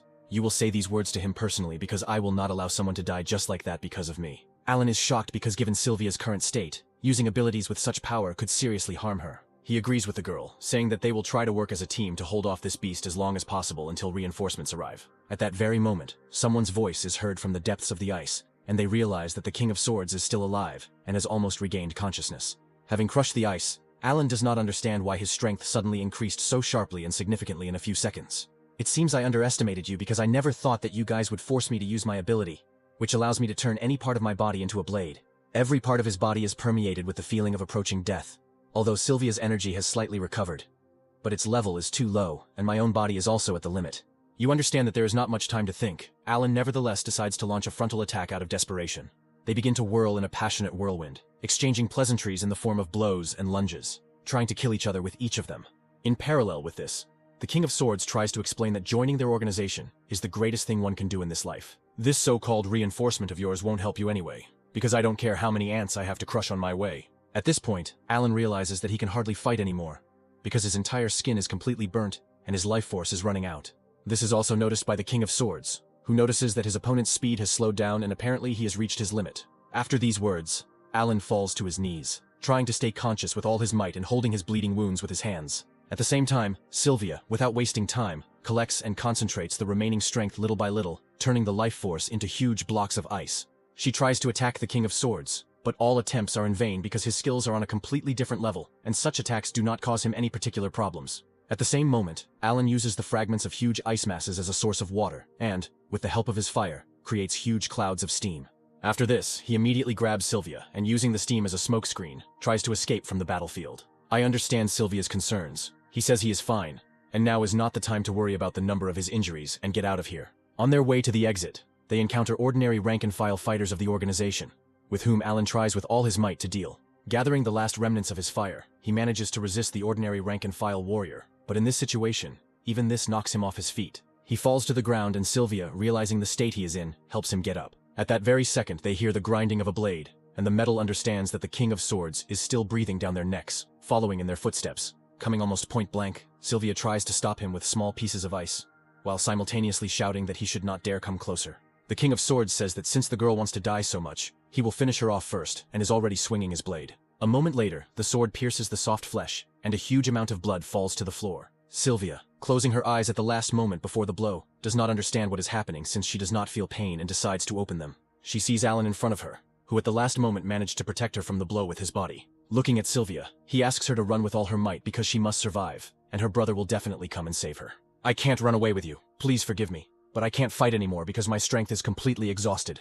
No, please hold on. You can't die like this right here. Help will arrive soon." Alan grabs the blade protruding from his body with both hands, and says that he will try to hold him off as long as he can while she runs away. The King of Swords is furious, and says that these are all useless tricks, and their seconds of life are already numbered, and nothing will help them. And at that moment, immediately after his words, a powerful explosion occurs and dark traces are visible among the smoke. When the smoke clears, our main character stands in front of him, having managed to save Alan.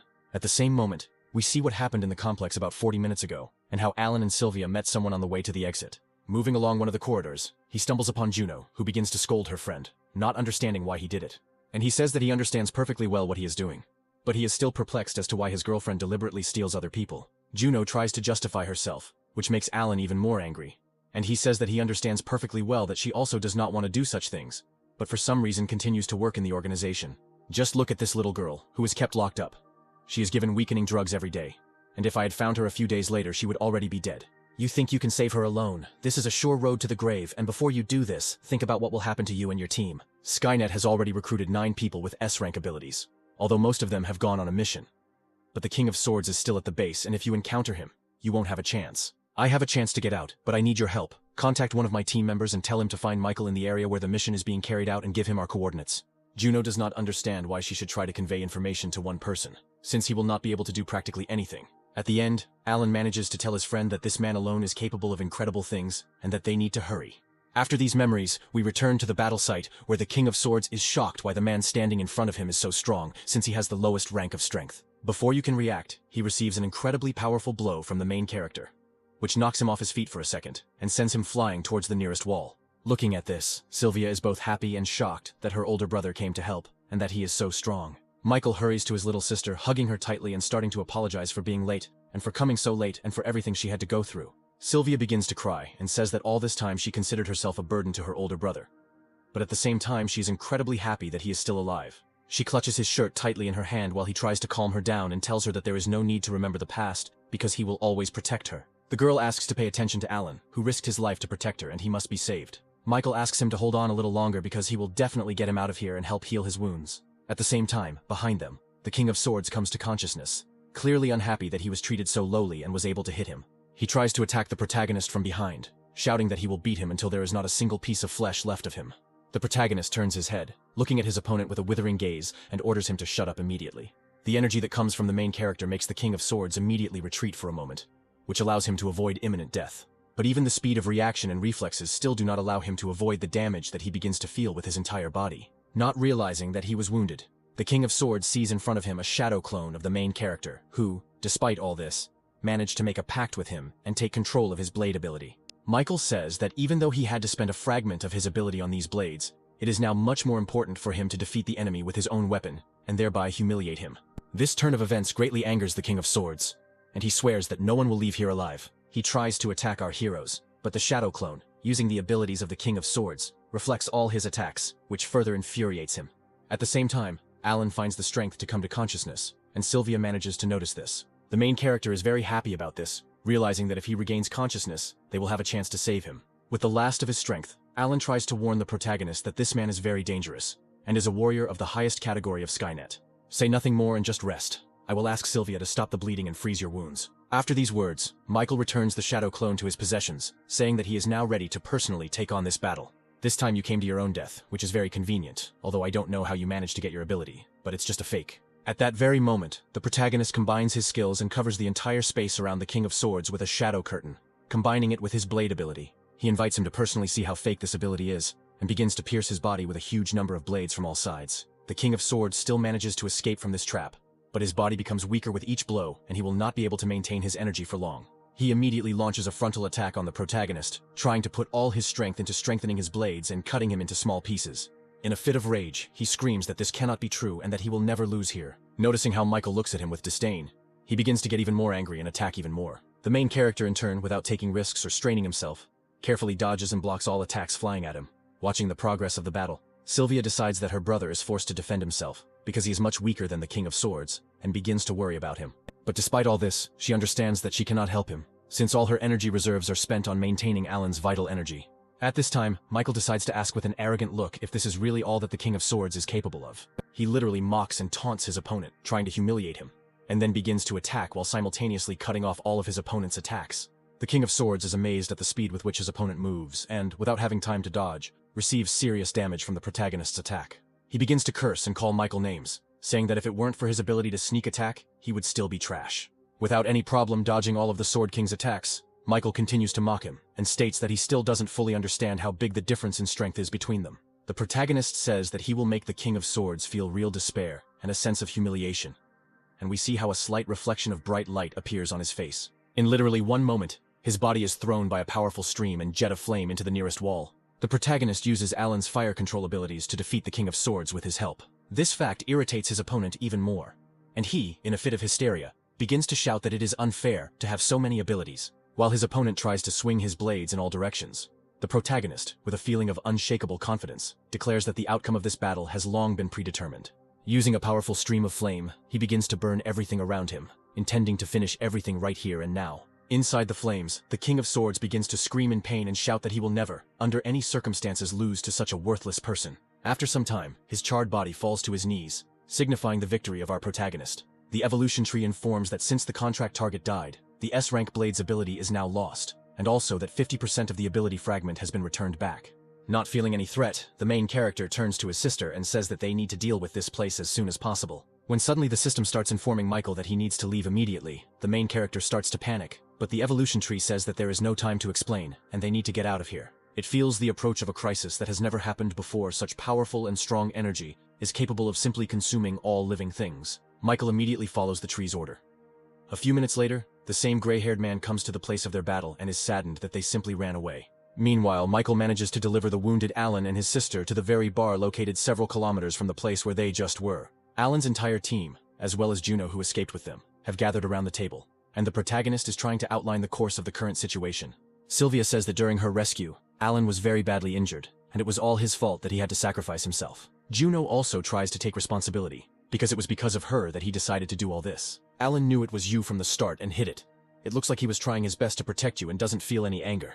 I don't hold a grudge against anyone, and now we have to save him, but before that I need to know who you are and who you obey. Juno says that she and the rabbit will never return to Skynet again, and she will definitely avenge her friend at any cost. In this case, Michael asks her to tell him the information that she knows about this organization, so that he can be sure of everything. The girl provides him with information and personal files of those people who have S-rank abilities, and they all match the protagonist's past memories. Looking at the documents, Michael cannot understand how they know this information, because it seemed to him that only he knew about his past life before reincarnation. Juno says that 8 people with powerful abilities have been found, and that they are all subservient to Skynet, and Michael tries to extract information about the disaster and intelligent monsters. The girl says that they know little, and she can tell practically nothing until strange events occur somewhere in a remote part of the forest. In the mysterious cave, there is a huge number of silhouettes that look like people but are most likely monsters, and one of them sits on a large stone throne. A wounded girl with whom Michael fought enters the cave, carrying out Alan's task, saying that something careless happened to her, and some boy is to blame for everything. The other intelligent monsters begin to laugh at her, but she says that their friend Thorn also died at his hands, and barely managed to escape from there. She also adds that they can't just let him develop like this because he could become a serious threat, and everyone present is surprised that their sister is dead. At that moment, the figure sitting on the stone throne orders everyone to immediately shut up and remember what their main duty is. An image of little Anya appears on the portal behind the stone throne, and he says that they need to find the key in order to remove the seal from their king. At this time, at our hero's base, Sylvia begins to feel dizzy, and Michael assumes that she is simply very tired. Forgive me, big brother, I haven't fully figured out the situation yet, because too much has happened lately. Please don't worry, because from now on, I will always be there and I will never let anyone kidnap me again. After some time, Megan, waiting for the main character to return, hears someone's footsteps outside the door. Opening the door, she is glad that Michael has returned, and unexpectedly sees a small wounded girl in front of her. The main character introduces his friend and younger sister to each other, and Megan is incredibly happy that Michael managed to find her after all. Megan immediately invites them all inside to rest, but the protagonist declares that he will not lie on the bed because it is too small, and he will be on guard outside ordering them to rest. Finally, Sylvia says goodbye to her brother, asking him to be careful and hoping that they will see each other again in the morning. Having finally gotten some free time, Michael immediately transfers into his consciousness in order to talk to the Tree of Evolution. Tree, tell me what you know about Skynet, and why that time you hurried me to retreat, not wanting to continue the battle. The tree appears before him in the form of a girl and says that she feels his amazing aura. But at the same time, his body seems very familiar to her. Michael begins to build various theories and asks if Skynet could be the same as him and reincarnated from a past life. I can't give a precise answer now, but there is something unusual hovering in the cloud of this organization, and we must raise the level until my memory is restored. We are powerless. My friend is close to death now. He needs life energy, and I wanted to ask if you feel any plant monsters nearby. Yes, I feel the presence of one of them, but it is very weak and is located somewhere in the east. In this world there is a lot of plant energy and monsters that store it. Thanks to this you can not only save a friend, but also increase our strength. Meanwhile, Megan and Sylvia are trying to sleep, but not before exchanging some information. Michael's sister asks how he and Megan met, because she is very interested in what he did in her absence. The girl explains that she has known the main character for quite a long time, and remembers very well how she first saw him when some kind of animal was chasing them. At that moment, she thought that he would be eaten immediately. But literally a few hours later she realized how strong he was, and after a long time after they met, he got himself a faithful companion. In his companion he received the nickname God of War, because he saved an entire shelter from a horde of monsters. Hearing all this, Sylvia promises to become stronger at all costs, because she does not want to be a burden to her older brother, and is obliged to help him. Another night passes, and the morning of the next day arrives, marking the beginning of new events. Michael knocks on the girl's door, handing Megan a bag with breakfast and new clothes for his sister, and then asks her to go outside where he will be waiting for them. Thinking over his plan of action, he suggests meeting at that very bar and heading to the place that the evolution tree mentioned. After a while, the doors open and Sylvia, already dressed, comes out to him and thanks him for the new clothes. Looking at her, memories of a past life and what the owner of Absolute Zero looked like pop up in Michael's head, because it was based on her image that he chose his clothes. Having made sure that everyone was gathered, including Anya and the two familiars Goldie and Booga, he suggested that they set out on their journey. Finally, Michael remembers the promise he made and removes his sister's hairpin from his neck, returning it to its rightful owner. A few hours later, the whole group reaches Alan's base, where Juno is surprised that Michael knows a way to save her friend's life. The girl says that she will stay here and guard his body, considering that the rest of the team went in search of medicine. The main character agrees with this, saying that he does not need help, and someone must protect Alan's body, because they will return soon. After which, our protagonist's team begins to make their way through the ruins of the city, towards the place where, according to the evolution tree, the source of plant energy is located. On their way, our group of heroes meets a small group of zombies, and Michael gives the opportunity to deal with them to his sister, so that she becomes stronger. Sylvia herself understands this perfectly well, so she begins to improve her fighting skills, and, using her abilities, deals with a huge number of zombies.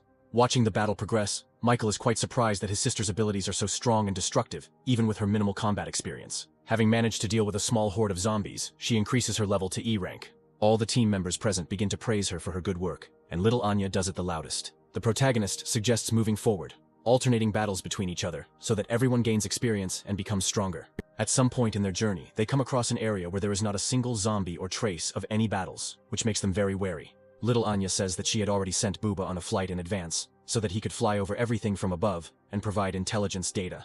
After receiving information from the bird, she says that a small number of zombies are heading towards a cave near a wild mountain located nearby. Michael immediately realizes that this is exactly the place they are looking for, because only plant monsters can spread the smell throughout the area and thereby lure people and other mutants inside. A few hours later, they find themselves in the right place and see crowds of infected walking towards the cave, not paying any attention to them because they are intoxicated by the hallucinogen. Michael suggests going alone and scouting out the situation, but the girls insist that he take them with him, and he has to agree. Megan states that they will definitely help him in the battle with the plant zombie and will make every effort to become at least a little stronger. Michael also slightly stipulates that defeating the monster will only allow the girls to become stronger, but not him. Having discussed our plan of action, the heroes enter the depths of the cave and begin to make their way inside, hoping to find the monster as soon as possible. The girls start to move forward and Sylvia urges her older brother, who in turn asks them not to hurry so much. Michael notices that everything around him has become too quiet, and at the same time, his teammates are walking faster and faster, moving away from him, not reacting to his words. At that very moment, his reflexes tell him that danger is lurking somewhere nearby, and he comes to his senses at the moment when he is attacked by an intelligent plant. Thanks to his shadow abilities and speed, he is able to dodge the attack and survive. Behind Michael stands little Anya, who does not understand why the main character just stood there and almost allowed himself to be voluntarily eaten for lunch. The main character says that he fell under the influence of an illusion, and at that very moment the plants begin to talk to them, promising that no one will leave here alive. He also notices that Megan and Sylvia are unable to fight because they have been affected by the same hallucinogen and need to be rescued. Michael takes out his blade, saying that he is going to sort this all out as soon as possible because he doesn't have time for it. The plant monster says that it will kill the protagonist first because it senses a huge amount of both plant and natural energy in his body, and that it will soon become his. It tries to attack with vines, but Michael's blade is too sharp and easily cuts through them. At the same moment, the plant begins to splash out of its mouth some kind of mica with acidic properties, but the main character manages to fill the plant's belly with a huge amount of flame using the ability of fire. The monster starts screaming that it's all useless because he's immortal, and a huge mouth appears from under the ground into which he's going to swallow the main character. But instead of fighting from the outside, Michael dives inside the substance in hopes of finding the core inside. At the same moment, the girls watching everything that is happening from the side are in shock, not understanding what is happening and assuming that their commander has lost. Looking at the plant, they hear it begin to grin and boast of its powers, promising to destroy them just as quickly. But literally after a couple of moments, the soil and the plant's roots begin to crack, and it does not understand what is happening because its gastric juice dissolves even metals. After some time, Michael comes to the surface and they say that although he can dissolve almost absolutely everything, he cannot dissolve a shadow. The main character also holds the core of a plant monster in his hands, leaving his opponent stunned as he does not understand how he was able to find it. Without further ado, the protagonist immediately absorbs the plant's core, absorbing all of its powers. Megan and Sylvia, standing behind him, are checking to see if he's okay, because they were very scared and worried about him. Michael says that everything is fine, and the tree's life essence has been absorbed, and now they can use everything else. Just like last time, a pool of life essence appears in front of them, and Michael says that he will take some for Alan, and the rest will have to be absorbed by them themselves. Having collected some essence for Alan, Michael also thinks about the fact that Skynet and the Disaster are two organizations whose activities still remain a mystery. He needs to become stronger. At this moment, little Goldie starts pestering him, and the main character apologizes to him, because lately, he has been devoting too little time to him, although he is the first member of his squad. After some time, the girls undress and begin to absorb the essence of life, but at the same time, one of them is clearly worried. For some reason, Megan is very embarrassed, even though she is the oldest of them.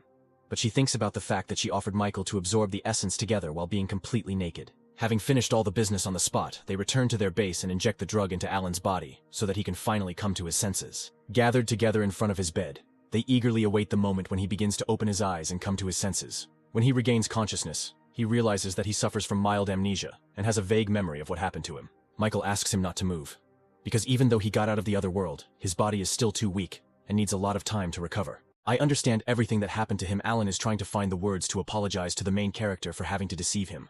The protagonist says that he does not hold a grudge against him because everything is in the past, and first he will send him to his shelter where there are professional doctors who can get him back on his feet. After these words, everyone present is surprised, because many of them do not know about the existence of the shelter. At this very time, somewhere nearby in one of the neighboring cities, the military is trying with all its might to defend itself from another horde of infected. The man at the control post is informed that the light base is under attack by a horde of zombies and is requesting reinforcements. He immediately rushes to report this to the commander, who does not believe his ears, because they are just a small base, and simply cannot do anything to counter it. Meanwhile, in the main and last stronghold of humanity, an emergency meeting is held under the leadership of Winston. All the assembled captains receive fresh information that a request has been received from the light base, and a colossal horde of monsters is moving towards them. The current forces are only sufficient to protect the central shelter. There are no additional forces to send reinforcements, and I propose doing nothing. This question is not so simple. The scale of this horde exceeds those we have encountered before. If the city they are currently in falls, their next target will be us, so it will be to our advantage to deal with them before it is too late. True, in 3 days at most they will reach us, and there will be many more infected. So we must help the city despite our situation. Winston realizes that the commanders are divided and propose sending 70% of their unit to help the light base. Do you think that sending 70% is too risky? Because if the scale of the wave is not so large, then we can remain without protection for some time and fall under attack from the enemy. An awkward silence hangs among everyone as no one is sure what the right thing to do in this situation is. Someone present starts to remember Michael, but Winston says that he is now in another place and has his own business. The captain says that he understands what everyone is worried and concerned about, but he needs to somehow find a solution and get by on his own without resorting to the help of the god of war. While heated discussions are taking place in the negotiation room, the cattle standing outside notices someone approaching the room. Monsters are very bloodthirsty and ruthless, and they should be our main enemies, so we need to help the light base in any case. At this point, their conversation is interrupted by the cattle, who says that he has something very important to tell them and that there is no time to waste. He says that Michael has returned home and our protagonist enters the negotiation room. All the captains present immediately begin to rejoice at this news and the fact that the god of war is with them again, and now it will be much easier for them. Winston is also glad to see him back and asks him to come into his office to talk and discuss the next course of action. After listening to him tell him everything that has happened recently, he also reports on the attack on the light base, and Michael asks him not to worry. I treat this and other shelters as my home, and will help if any problems arise, but I have a small favor to ask of you. The captain asks not to call this a request, because if he needs any help, he will definitely offer all his efforts to this, to which Michael says that his friend is very injured and needs medical help. Of course, this shouldn't be a problem. I'll arrange everything right now, because we have soldiers with healing abilities. Michael thanks him and also informs him that he does not need additional people to help the light base, because he can handle everything himself. Winston is very surprised as he hears from the main character that together with his squad he will easily deal with the Horde, as he also managed to find his younger sister. Michael suggests discussing this later when he gets back, but now he doesn't have time and needs to get going. Meanwhile, in the utility room, Sylvia asks Megan why her brother is so late, and the girl explains that he is a very important person for all the survivors. Literally 5 minutes later, Michael comes down to his friends and says that they have an urgent task. They need to immediately go to the neighboring city, and he will tell them everything on the way. He also tells Alan that he and Juno are staying here, and will be well taken care of until they arrive. Meanwhile, he, accompanied by Megan, Sylvia, and little Anya with his familiars, goes to help in the battle with the Horde. At this time, the sounds of gunfire and explosions can be heard several kilometers away near the light base, indicating that the battle is in full swing. Even ordinary infantrymen are thrown into battle, using machine guns to try to stop the enemy advance, but their attempts are in vain. The armor of high-level monsters turns out to be too strong, and they cannot be defeated with ordinary weapons, which instills despair in ordinary soldiers. The military thinks that their base is finished, when suddenly the main character's squad comes to their aid. Michael says that he needs to report to the command center that reinforcements have arrived, and asks his friends to deal with all the enemies. He approaches the rescued soldier, and asks where the commander is now, because he needs to be informed that reinforcements have arrived. The fighter immediately points to a nearby multi-story building, after which Michael immediately heads there. At this time, in the command center there are heated discussions about what to do, because the defense is getting weaker with each passing minute, and soon they will all be dead. How long the remaining forces can hold out until reinforcements arrive is the main information now. This is practically impossible, because reinforcements from the neighboring city will arrive only tomorrow, and our forces will not last even an hour. At that moment, one fat captain jumps up and says that reinforcements should also come from the neighboring small shelter, because they have already somehow magically managed to repel the attack of the Horde. Their heated conversation is interrupted by an ordinary soldier who bursts into the office, and says that the horde of monsters moving in their direction has stopped, which raises questions from everyone present. He adds that there is no reliable information yet, but reinforcements have arrived from the shelter and are now outside the command post. The commander assumes that these are the people who were able to repel the horde and about whom there are rumors, and decides to clarify how many people exactly arrived.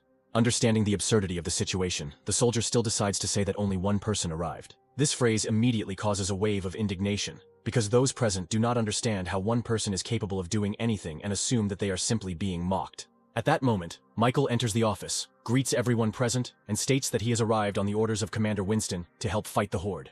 Things are so bad in your shelter that you are the only one, or why did they decide to send you? Probably Death Guy. I didn't come alone. My small team is already fighting on the front lines and successfully stopping the advancing wave. What the hell, team, are you trying to tell me that the zombie horde was stopped because of your handful of losers? And how can a few people even pull something like that off? The fat commander starts to get hysterical with anger, pouring obscene language on the main character and telling him that they will all die soon. Michael is not going to tolerate such treatment, and, using his shadow fetters, immediately grabs the impudent captain by the neck. The main character is immediately threatened and told to let him go immediately if he wants to stay alive. Without thinking twice, he grabs the other commanders, including the base captain, demonstrating to everyone his strength and confidence in his words. He is immediately surrounded by ordinary soldiers, pointing their guns at him and ordering him to immediately release the commander and all the captains to the ground. So this is how you all feel about reinforcements. If you treat me like this, I will not be kind, and you will all die in an instant. The captain of the light base orders all soldiers to immediately drop their weapons and offers to settle everything peacefully without bloodshed. Michael lowers everyone to the ground, and one of the soldiers reports that the command post sent information about the reason why the zombie horde stopped. The captains and all the commanders present, including the main character, immediately rush to the command center to watch the recordings from the surveillance cameras. They see one of the soldiers send a video of their soldiers fighting the horde approaching them.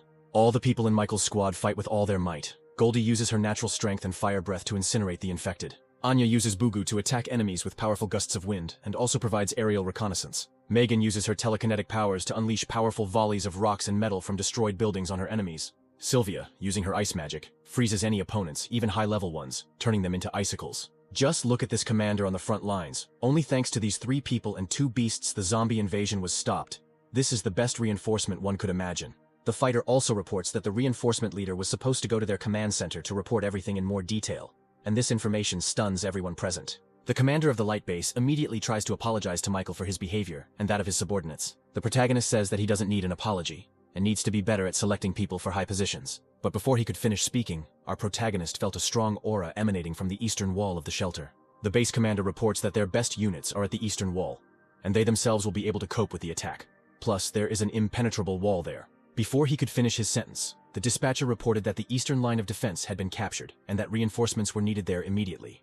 He can't believe his ears and asks to immediately display the images from the CCTV cameras. The footage shows two huge, high-ranking monsters approaching the walls, and their size would simply allow them to pass through it. The East Wall strike team launches several helicopters into the sky to try to destroy the monsters from the air with powerful missiles. The armor of the two mutants turns out to be incredibly strong, and their innate skills and speed allow them to reach helicopters even high in the sky. The captains begin to confer and decide what to do next, because they cannot allow themselves to simply break through the defense. Michael interrupts their conversation by declaring that he will go there alone and figure everything out himself, and that he needs to sacrifice ordinary people. The commander of the light base cannot believe this again, nor can he believe that one person can cope with such a threat. After some time, Michael finds himself at the walls of the eastern border and realizes that, with the exception of two large monsters, all the other infected do not pose any threat. Without the slightest shadow of doubt, he immediately rushes into the attack with the desire to end this mess as quickly as possible. Finding itself next to one of the animals, a giant snake tries to swallow the main character in its incredibly large mouth. Successfully snatching his magic blade from his bosom, Michael makes a lightning-fast cut, depriving the animal of one eye. The commander watching from the command center cannot believe that this is an ordinary person, and that the rumors about the god of war turned out to be true. At this time, there is also talk among the ordinary soldiers that reinforcements have arrived, and that only one person is fighting two large beasts. Standing in front of two monsters, the main character once again notes that the speed of evolution is much faster than in his past life. But this will not prevent him from defeating them. I rely too much on my ability to fight, and my fighting skills have weakened, so I need to fix that. The protagonist does not use his abilities and decides to deal with the huge mutants only through his reaction speed and physical strength. Having waited for the right moment, he spins, giving his body inertia and puts all the accumulated force into his fist for the blow. The power of the attack is so strong that it slams the lizard's head into the ground, breaking it into small pieces. People on the walls of the shelter notice a huge, colossal explosion that occurred after such a powerful blow. Did I understand correctly that he was just able to defeat a colossal high-level monster with just one blow? This is probably some kind of mistake. Ordinary military personnel cannot believe that an ordinary person alone is capable of such a thing, because it is simply unthinkable. You understand that the monster was defeated with one blow. The second mutant in the form of a snake understands that most likely the battle is already lost. Frightened, he tries to escape from the battlefield using his colossal speed and size. But in an instant, Michael catches up with his opponent and humiliatingly ends up right on his head, after which he also ends the battle with one blow. After the battle is over, the protagonist returns to the walls of the shelter where all the soldiers thank him immensely. Returning to the command post, the captain of the light base immediately begins to thank him, and also confirms that the rumors about the god of war are not lying. I just contacted Winston, and learned that you came from the very shelter that was able to resist the horde. Michael asks not to be called by this nickname, and they also want to tell him important information regarding the infected. The radars show how a large horde was split into two parts due to the main character's team fighting in different places. The protagonist says that it will be too difficult to cover such a large area, to which the commander says that a detachment of 1,000 elite troops has been sent from one large base, and they just need to buy time. Michael suggests that these are the same people who at some point arrived at their hideout with the goal of taking it over, and also abused ordinary people.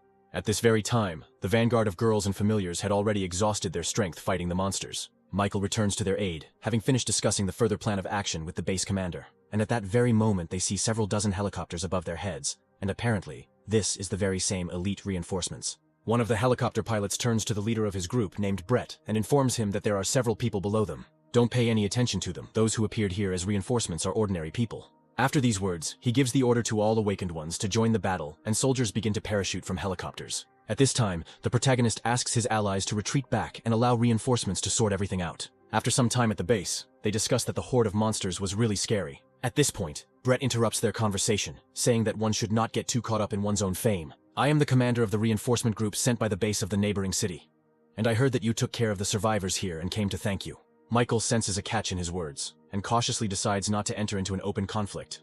Smoothing over the rough edges of the first meeting, Brett suggests going to the command department and discussing the strategy for further defense, and then suggests sparring and finding out who is stronger.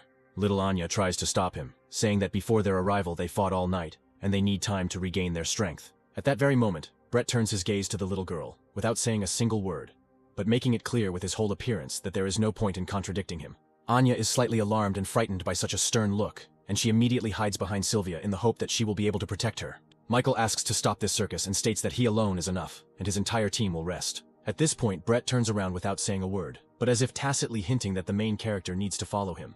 While our heroes are moving along the corridors of the shelter, all the employees and survivors are discussing the fact that the reinforcement commander is a very strong person and has outstanding skills. At the same time, not forgetting to mention our main character, saying that he was able to defeat 2 second-rank monsters alone. One of the soldiers asks his comrade to be quiet and not to speak too loudly about such things because they can be heard. Brett notes that the survivors have a good impression of Michael, and he is quite surprised by this, since he seems like a typical simpleton. Arriving at the commander's office of the light base, he asks them to sit down and also thanks his people for helping them. Michael asks not to be delayed and to get down to the meeting as soon as possible, because they don't have time for pleasantries and small talk. The commander says that during the investigation, they discovered the sources of the horde of monsters, one of which is D rank, and 3 E rank. This means that as soon as we kill these monsters, the attack of the hordes of infected on the walls of the shelter will stop. Yes, the horde will lose its leader, and the majority will cease to be a threat. Especially if you guys work together, I am sure we can handle all this. Wait, my people are very valuable, especially considering the size of my base. I can't risk soldiers, so the 2 of us will go and deal with the source of the horde. The captain of the light base tries to object, but Michael immediately agrees with the decision of his newly arrived colleague and his plans. And by the way, before we leave, if you feel any difficulty and need help, just stall for as long as you can. I'll rush over as soon as I deal with the D rank. At this time, on the front lines of the war, with the help of firearms and artillery, they continue to contain the invasion of the infected. Brett asks one of the soldiers on the radio what the situation is, to which he replies that there are too many targets and they can't just suppress them. There is no need for this. In the near future, we will deal with the leaders of this horde and the invasion will be over. Looking around the surrounding area, they come across a tall building located behind the invasion, and assume that this is where the high-ranking monsters are located. I'll go there first, and you try to keep up with me because I don't want to look after you like a little child. After these words, he immediately rushes forward, and Michael is indignant that because of his rank, people are trying to treat him very arrogantly. At this time, on one of the floors of a multi-story building, there are 4 beast monsters, one of which has the ability to jump spatially. I'm quite surprised that you managed to catch up with me. Apparently you're a really capable guy. Almost reaching the supposed location of the horde leaders, 3 of the 4 monsters appear before our heroes. Realizing that there is no leader among them, Michael suggests proceeding with the planned action and leaving these 3 to him. Okay, then that's what we'll do. I'm leaving this place to you, and if anything happens, try to hold out as long as possible. Brett sets out to find the gang leader, while Michael engages in battle with the first monster he encounters. The strength of the main character turns out to be much superior to these opponents, and one of them is knocked out with one powerful blow of physical force, after which the 2 remaining beast monsters immediately rush to attack in order to avenge their fellow. Meanwhile, Brett finds himself near the very building where the high-ranking monster is supposedly hiding. He remembers that he heard from people in the shelter about Michael's victory over 2 strong monsters, and he also needs to defeat this leader to regain his authority. His thoughts are interrupted by a sharp claw attack, which he is lucky enough to dodge at the last moment. Looking around, he sees only emptiness and does not understand where the attack came from. It is assumed that the enemy may have the ability to hide or become invisible, which is why Brett's skills to find the enemy's vulnerability simply do not work. The only thing that helps in this situation is insight, thanks to which he feels that someone is trying to attack from behind. A moment before the attack, he manages to block the beast's lunge, but this is not enough to see the true body and pull the enemy out. The monster's ability to pass through dimensions allows it to attack with incredible speed from absolutely any direction, without giving the opportunity to rest. Brett is indignant because he and the beast are on the same rank, but at the same time he feels an incredible gap in combat power. In a fit of rage, he begins to frantically swing his sword in all directions, hoping to randomly hit one of the limbs of the enemy attacking him. At this time, a small cat, who is his opponent, watches such pathetic attempts to fight from the height of a multi-story building. He decides not to stand on ceremony with his new toy for long, and after a few seconds he carries out a powerful attack from another dimension. This attack causes great damage to Brett's body, and he struggles to get back to his feet, finding the last bits of stamina left in himself. He deflects and dodges the beast's powerful attacks and hopes that he won't die here now. At that very moment he hears someone's human voice behind him, which orders him to lower his head and not move. He immediately follows the instructions given to him, and a shadow cloud appears out of nowhere and blocks the monster's deadly attack. Our main character manages to come to his aid, declaring that he is not his rival and asking his partner to step aside. How did you end up here? Just don't tell me that you were already able to deal with those 3 opponents. Michael silently ignores him and enters into a fight with the beast monster, realizing that he has very rare spatial skills. By timing the moment and using his much superior speed, he manages to grab the monster's paw just as it attacks from another dimension.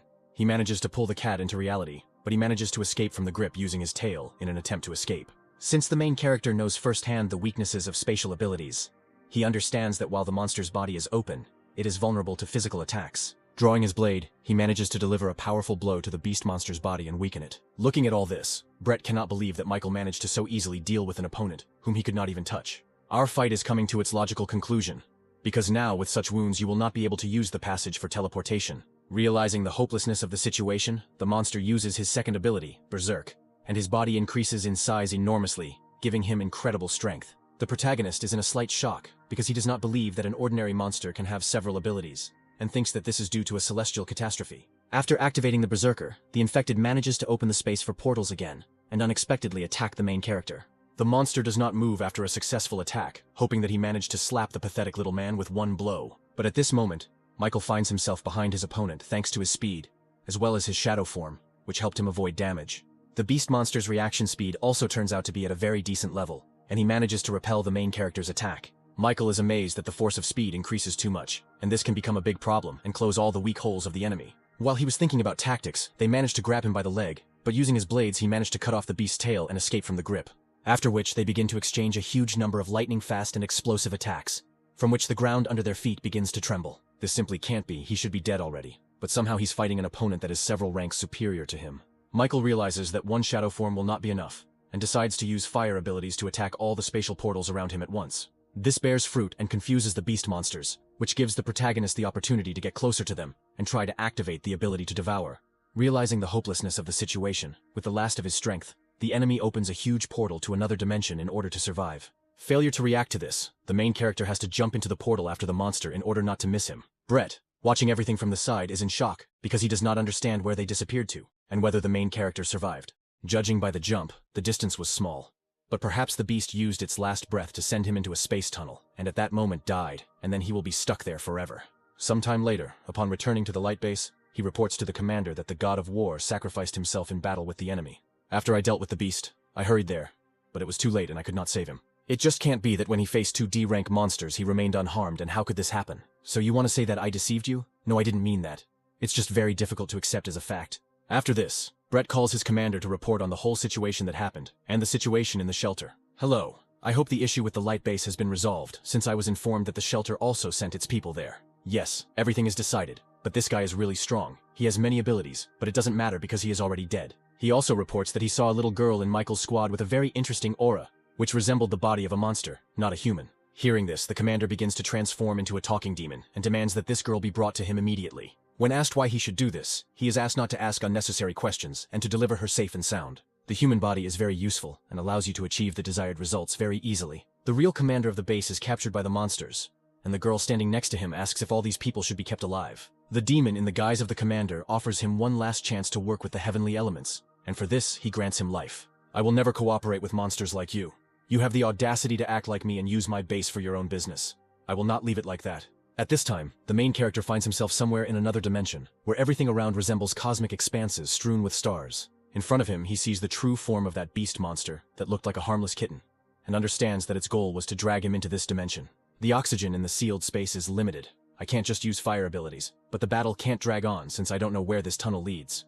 Michael concentrates a huge amount of physical strength in his body in order to destroy the enemy with one blow, realizing that the infection must be ended as quickly as possible. A moment later, a huge explosion of colossal force occurs in the sky, which momentarily destroys the body of the beast monster. But unfortunately, the euphoria of victory turns out to be false, and the main character is attacked by dark matter. The monster is still alive, meaning that physical attacks are ineffective against it, and therefore magic must be used. Michael uses his speed to try to get around his opponent's body in order to find weak spots to hit. But at this time, the infected continues to attack, using his spatial abilities, which forces Michael to simultaneously defend himself from the blows. His attacks are getting stronger and stronger. It feels like his abilities are not limited in this place. The protagonist assumes that everything around is imbued with the power of the monster and decides to simply activate the ability to devour, and this turns out to be the key to defeating the enemy. After defeating the monster, our protagonist receives a space-type genetic core as a reward and realizes that this is a very valuable item. The space starts to collapse, and I hope that I will be teleported somewhere near the light base. At this time, little Anya's sleep is disturbed by a mysterious silhouette that appears in her room and is clearly up to no good. It turns out to be Brett, who sees a huge amount of infected energy in the little girl. But at the same time, she looks like an ordinary person. Obeying the orders of his commander, he tries to grab little Anya, without understanding why he needs her. I see your parents didn't teach you good manners since you allow yourself to enter other people's rooms and behave as you please. I heard from those soldiers that I have already died, and apparently this is also your doing, that you are spreading false rumors. But all this is unimportant compared to the fact that I just saw you trying to harm my friends, and you don't even imagine what consequences await you. It's not what you thought. I didn't intend to harm her at all, and in general I thought that you had already died in the battle with that beast. I see you are very disappointed because your imaginary achievements in defeating the enemy will be revealed. It looks like I have no choice but to kill you. And then what I told everyone else will really be true. I should have known about your abilities. When you saw Anya, I should have finished you off back then. Are you out of your mind to kill me? You will never have enough strength for this, because my skills allow me to see the enemy's weak points. After these words, in an instant, Michael's hand grabs his head, covering his mouth and not allowing him to move. I ask you to calm down and not disturb Anya because she's still sleeping, and I don't want to disturb her light sleep. When looking at the main character, Brett's abilities indicate that the target's level is too high, and he has no weak points that can be exploited. At this time, little Anya is fast asleep, imagining how much food she consumes during the day, and does not even realize what is happening in her room. The main character jumps out onto the street with the enemy's body, promising to protect little Anya at all costs, even if he has to make the whole world his enemy. At this time, somewhere in the cave, intelligent monsters are talking to each other and discussing their next plan of action. The demon in the form of the base captain reports 2 pieces of news: that he managed to find the key, and that most likely it is protected by the very person they discussed. The 2 of them managed to escape, but it was just an accident, and besides, I know the place where they both might be. Stop arguing with each other. At least be happy that we have clues and the key has been found, which means the energy needed by the king is also starting to prepare. I just need to keep using this person's personality, and the energy will keep being sent here without stopping. Meanwhile, Michael, after his victory, goes into his subconscious to talk to the Tree of Evolution. The growth rate of the infected is much higher, and we also need to become stronger, so I suggest distributing evolution points. At the moment, the main character has a 16th level of strength, 14th level of agility, 10th level of detection, and 6th level of intelligence, as well as 45,000 evolution points. Lately I've been taking my sister with me to fight low-ranking infected, so I haven't earned many points to level up. The tree reports that after distributing the characteristics, it has enough points left to activate the perfect gene process. Looking at how the evolution tree reasons, Michael catches himself thinking that she has changed a little, and already looks more emotional than before. He muttered all these thoughts under his breath, so the tree looks around, trying to ask again what he had just said. Nothing like that? I forgot about it last time I activated it when I met him and fainted and you helped me activate it. After they get off topic, Michael spends his last remaining points to activate the perfect gene process. At that very second, he feels how his entire body is permeated with a colossal amount of energy, and all his internal characteristics begin to change. He feels as if he has just been reborn and all the indicators of his physical body have become much higher. After distributing the main stats, he decides to upgrade and also check his skill tree. Only F-rank abilities can be activated and they won't be of much use in real combat, so the fragment should be used to improve current abilities. The first thing Michael decides to do is improve the ability contract, as it could be very useful in the future, as well as ability devouring. Once the choice is confirmed, the contract ability is upgraded to level 4, and an effect is unlocked that allows contact with the contract target. It seems to be a very useful effect, and it resembles the defensive property of a skill, allowing me to protect the target of the ability I'm renting.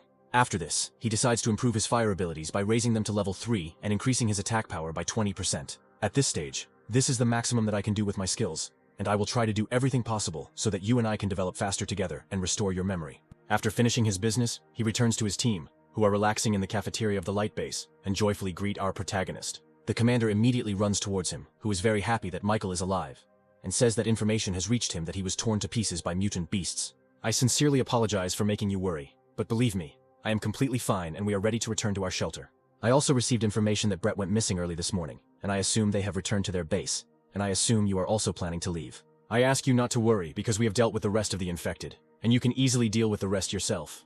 Michael also says that it is not necessary to accompany them on the road because everything will be fine with them, and there is no need to worry about them. A few hours later, thanks to the shadow form of the protagonist, they return to their native shelter where they are warmly welcomed. Making your way through the corridors becomes quite problematic as the ordinary survivors are very happy to see their hero and literally do not let him pass. The first person he meets at the shelter is Scott, who is very happy to see him back and says that Winston wants to meet him. That's great. In that case, I'll go to the commander, and you guys call Alan and everyone else and gather in my room, because you need to tell me something. Let's go quickly, Cattle. I also need to report something to the commander and Winston, because it is very important. A few minutes later, Michael finds himself in the commander's office, who warmly greets the god of war and invites him to sit and chat about important topics. Scott said you had something important to talk to me about, and judging by the look on your face, the news is clearly not the most pleasant. Commander, I have to tell you something very important. After these words, Michael describes the events of the last few days for 5 minutes. After hearing this, Winston is surprised that he had to kill one of the subordinates of the neighboring base and wants to know the reasons for such an act. Michael says he can't reveal all the details because he has his own interests that he must protect, and in order to divert suspicion from the people here, he is going to leave. I am quite surprised that you want to leave. If you are afraid of dragging us into this, then forget it, no matter what. We will fight shoulder to shoulder on your side. I am very flattered by your kindness, Commander. But you must listen to me, even if this had not happened. I would still have decided to leave. Winston doesn't know what to say to such a statement, and just looks thoughtfully at the edge of the table, trying to comprehend everything he's heard. I ask you not to worry because I will not leave forever. This is my home, and when it needs me, I will definitely return to help. Commander Roger, Horde of the Infected, Light Base. You helped me deal with all of this, and the only thing you asked in return was to help you find your little sister. And even with that, I couldn't help you. Don't underestimate it. You helped me a lot. Because my companions were under your protection, and I had to wander around the area in search of shelter. You allowed me to feel hope in a person, to be honest. To some extent, you fulfilled the role of a father, which I so lacked. Who would have thought that in the end it would be you who would console me? Forgive me if I lost my composure now. Do what you think is necessary. If you are interested in the time after which I will leave, it must happen before the commander learns of the death of his subordinate. Finally, before closing the door, Winston asks Michael to return as soon as he has the time and opportunity. The protagonist thanks the commander, and then closes the door, leaving behind only a languid silence. Moving along the corridors of the shelter, he is greeted by employees, as well as ordinary people with whom he tries to be friendly, and not talk about the fact that he will be absent for a long time. When he reaches his room, he is met by a huge group of people, which includes all the friends he met during his journey. Each of them rushes to greet Michael, starting to ask him about where he was and what he was doing. After a joyful reunion, they all decide to throw a party and take a little break from the routine and hustle that surrounds them in this new world. Going out onto the balcony, Michael asks Megan why she is sad alone, to which she replies that everything around her shocked her too much, and if she had not saved him at that moment, what would their world have turned into now? I have a premonition that everything has gone quiet, and this simply cannot happen. The girl decides to clarify whether the main character is going to go somewhere again. Michael is amazed at her insight, and she says that every time he is in this state, the next morning he secretly tries to go somewhere. Megan also says that this time she feels somehow different, and will not be able to keep him company because she feels so sad. The protagonist explains that this time everything is a little more complicated, and he will not return soon, and asks Megan not to worry about him. The girl tries to formulate the stream of thoughts that are spinning in her head, trying to separate the tasks assigned to her as a commander and as an ordinary, simple girl. At one point, Michael suddenly asks Megan to give him her hand, causing her to spit out her drink in surprise. The girl begins to feel embarrassed and blush from such a statement, but still extends her palm to the main character. The protagonist activates his contract ability on Megan and gains her ability. I just made an ability contract with you, and no matter where you are, if you are in danger, I will immediately come and protect you. After these words, the girl blushes even more and becomes embarrassed, but tries with all her might to pretend that everything is fine with her. Meanwhile, in the main room, little and happy Anya runs to her brother so that he can play rock, paper, scissors with her. Sylvia stops the little girl, saying that now is not the best time to disturb her older brother, and asks her not to touch him. At that moment, Alan comes up to them and asks permission to chat for a while and ask something. He hands Sylvia a cross-shaped hair clip and says that he heard from her brother that this thing is very important to her. Using her feminine intuition, Sylvia assumes that Alan's team is going to leave the shelter and go their own way. I will continue to search for the remaining S-Rank Awakened in the hopes that they will join us, and not join the ranks of Skynet. And at this time, while they are having a conversation, little Anya continues to have fun and play with the main character's guests. The party is in full swing, and even Megan, being completely embarrassed, tries to drown out her emotions with drink. The fleeting hours of happiness and tranquility end and a new day begins, and the walls of the shelter are illuminated by the rising sun. Only after waking up, Michael, in the company of his sister and little Anya, sets out for their next goal. And when little Anya asks where their next route is, he answers that they are going to the Devil's Island. At first, on the way to his goal, it was easiest to cover the distance by air, and Goldie, in his fighting form, coped with this perfectly. After some time, Michael decided to stop a day's journey to the island and replenish his food supplies. Having scouted the situation and looked around, he is amazed that there are no infected anywhere, and the buildings were not so badly damaged after the apocalypse. Let's replenish resources here as soon as possible and take with us food that is easy to carry, and also has a long shelf life. Sylvia, you need to gather some resources in the place where we are going. There will be no shops, and we need to think everything through in advance, because from now on, we will have to adapt. Watch how confidently his sister began to complete the task. Michael remembers how recently she was confined to a wheelchair, and could not even move independently. After half an hour of packing, Michael stumbles upon little Anya, and is stunned by what she managed to collect during this time. The girl stands with a huge cart filled to the brim with various chips and snacks, and with her whole appearance demonstrates that this is the most important and necessary resource on their journey. Meanwhile, Sylvia, unlike Anya, was busy collecting more useful provisions. Michael also managed to get hold of some supplies, which should last them for some time during their travels. The distance to the island is not short, so our heroes need to get a boat to get there. When little Anya asks why they can't fly there with Goldie's help, Michael explains that if a dangerous situation arises, I will have somewhere to land.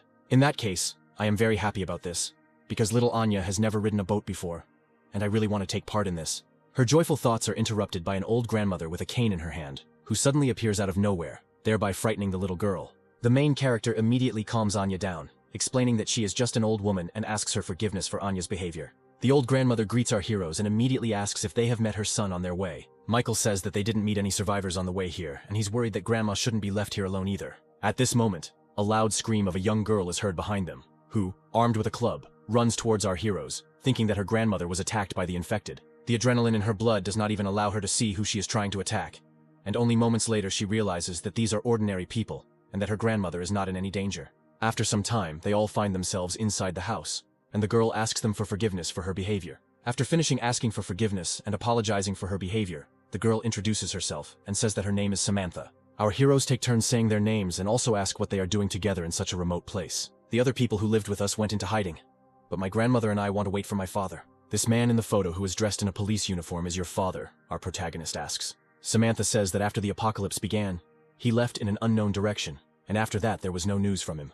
I believe that my father is still alive, and he will definitely come back and find me and my grandmother. But unfortunately, dementia, as well as old age and other diseases, are getting worse and worse. Grandma runs to the port too often and waits for her father, or just looks out the window all alone. And even though I find the means to survive, I can't protect her forever. Just in case, Michael decides to check whether Samantha's father is by any chance a guard on the Devil's Prison Island. The girl says that he is absolutely right, and her father worked there on the island where the most dangerous criminals in the world are kept. Your father could have ended up on this island, and by a lucky coincidence, our destination is exactly that, and I suggest you go to the shelter, and we will try to find your father. Michael tells the girl not to worry because all they need is a way to get there, and he hopes that she will help them. After some time, the girl shows them where the boat is, on which they can get to the island, and after some time, not allowing our heroes to sail away, she manages to catch up with them and asks them to take her with them to the island. Michael says that it is too dangerous and there will be no one to look after her grandmother, to which Samantha replies that everything is already prepared. I know the way to the island and can steer a boat, and I will do everything possible to help you. And as for my father, I must personally find him. After thinking a little, the main character still agrees, but sets the condition that she must unquestioningly follow all his orders. A few minutes before this, the girl, in the company of her grandmother, watched as the protagonist's squad prepared to sail. Unexpectedly for Samantha, her grandmother said that the girl should go to the island with them. What are you saying? I have to take care of you and I can't leave you alone. You worry too much about me. I have arms and legs and I don't need you to worry about me. And besides, I understand perfectly well that you want to go to the island to find your father. It makes absolutely no difference to me whether I wait for one person or two. But there is a difference if two people wait for one. It was after these words that Samantha set off with the main character's squad to search for her father, hoping that her grandmother would still be able to wait for them. On the way to the island, Sylvia asks her brother why the island is called the Devil's Island. Devil's Island is a large prison where evil and ruthless death row inmates are kept who killed people for joy, and their hands are covered in blood up to the elbows. These people, even in peaceful times, receive the status of real devils, which is why the island got its name, Devil's Island. But it became really scary after the apocalypse happened, because during its beginning, when the source hit the island, the main horror began. All the inhabitants of the island became infected, and they inherited the ruthlessness that was with them during life, because the monsters are affected by the radiation of the source, and since they were in the very center, the evolution took place much faster. Our goal this time is to destroy all the infected and find the source, because it is one of the most problematic, and it must have a keeper. Therefore, this island will become our training ground where we will take advantage of the opportunity to become much stronger. Very soon we will reach the final point, and the main port will be dangerous, so we will enter from a side route. Having landed on the shore, little Anya begins to get a little nervous because the entire space around her is saturated with fear and despair. From now on, you all must be on guard, because we have entered the outer zone of the island, and danger can arise at any moment. The main character explains that the island is a large-scale prison, with a very complex structure that has 5 circles, and the closer to the center of the island, the more danger awaits them. Listen to his story. Samantha turns out to be very surprised that he knows so much about this place, because he has never been here. Watching how her brother speaks and acts, Sylvia feels that he has matured a lot during this time and is not going to lag behind him. I'm making my way around the first circle of the island in search of a passage to the second circle, when suddenly Michael orders everyone to split up and go to the sides. A mysterious silhouette that had been in ambush all this time attacks our heroes with incredible force. It turns out that this is one of the imprisoned criminals who managed to become an intelligent monster and acquire the ability of incredible strengthening. Our heroes manage to dodge this attack and Michael looks over his squad, hoping that everyone is still alive and no one was hurt. At this time, the prisoner recounts our heroes, saying that we need to add money for additional goals, because animals should also be paid equally. At this time, Samantha says that she found his data, and he is prisoner 71, and he is a world-famous killer. The main character immediately rushes into the attack, realizing that these are unusual monsters, and the battle experience gained in a past life makes them much more dangerous. Monstrous strength and reaction speed allow him to react to the main character's attack and block it. At the same time, the infected manages to wrap the main character in chains that are wound around his hands and take him into captivity. He then attempts to kill Michael with a huge steel ball at the end of the chain. Using his shadow form, he manages to avoid the attack, and Sylvia uses her ice skills to freeze the prisoner's legs. The infected one, once again muttering something about receiving money, throws a steel ball towards Sylvia. Having time to react to his attack, the girl creates an ice barrier using her abilities in order to block the attack. Little Anya tries to cheer the girl up by saying that her abilities are simply amazing and are good for both defense and attack. The ice's strength proves insufficient, and the projectile manages to break through the ice needles and continue its flight. At this moment, Little Anya uses her familiar and orders it to immediately reflect the attack flying at them. Little Bugu uses his ultimate tornado ability and creates a powerful vortex that stops the flying ball. Without wasting any time, the prisoner immediately closes the distance and tries to get closer to the girls in order to attack them in close combat. Michael does not allow him to do this and immediately comes to the aid of his sister and Little Anya. Unfortunately, in his current state you won't be able to deal with him. His past profession has given him a lot of combat experience, which makes him incredibly strong. Sylvia agrees with her brother and understands that in such situations, their combat experience and skills are still not enough. Meanwhile, the prisoner talks about some instructions for murder, and that the attempt on the victims has just failed. At this moment, the protagonist uses telekinesis, obtained after signing a contract with Megan, and pushes the steel ball towards the mutant. Unfortunately, the power is not enough, and with ordinary brute force, the prisoner wrests his weapon from the protagonist's control. Michael has no intention of losing this battle, although he is quite surprised at the strength of those he meets here. I decide not to stand on ceremony for long. He uses his shadow form, as well as all his physical strength to deal with this opponent. Watching him fight, Sylvia can't believe her eyes, because her brother's combat experience puts him on a completely different level compared to the others. Watching him defeat such a formidable opponent without any problems, she becomes upset because she understands that for now, she is just a burden. After the victory, Michael suggests continuing to move deeper into the island, and Little Anya rejoices at his victory. Samantha, meanwhile, is no less amazed at how ordinary people she met less than a day ago could possess such power. After this, the girl hurries to take notes on everything she just saw regarding superpowers, and Sylvia asks her older brother to teach her some fighting techniques. Little Anya also does not stay in the country and says that she and her familiar also want to become stronger and help in the battle. I don't want to be protected every time because I was too weak and useless, and you always came to my aid, and because of that I almost died. I also want to learn more about this world and catch up with you in strength so that I can stop being a burden and someone who needs help. Michael pats the girls on the head, happy that they are so motivated to become stronger, and promises to help them with this. He says that first of all, one must remember the strengths and weaknesses of their own abilities, because this is the key to victory. The protagonist explains that each power has its own drawbacks, and one must try to grow in order to overcome the weaknesses. He gives each of the girls advice on which direction they should move in order to improve their combat and magical skills. Michael overloads them with a huge amount of information that they are simply unable to absorb at the moment, which causes the girls to fall into a slight stupor. Having realized his mistake, he asks them not to get hung up on theory and to practice more, because this will allow them to acquire the relevant skills much faster. After these words, the girls begin to rejoice that they will become stronger, and Little Anya hopes that eating chips will make her more experienced in combat. Inspired by their plan, they walk forward together, arm in arm, towards new infected and battles. Samantha notes that, apparently, she is the only normal person among all those present, and will only get in the way in the battle. Don't say that, because the strength of one person is not only shown in battle. You dared to risk coming here, which means you have already demonstrated a strong quality of your nature, which will be useful to us later. Moving forward, Sylvia and Anya call out to their friends, and Michael suggests that they continue moving forward. Move on and on. Michael notices that his sister is a little confused, and asks her to watch her step because danger can arise at any moment. Working hard is good, but rushing to success is bad because in a fight, the worst thing is recklessness, and self-defense is also very important. Sylvia says she will take this into account, and next time she will be much more careful and attentive. Okay. The hero decides to ask Samantha how well she knows the island, to which she receives the answer that her father sometimes organized excursions around it. The place they started from is in the center of the island, and the outer gate is on the pier side, and now they go in the opposite direction. Little Anya asks why she can't just ask Goldie to throw them over the island's walls and fly further into the depths. Samantha says that although this is the most obvious option, unfortunately it won't work. Her father told her that the island's infrastructure was sealed and heavily guarded, and that there was no way to get into the prison from the sky. But since no one was guarding it now, they might be able to use brute force and get around it. Michael says it will attract too many infected mutants, and it's too dangerous. The step-by-step approach method is more suitable for us in this situation, because this way we can find the location of our companion's father. We need to explore each area before moving on to the next one. Get ready for a very long and tough fight. The conversation of our heroes is interrupted by strange sounds that Sylvia notices are coming from behind a nearby hill. Michael immediately alerts all his senses of insight and prepares for the next fight. Further down the road, the silhouette of a prisoner begins to appear, slowly muttering something under his breath about length and centimeters. As you move a little further, he notices our heroes and immediately rushes to attack them, declaring that this time, he will definitely succeed. His attack is immediately blocked by Michael, who manages to protect his sister from the attack of the enraged monster. But unfortunately, this is not enough, because even after the body is cut into two parts, the prisoners continue to move and try to attack. Before our protagonist can react, his sister comes to his aid, using her ice abilities to cut the monster's body into even smaller pieces. Turning back, he sees how Sylvia was able to create an ice katana with the help of ice and gained the courage to attack.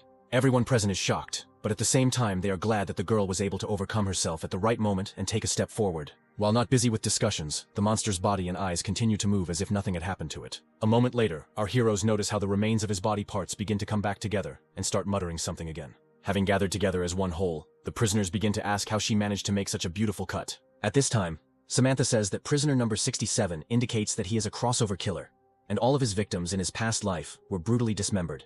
I killed 121 people, 70 men and 30 women, and 21 elderly and children, a total of 63,000 fragments.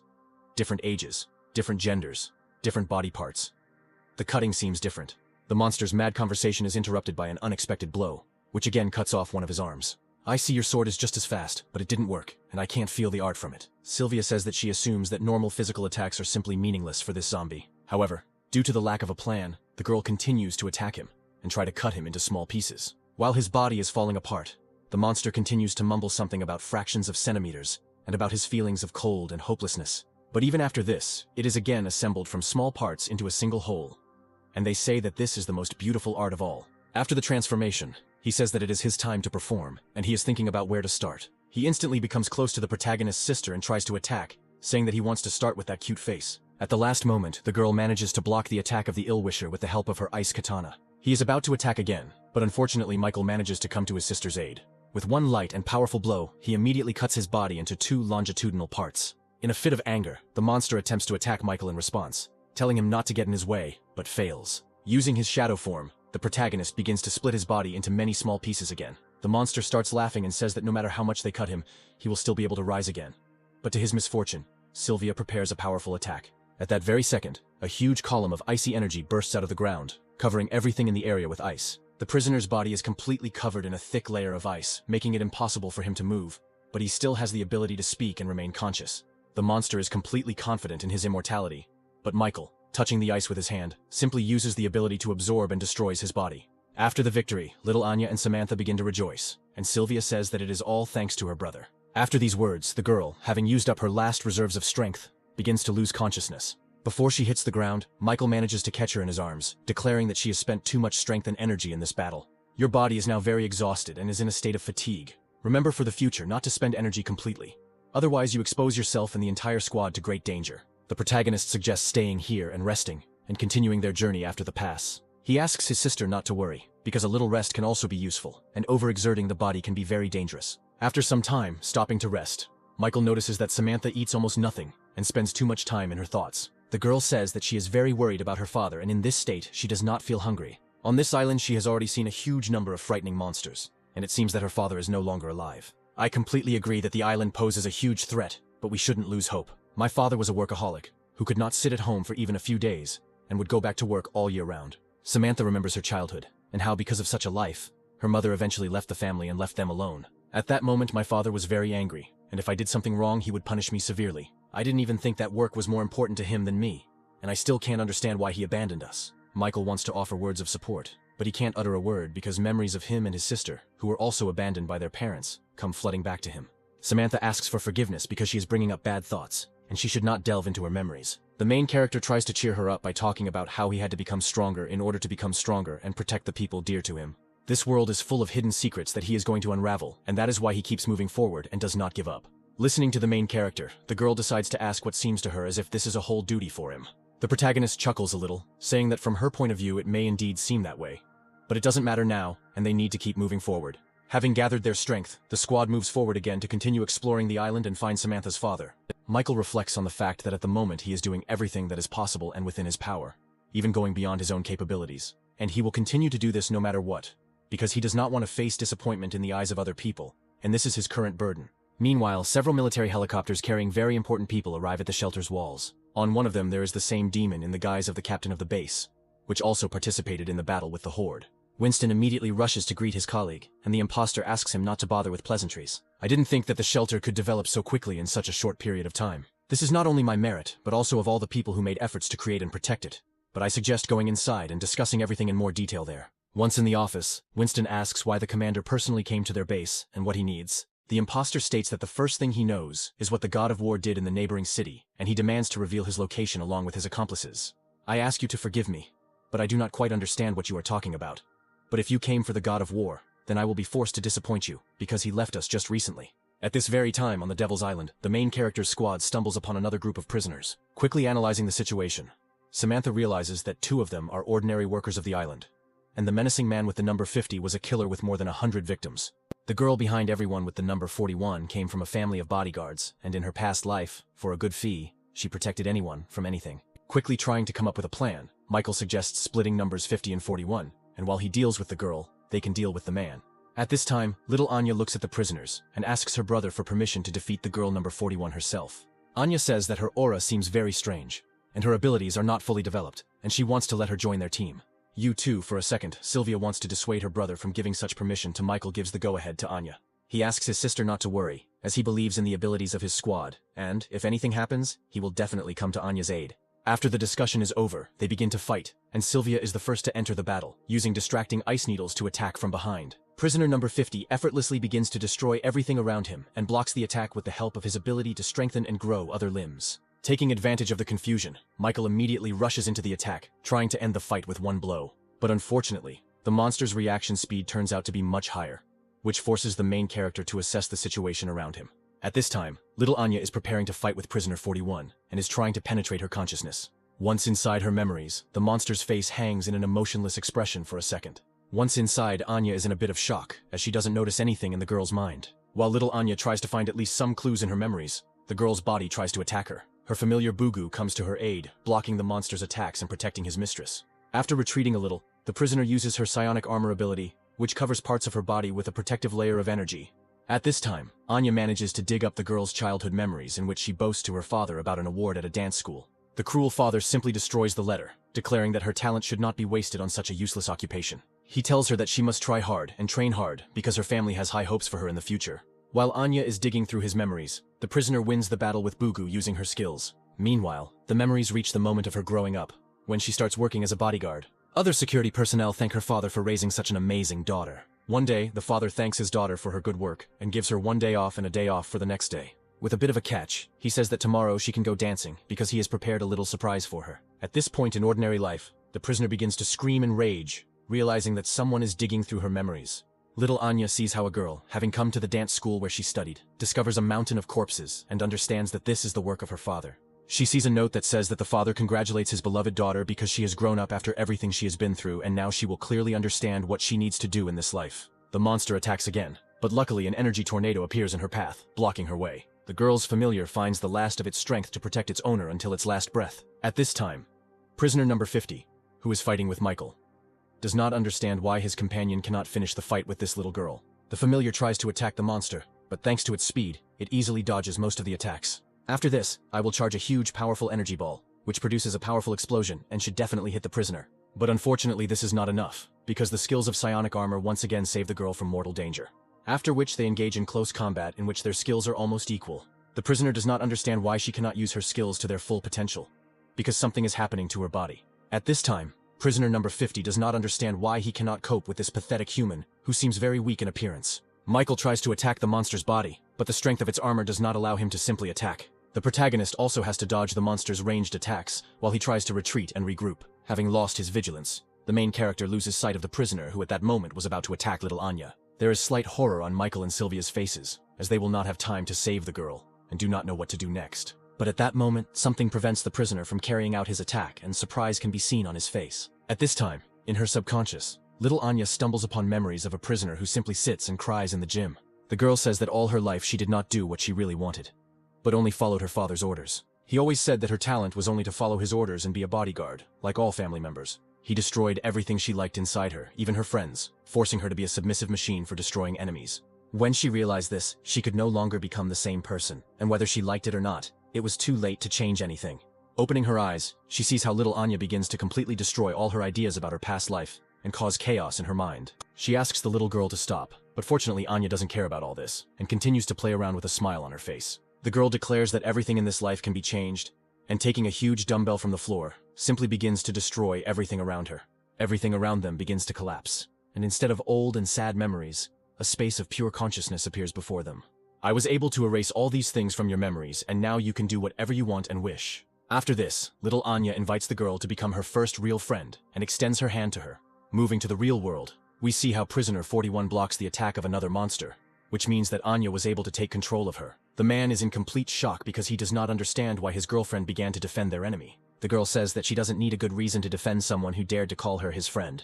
At that moment, Michael, who had arrived in time and timed the moment for a surprise attack, pierces his body from behind. After which he activates the ability to devour, and the monster's body begins to disintegrate and release a large amount of energy. This action marks the end of the battle, and Sylvia, along with Goldie, asks if everything is okay with all the members of the squad.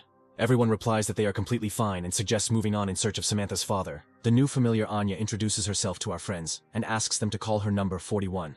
And from that day on, she is the girl's personal bodyguard. Immediately after these words, something like a context window of the evolution tree begins to appear in front of Anya's face. She is informed that the controlled target is of a higher level than the carrier itself, and the effect of bonus experience with the target is received. Controlled creatures share experience with the owner and above, expanding the control range by 20.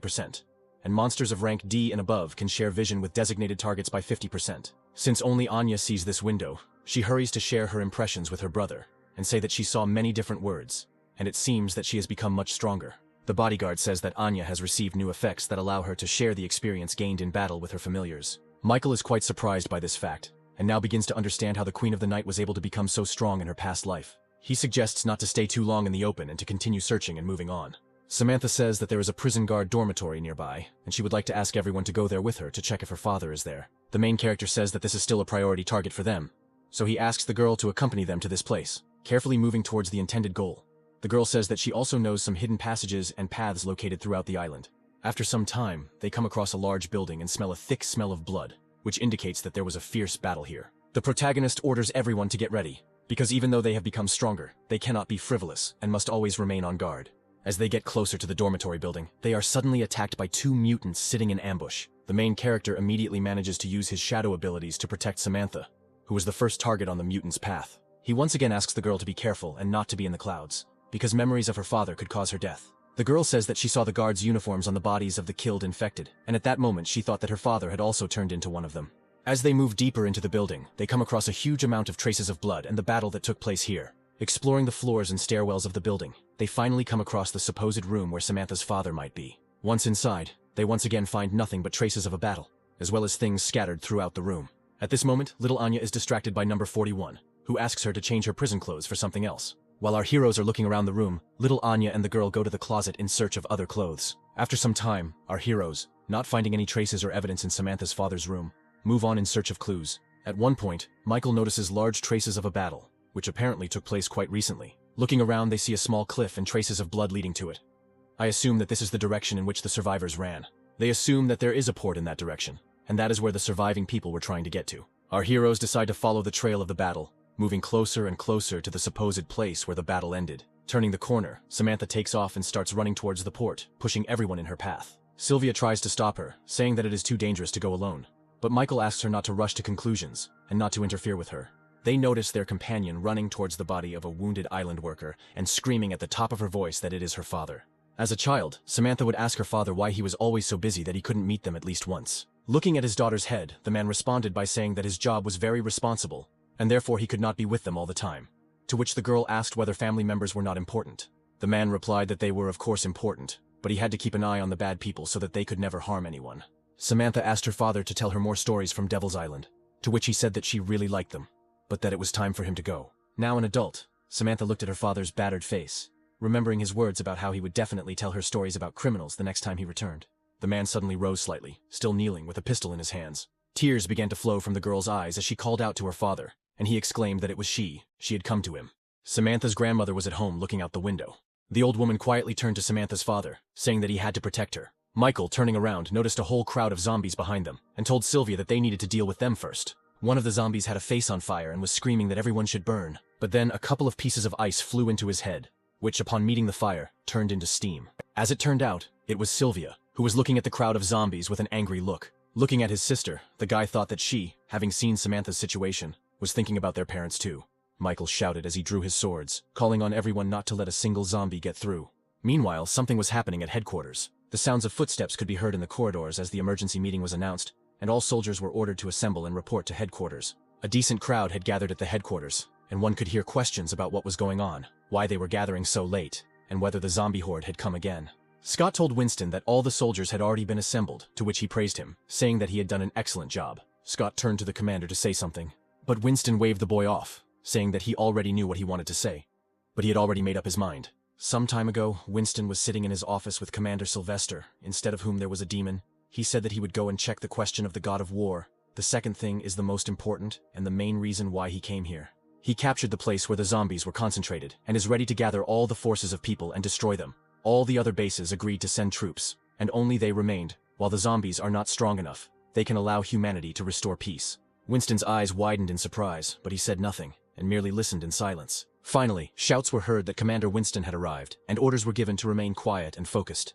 Going out onto the balcony, Winston asked everyone for forgiveness for disturbing them so late, and said that he had come to them with important news. It's been 2 months since the apocalypse outbreak, and they are gradually losing their lands, and the zombies are getting stronger day by day. If this continues, it will be dangerous. Now, after they found the zombie clusters, the other bases agreed to gather all their forces to destroy them. The man said that after much thought, he too decided to join this battle. This time they would be the side that would take the initiative and use everything to bring back their peaceful life. This time the operation is going to be difficult. They may fail, but nevertheless they must take this step. Only if they take the initiative, then they can win in the future. This is the battle where humans and zombies will clash for the first time. Megan, Aaron, and Austin, along with Reem, will personally lead the teams to the front lines. Winston said that besides him, the other 3 are strong members of the War Gods team. They have a lot of combat experience, so he is confident that they can lead everyone well. Finally, he said that they will set off tomorrow morning. After such a speech, inspired cries were heard from the soldiers, who shouted that they would fight for the future of humanity. Meanwhile, the guys moved on. Sylvia, using her powers, froze the zombies that they met along the way. She chopped the frozen bodies into small pieces with her sword. After some time, Sylvia noticed that she had finally won over everyone. Anya said that she felt that she had received enormous energy, a feeling that she was about to rise to a new level. Michael expressed his condolences to Samantha, quickly wiping away her tears. The girl apologized for making them go so slowly, and said that they could go. She wanted to bury her father, and then come back and bring her grandmother to the shelter. Michael replied that he would help her. Her father was a hero of humanity, and her hero too. He did not leave his post even until the very end. They would always remember him. With a quick movement, the guy threw the man's body over his shoulder, throwing his arm over his neck. A small notebook fell out of the man's pocket and landed, hitting the ground. Samantha leaned over and picked up the notebook. She took out a bloody piece of paper from there, which had a message written for her, apologizing for leaving. But since monsters had appeared in the world, the first thing he thought of was the prisoners of the Devil's Island. If they took advantage of this disaster and escaped, their city would be the first to suffer. He wrote that he and his comrades had consulted and decided to guard this place until the end, not allowing anyone to leave it on any boat. What appeared before them were not people, but monsters, and slowly his teammates died one after another. Soon after all this, he was left alone, and all he wanted was to see his family. He wanted it so badly, but he couldn't leave, because someone had to guard this place. Someone had to protect everyone. Samantha read the last lines, in which her father apologized for having no one else to tell her the stories of Devil's Island. But he wrote them down further. After some time, Samantha's father was successfully buried. Standing up, Samantha clutched the notebook in her hands and said that she had changed her mind and wanted to go further with them. Her father had managed to write down the most terrible captives from the deepest corners of the island. And there's a team of guards there who might be trapped. She has the key, and now she has her father's book, so she can help them. Smiling, Michael did not reject this offer and said that it was time for them to go then. The guys went further and hid in the bushes. Michael told Samantha that they had already searched the area. Sylvia asked Anya where number 41 was, to which she replied that she was in her dimensional space. Samantha glanced at the turn and said that after the turn, there was an entrance to the next area ahead. The guys went further and there were some holes. Samantha asked what it was, to which she was told that this hole would long be the source that turned the Devil's Island into such a state. They walked further and came across a huge door. Michael thought that, as expected from the strongest prison, the source was unable to destroy it. But then he sensed something that was clearly not good, and he shouted to the others to be on guard. And following his words, something flew down that gave off a metallic sheen in the moonlight, and something flew into the place where the boys had stood before, breaking the earth. There was a zombie sitting on the wall who grinned and said that he hadn't seen living people for a long time, and there were chains wrapped around his wrist. When the dust from the impact settled, the zombie noticed that his victims were perfectly fine. This state of affairs surprised and angered the zombies. Looking at the number on the zombie's neck, Samantha opened her notebook and read that number 21 wants to prove his strength, so he fights with strong people all over the world. Only when his side dies is the fight considered over. He heard that there are many experts on the Devil's Island. That's why he came here. The girl told Michael to be careful. He in turn held the zombie chain in one hand and told them to move away and they would deal with him. Using the D-rank ability lighting, the zombie exclaimed that it seemed like the guy was really strong, so he should try it. Before the spark reached the guy, he threw the chain into the air. The chain flew through the air in a bright flash. Not expecting such an outcome, the zombie tilted his head to the side. He glanced at Michael, who was rubbing his slightly bruised wrist. This sight made number 21 grin and exclaim that the guy was indeed very strong. The zombie twisted his chains and pushed himself off the wall, exclaiming that he would accept his challenge. In this battle, only one would survive. Jumping higher, number 21 waved his arms, sending chains towards the boy, and exclaimed that he was definitely going to die. The zombie, grinning even wider, exclaimed that the guy would die, and all because he was invincible, and he began to pull the chains towards himself. As it turned out, the blades at the ends of the chains had caught on the ground, and now the entire layer began to rise into the air. The next moment, number 21 was face to face with Michael and told him that he was not bad. The guy thought that it seemed like this zombie had a high rank of self-awareness. The guy asked if he had killed all those guards, to which number 21, waving his blade, replied that he was not interested in weaklings. Then Michael, dodging, asked him who did it then. The zombie flipped over in the air and exclaimed that he had to defeat it to find out. Having flown away from the guy, the zombie waved his arms again, sending chains with blades in his direction. Trying to dodge the blades, Michael flew back, thinking that the 93rd should be the last zombie in the outer zone, a guard. He, making a counterattack, thought that this proves that there are local residents on this island, and they are still on this island.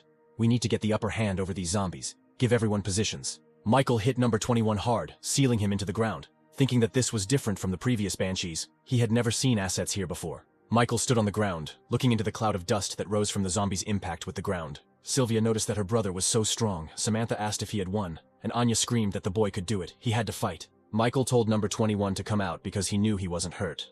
As it turned out, one of Michael's daggers was stuck into the ground, and he said that he had not met such a strong man for a long time. The zombie waved his hand, launching the dagger forward, saying that it was time for them to start the second round. Michael, towards whom the dagger was flying, caught it with a deft movement. And the next moment, number 21's body was engulfed in a glow, and he jumped up and ran forward. And the zombie stabbed the remaining dagger into the guy's two daggers, which he had crossed to take the attack. The zombie and Michael began to swing their arms, striking each other one blow after another. They waved their weapons so furiously that in an instant they flew into the air. But they didn't stop there, deciding to continue the fight hand to hand. Their fists met, and a bright flash shone. The guy noted that, as expected, the zombies with sources are different. Except for the native type, number 21 is the strongest zombie he has encountered. Following a small flash, an explosion thundered from the impact of the meeting. Anya, Sylvia, and Samantha watched from afar, the latter asking if it was over. To which the other girl exclaimed that the battle was still going on. In the midst of the smoke from the explosion, number 21 appeared and leaned forward to strike. However, Michael did not give in to him. He dodged this blow, tilting his head to the side. They continued to exchange blows again, and small flares erupted between them. There was a big flash and the zombie and Michael bounced apart. Michael jumped back and caught his daggers. The zombie also returned his chains with blades and stood at a distance from the guy. He smiled, saying that it was really unexpected. The bright light illuminated his chains again. He threw off the chains, saying that it seemed like the guy was hiding his true strength, and it irritated him. He cried out for the boy to be more serious, for this was a battle he was betting everything on, and he swung his arms, sending his chains forward. Michael darted around, batting away the chains with his blades. Noticing that the attacks were not successful for long, number 21 decided to use the light whip server. Several new scratches appeared on Michael's body from this blow, and the zombie asked the guy if he couldn't handle it. Number 21's smile grew even wider as he exclaimed that he had won. However, the very next moment someone struck him from behind. I didn't expect such a blow. The zombie lost his balance and fell face down on the ground. Raising his head, he asked what was going on. Wasn't the guy badly injured? But, as it turned out, there was a clone of Michael in front of him, who began to dissipate from the impact. Michael said that he himself asked him to become more serious, so let him feel what it was like. Turning around, number 21 smiled and accepted the challenge with joy. And then he bounced off the ground and flew in a bright flash towards the guy. The opponents met. The earth began to break from their force, and a bright flash flashed. Neither of them retreated, and they began to exchange blows, flashing brightly in the air. The zombie teased the guy by asking him if he couldn't keep up with him, to which he replied that no matter how fast he was, he could never outrun his shadow. In response, the zombie waved his chains, exclaiming that even a shadow disappears in bright light. He exclaimed that he needed to use this moment, and then he could kill him.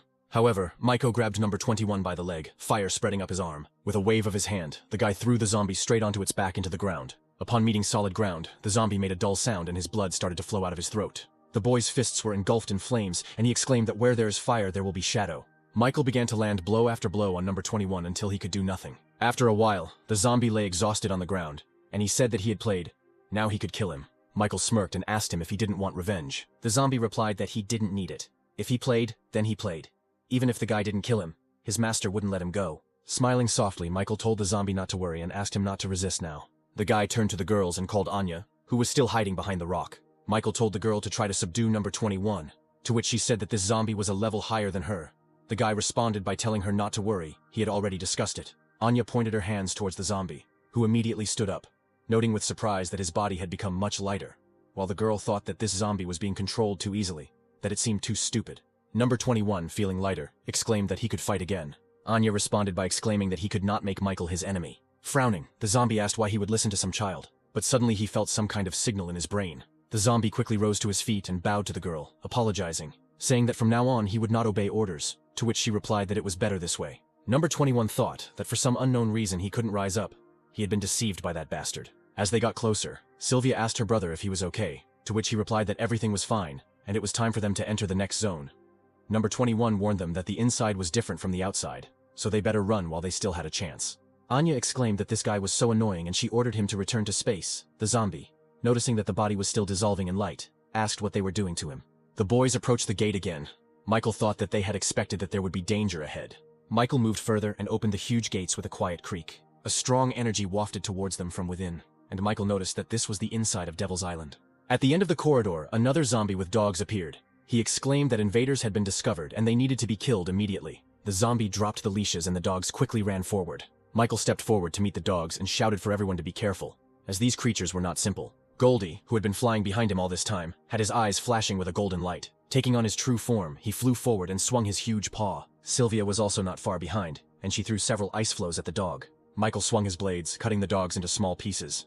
After some time, there were pieces of the dogs lying on the floor. Sylvia asked if they were dead. At that very moment, the pieces of the monsters began to glow with a bright light. The pieces began to grow back together into whole bodies, and Sylvia exclaimed that they were resurrected. Michael noticed that these monsters had no levels or abilities, so weren't they zombies? To the dog's surprise, Michael jumped above them, activating his devouring ability. The guy touched the zombie and the system reported that the ability could not be activated. Looking forward, Michael noticed a zombie behind him and realized it was all his fault. Flying further, Michael exclaimed that he was leaving these two with the rest, and he himself would go and deal with the others. He said that these were summoned beasts, so they could not be killed. They could only be restrained from moving. Michael flew towards the D-rank zombie, which had a method of extracting the spirit body, which allowed it to extract creatures for battle that would not die as long as the summoner was alive. The zombie put his hands forward, screaming for all the dogs to come back and start defending themselves. However, the dogs were unable to carry out the command because they were trapped in ice. Michael touched the zombie's head, using the Devour ability. Killing it, he gained 600 evolution points and unlocked a fragment of the spirit body extraction ability. Sylvia noticed that after the zombie died, all the dogs in the ice disappeared. The girl said that it was time for them to move forward, but her brother appeared in front of her, saying that the battle was not over yet. The guy ordered Goldie to protect Samantha, and told Sylvia and Anya that they needed to do it. Meanwhile, the human battle continued. 7 bases gathered and headed to the zombie gathering place. Sylvester, in the hall where all the leaders had gathered, thanked everyone for their cooperation, and said that they were already close to the goal. This battle concerns the future of all mankind. Although this attack was a little hasty, he said that such a chance comes rarely, and therefore they cannot miss it. Base Commander Lee Min Harris asked how much the man knew about the fighting abilities of the zombies on the other side. But the commander of Leopard Charlie's base answered him, saying that it didn't matter, because if their 7 bases worked together, they would definitely win. In response to this, Harris asked the man if they did not use their heads and went head-on to fight, they would suffer. Charlie wanted to start swearing. Sylvester interrupted them, telling them not to argue, because he had already planned everything in accordance with the combat capability and advantage of the base. The first is Commander Winston's hideout. They will defend against the zombie horde attack as before, and they have the most powerful technology, the highest level of combat abilities. Winston didn't argue, he just sighed. Sylvester said that Li Ming's base would be next. They would provide support since their awakened ones were strategy-oriented. The Leopard team had better assault capabilities, so they would break through from the right flank. The man told the commander of the light base, Juan, that they had already suffered, so they would follow him. Commander Willie and his black gold base will be blocking zombies to cut off support since they have the most people. Last Hope, whose commander was Juan, has great support abilities, so he is great for the back end. Sylvester said that this was all that was agreed upon, and that he would then go into detail about the zombies' powers. The demon commander said that Sylvester's shadow was organizing people. They were already near them, and so it was time to move out. And he asked about Simon. One of the subordinates replied that Simon said that he was captured by the Devil's Island. We need to check urgently. He will return later. Another exclaimed that he is so undisciplined. The demon commander told them to ignore it, and they would lead 2 batches of zombie horde into battle. He said there was no need to go full force, just give them a taste of victory and then lure them to the altar. Simon will be punished by the king after he wakes up. The demon that was on the Devil's Island noticed that Lord Simon had returned, and he asked him what was going on, to which the demon asked if it was the military. Simon replied that it was not so, there were only 4 of them. The demon couldn't believe his ears, because 4 people couldn't break through their outer zone. He noticed that they had broken through not only to the outer zone. As it turned out, the guys had already enrolled the second zone. Anya exclaimed that she had helped defeat so many zombies. A notification appeared that a total of 1,200 evolution points had been obtained, and the girl's body was engulfed in blue light. Sylvia congratulated the girl on evolving to D rank. Anya laughed and said that now she had another skill. Michael thought that the girl was unconsciously becoming closer to the Black Emperor. Very soon she will become a figure that will shock the whole world. Simon watched the boys on the screen in the main room. He smiled, saying that he didn't even imagine, that the escaped key would appear here. He was very lucky. Michael raised his head. Sylvia asked her brother what had happened. Michael replied that he suddenly felt a strong aura. The girl asked him if it was nearby, to which he replied that it was not at all. Anya asked number 21 if he had already seen this type of native, to which he replied that all orders were passed down the chain. The girl noticed that they were so weak. Michael said it was expected that there was a native here, but they needed to move on. Simon covered his face with his hand and laughed, exclaiming that it was much more interesting here than there with the mobs. He told his subordinate to send out an order to kill all the invaders except the little girl if they met them.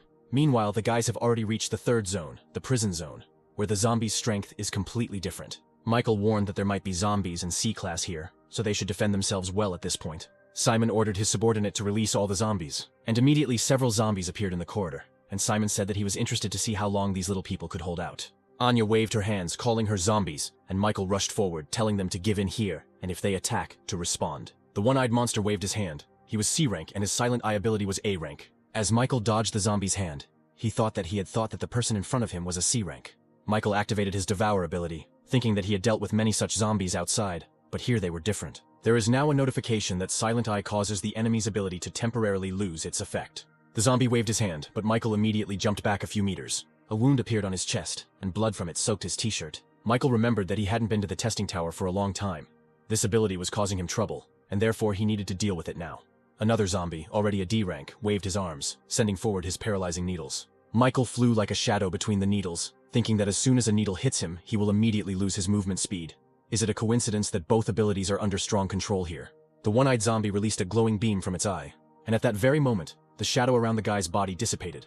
Another ability lost its effect. But the guy couldn't relax, because a lot of needles immediately flew at him. Michael swung his blades, cutting the needles into small pieces. With a wave of his hand, he launched one of his blades straight towards the one-eyed zombie. But before the blade could reach the zombie, some kind of shield appeared in front of him. As it turned out, it was a C-rank zombie shield, which was his ability. Michael clicked his tongue and noted with annoyance that they even had protection. Simon, watching the fight on the screen, laughed and said that he had put together this combination on purpose. He again exclaimed maliciously that he would now see how the guy would cope with this. Michael, meanwhile, stood a few meters away from the zombie, frantically thinking that this couldn't be a coincidence. They were definitely being trained by a native.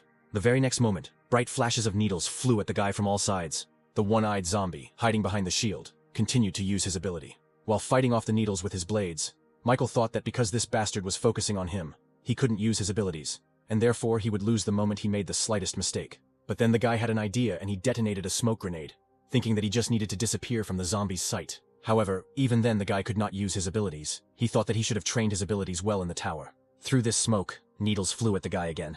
However, the very next moment, when the guy thought that he could no longer escape, he avoided the blow. The one-eyed zombie was perplexed, and the other zombie quickly ran forward. But before she could run far, something shocked him.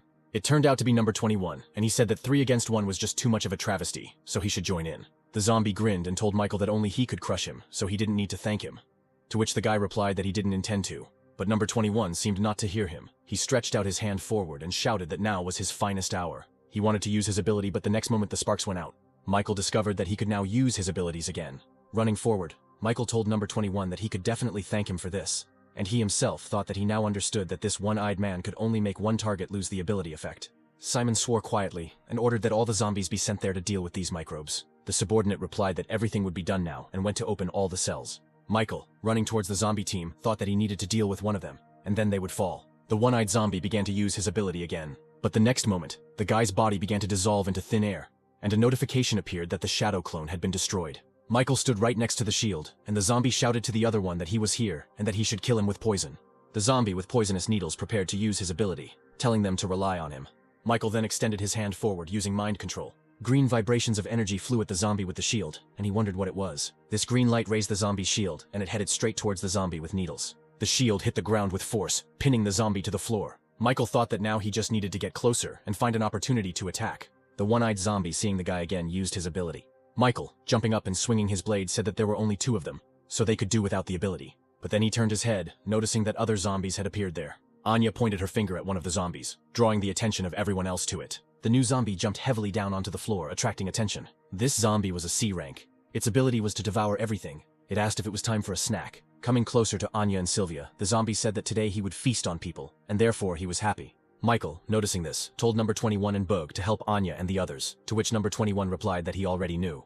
Meanwhile, the zombie with the shield raised his shield to strike the guy. He hit the ground hard with his shield, but the blow did not reach its target, because the guy jumped back in a bright flash. Landing on the floor, Michael thought that he needed to get this over with quickly. The guy noticed that the zombies did not immediately rush to attack. It seemed they became more cautious. Sylvia, taking up her ice sword, told Anya that now it seemed they had to rely only on themselves, and Anya exclaimed in response that she would try her best. The zombie, having released its huge tongue and spraying saliva, rushed to attack, but the next moment his open mouth was filled with a column of ice. Anya exclaimed that Sylvie was so strong, to which she replied that it couldn't do any harm to the zombies. And right after these words, the zombie closed its jaws, breaking the ice into small pieces. The zombie rushed forward and slammed his huge hands into the ground. However, the girls were saved by Goldie, for which Sylvia thanked him and said that it was close, as well as number 41. Samantha, reading from her notebook, said that this was number 15. In his past life, he was a notorious glutton, to which Sylvia said that then they should hide.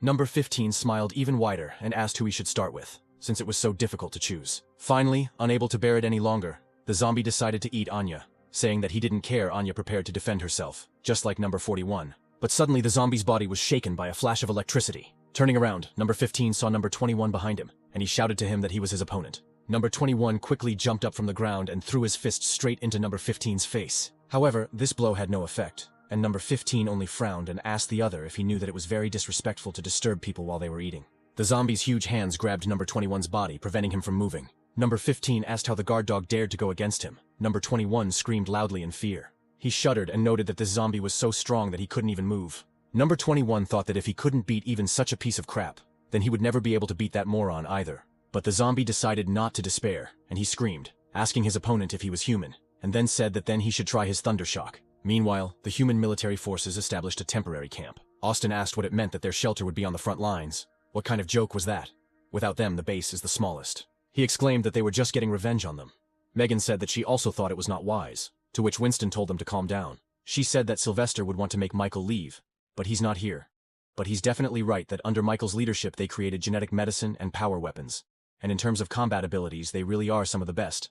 Not to mention they successfully defended against hordes of zombies. Austin wanted to say something else, but couldn't. Another soldier entered the tent and told Winston that the commander was asking him to go and gather in the conference room, to which he replied that he knew and would come immediately. Addressing the guys, he said that although they were on the front lines, the Yanhuang base was following them, so their combat capability was ensured while on the battlefield. They had to obey orders, and mistrust was taboo. He said that he would go, and they should get ready. Megan studied at the military academy, and therefore she would command this operation, and now they needed to get a weapon and observe safety precautions. Standing at attention, the guys saluted. Megan sighed, quietly asking where Michael was when he was needed. Michael, meanwhile, continued to hit the shield, taunting the zombie for being so zealous in protecting this bastard. Looking behind him, he noted that there was also a hard fight going on from that side. But he couldn't go to help right away, because then they would follow them. They didn't need even more problems. Pointing his blade forward again, Michael said that since he could no longer kill them with his skill, he would fight head-on, and they would see who was stronger, their shield or his dagger. Michael said that his sister only had a short time to wait for him. Number 15, engulfed in the current, mockingly exclaimed that it was so painful, and that if he applied a little more force, the zombie's body would be crushed. Number 21 said that, although he hated to admit it, he really wasn't right for him. But what he hates most is not that he played. What he hates most is that he couldn't protect the girl. But it doesn't matter now. Let it end this way. But the next moment, Sylvia ordered Goldie to grab number 21, and he snatched him from the zombie's clutches. Having slobbered all over himself, Goldie threw number 21 on the ground.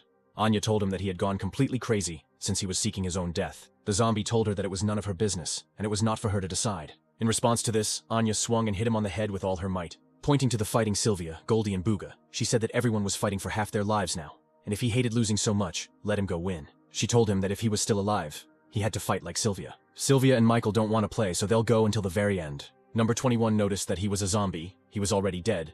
Anya irritably gave up her fist and said that she really wanted to beat him up now. Getting to his feet, the zombie said that although they didn't understand what she said, continuing to fight was indeed the best decision. Anya noticed that he had such primitive thinking. Near number 21, his chains flickered again. Anya told him to take them before he went. She had saved them for him. Number 21 waved his chains and said, "That's better." And then he asked number 41 if she could give him her electric helmet, to which she replied that she couldn't. She needed to protect Miss Anya. In response to this, number 21 grinned and said that surprisingly, their goals coincided. Number 41 asked again, and then replied that she understood. Number 15 broke the ice by interrupting their conversation and asking if she could shut up and let him eat in peace. Having started to stop the opponents, Number 15 launched chunks of ice at Goldie. The zombie ran quickly towards Sylvia with heavy steps, calling her an icy fool. But before he could reach it, shining chains appeared next to Number 15.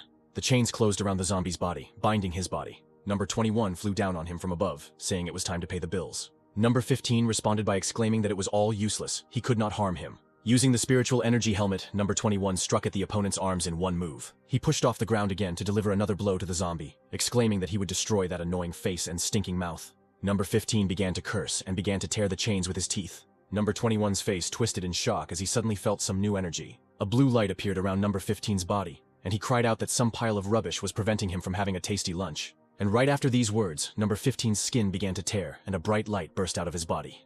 A huge mouth framed with sharp teeth emerged from the zombie's body. A bright red light shone from there. Number 15 screamed, ordering this mouth to attract. Roth began to pull his opponents towards him, causing Number 21 to be unable to stand on his feet and Bugu to move forward. Number 21 extended his hand forward, sending forth a glowing spark of electricity. But before he could attack, a bright flash of lightning burst from Number 15's mouth. The flash knocked the zombie down, and it grabbed onto its blades to keep from being sucked in. Sylvia, standing behind him, threw a piece of ice at the back of Number 15's head. The girl noted that this attack was ineffective, to which the zombie responded that they should wait, because their turn would soon come. Looking back, Michael noted that soon the other side would reach its limit. The zombies that were fighting the guy cried out, telling Number 15 to stop because this attack would affect them too. Taking advantage of this gap in the defense, Michael hurried to find himself behind the one-eyed zombie. Feeling the presence, the one-eyed man turned his gaze back in panic. But before he could do anything, the guy had already swung his daggers, cutting the zombie in half. Number 21, meanwhile, could no longer hold on to his blades and began to be sucked in. Anya screamed her hand, ordering her zombies to return back to dimensional space. Number 15's jaws snapped shut, but Bugu and Number 21 had already returned to space. They reappeared behind the girl, and she asked them if they were okay, to which Number 21 replied that they were okay only because of her. Number 15, opening his mouth again, turned around and exclaimed that now they had nowhere to hide. Sylvia noticed that he was absorbing all their attacks. Number 15 cried out that he would stop eating immediately, but then he noticed a presence behind him, and Michael asked him if he could absorb the darkness. A dark sphere appeared around Number 15, and a notification appeared stating that absorption had been activated. A D-rank zombie and 2 C-rank zombies had been killed. All the powers were sucked out of the zombie's body. When the darkness released it, a message appeared that fragments of abilities were obtained. Michael asked the others if they were okay, to which Anya replied that everything was fine, and he never ceased to amaze. Simon was still watching the guys, and he said that he didn't think this guy was so capable. It looks like he has several types of abilities. He wondered if this guy could be the one who caused the crash and killed Sister Thorne. Simon decided he had to confirm it himself. Michael told the others that they would continue to move forward, but everyone should be extremely careful, because the enemies would be even stronger further on. Suddenly a voice came from the speakers congratulating the guys on how far they had come. It was really unexpected. Anya asked who it was. Simon asked Michael if he killed Thorne's sister. Michael chuckled and said that he didn't think a bunch of monsters would call each other family, and that not only had he killed Thorne, but he had also caused the disaster, and he too would soon die by his hand. Simon chuckled in response and remarked that he was so arrogant, and added that to make this fight more interesting, they could play a game. He said that he had just found out a long time ago that there were 5 living people in this prison. He said that he was giving them an hour to come here, and if they were even 10 minutes late, he would eat one of them. Samantha exclaimed that this was the group of people that her father had mentioned in the letter. Michael said that it was disgusting, and then asked Simon why he didn't go out and fight them. Didn't he want to take revenge on them? Simon replied that he would of course take revenge, but the process was also important. He wanted to torture them slowly, and he hoped that they could hold out a little longer. Simon announced the start of the countdown. Michael said that they needed to get there as quickly as possible. Looking at his palm, he said that for some reason he had a bad feeling. It seemed like something was wrong with the lines. Meanwhile, the soldiers were preparing for the start, and asked each other if they were afraid. To which another answered that of course they were afraid, but they were not on the front lines. Another man said that this could be a punishment for that base, since they had offended Commander Sylvester, and they had the fewest people. Finally, they noticed Austin, Megan, and Aaron approaching. The soldiers noticed the guy's strange clothes. Some asked if it was cosplay. Others mockingly asked to take care of them on the front lines. Austin gritted his teeth and hissed that he needed to teach them a lesson. Megan told him not to cause unnecessary trouble and to prepare for the fight, to which he said that after the fight he made them pay. A car pulled up, and everyone started asking about the situation outside. There was a large horde of zombies heading towards them, with about 20 minutes left until impact. There were about 35 minutes left of the time Simon had allotted. Michael and the others moved forward, killing zombies along the way. Simon noticed that the guy had become stronger again. No wonder Thorne and the disaster were defeated by him. But time was running out. There were several people standing behind him. Simon said that he was already all excited. Moving forward, Michael said that he would use evolution points to improve abilities again, but not all of them this time. Michael noted that the second area was almost completely cleared. All the zombies C and D, if they didn't have such unpleasant abilities, they wouldn't cause any particular problems. Sylvia watched her brother in shock, thinking that in this short time he had become even stronger, as if he was different from his past self. Someone called the girl, but she only thought that if things continued like this, the gap between them could become even wider. Anya touched the girl's hand, and she noticed her. Then the girl said that Michael asked how much time was left. The girl apologized and said that they had about 20 minutes left. Michael thought that there was little time left, so it would be better for him to travel alone. Michael said that he would check the surrounding zombies first, and used one of his abilities. He noted that within his sense range there was only one that responded strongly, so it must be a native. And all the zombies were gathered there, perhaps a good shelter. Simon asked his subordinate if they had any more zombies that could fight, to which he replied that they did not, and then remembered that they had another one. It was in a special guarded prison, but he was not sure of its combat capability. Hearing about this, Simon noted that then this zombie must be very strong. The people behind started shouting that they couldn't let this bastard out, otherwise they would all die here. Simon didn't listen to them, and the order to release him. The subordinate said that this prison should have its own keys, so they won't open it that easily, to which Simon said that since there was no choice, he would go himself. Simon walked towards the exit, pointing to one of the men. He told him to take him out. The man led the native to the iron doors. Simon noticed that this place was very strong. The man said that no one could open this door without a key, but right after his words, Simon hit the door. The door immediately separated from the wall in one piece, breaking into two pieces. The man asked him how he opened it with one hand. A light shone in the smoke from the blow. Simon told the zombie to come out and that he was its master from today. The zombie asked again.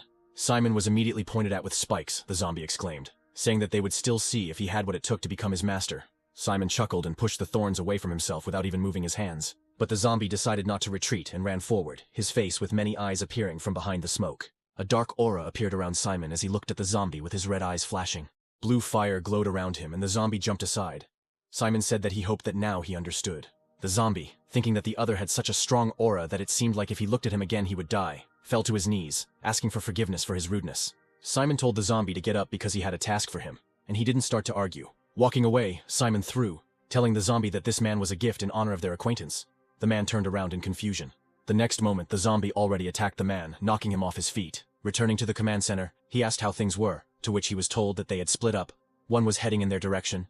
Then Simon asked where he was now. The subordinate replied that he was already in the hall of the second zone, and then Simon told Spider to go.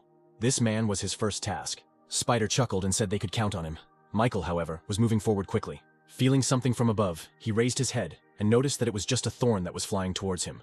The guy skillfully avoided this attack, dodging and running to the side, but the next paw was already waiting for him there. Meanwhile, Anya, who was sitting next to the camera with the girls, asked if they should help Michael, to which Sylvia replied that everything would be fine with Rome, and they would only get in his way if they went. Then Anya asked Samantha who this guy was that was deep in the prison. Sylvia noticed that she was also interested. Then the girl began to leaf through her father's notes. She thought that this was the #1 criminal, who was a plastic surgeon. But since he couldn't make the most beautiful person in the world, he came up with a strange idea. He removed the most beautiful parts of the body of everyone who came to him for an operation, and then from these parts, he began to sculpt the perfect person. Thanks to his wisdom, he was able to do and evade capture, and in total he harmed more than 500 people. Many of his achievements were never found. #1 appeared before Michael and told him that he saw that he had a good heart, just the last piece for his perfect man. Michael didn't answer, just frowned, and Spider said that soon his heart would be his. He was a B rank, his eyes shining yellow as he said that he hoped the boy could fight, otherwise this victory would be too boring. Taking out his dagger, Michael thought that the B rank had already appeared, but he didn't have time, so he needed to finish this quickly. Michael leaned forward and swung his dagger, and the zombie responded to his blow. Squinting, Spider noticed that his speed was good, but he couldn't outrun his 6 eyes. And with these words, he swung his paw, which was on his back, leaving a deep depression in the floor, as the guy managed to jump back. While fighting, they began to rush around the hall at great speed, sweeping away everything in their path. Waving his paws, Spider told the boy that if he continued to play the fool, he definitely wouldn't kill him. Michael suddenly appeared behind him. However, to the guy's surprise, Spider managed to react, and one of his paws struck him in the shoulder. Turning around, Spider smirked and said that he said the guy wouldn't be able to escape him. Michael looked at his wound. A notification came that he was sent. All body functions lose 5% every minute. When he reaches 100, he will die. The effect is removed when the infector dies. Taking advantage of the guy's hesitation, Spider rushed forward to deliver the finishing blow. However, Michael managed to react and struck him with his dagger with one hand. Michael waved his dagger, and flashes of fire began to emanate from under his weapon. Getting closer to the zombie, Michael swung his dagger and sent a stream of fire at it. Standing in the fire, Spider exclaimed that the guy had other abilities, but it was all useless. Michael, meanwhile, did not retreat and got even closer. But Spider exclaimed that no tricks would work on him. The zombie raised its paw with a furious cry, piercing the guy's chest. But the next moment, Michael struck Spider in the back of the head. From the surprise and force of the blow, the zombie fell face down on the floor. The The zombie stood up and looked at the guy, muttering that he thought he had hit him. What was going on? However, what Spider had touched was only Michael's shadow, which had already begun to dissipate. Getting to his feet, Spider asked the guy if he really wanted to play hide and seek. Then it was his turn. Simon watched this battle from the command center. A subordinate told him that they wanted to contact him, to which he muttered that he was being interrupted at the most interesting place. Simon picked up the phone and asked if he needed something. Another monster from the commander's retinue asked Simon why he hadn't returned yet, and said that the boss was angry. Simon told his friend not to get excited, because he was doing his job after all, and then asked about the situation there. Another one told him that the commander had already sent the lowest-ranking zombies to fight them, feigning weakness. They were full of joy and happiness. As soon as they start to relax and lose their guard, their plan will fail, and they will lure them to the 4 altars. Eventually, they will all become the offerings they need so much. Such a large amount of flesh will allow their king to be reborn sooner. Simon's friend asked him what specific job he did. Simon replied that he was watching a great show and was waiting for his turn. He told him to tell the boss not to be angry with him, because he would soon return with a wonderful gift. Meanwhile, Spider and Michael continued their fierce battle. The zombie exclaimed that the guy was already 20% weaker, and it seemed to him that he was already getting weaker. Michael thought that if this continued, the situation would only get worse. He needed to do something. There was no time to waste. The subordinate asked Simon why they didn't capture the man's allies since he was no problem, to which he replied that he hadn't lost yet. This bastard is still fighting with Spider, and is now assessing the current situation and ways out of it. If something happens to his comrades, he will definitely know about it. Simon said he didn't want his favorite show to be ruined. They were going to win in the end anyway. The Spider struck again, continuing to mock the guy, asking him if he was at his limit. Michael looked suspiciously at the spike on Spider's paw that had hit his blade. Shouting that it was all over, Spider was about to deliver the final blow again. But suddenly Michael swung his arms, spreading them to the sides and cutting off Spider's paws. Michael started to punch. Spider said it was useless and insignificant. His scratches just tickled him. Michael chuckled slightly and asked him if he was sure. Meanwhile, a helicopter with journalists was flying over the battlefield between people and zombies. The journalist said that now they all see how they have defeated and suppressed the zombies, and now they are destroying them. Victory is in the hands of humanity, so let everyone go boldly to the battlefield. Some zombies began to run. The people who were sitting in the bunker and watching this report shouted joyfully. The journalist said that they will continue this battle, and let them all witness the victory of the people. The commanders of all the bases were sitting in a tent in the camp at one table. Sylvester, watching the report, noticed that it seemed like progress was going very smoothly.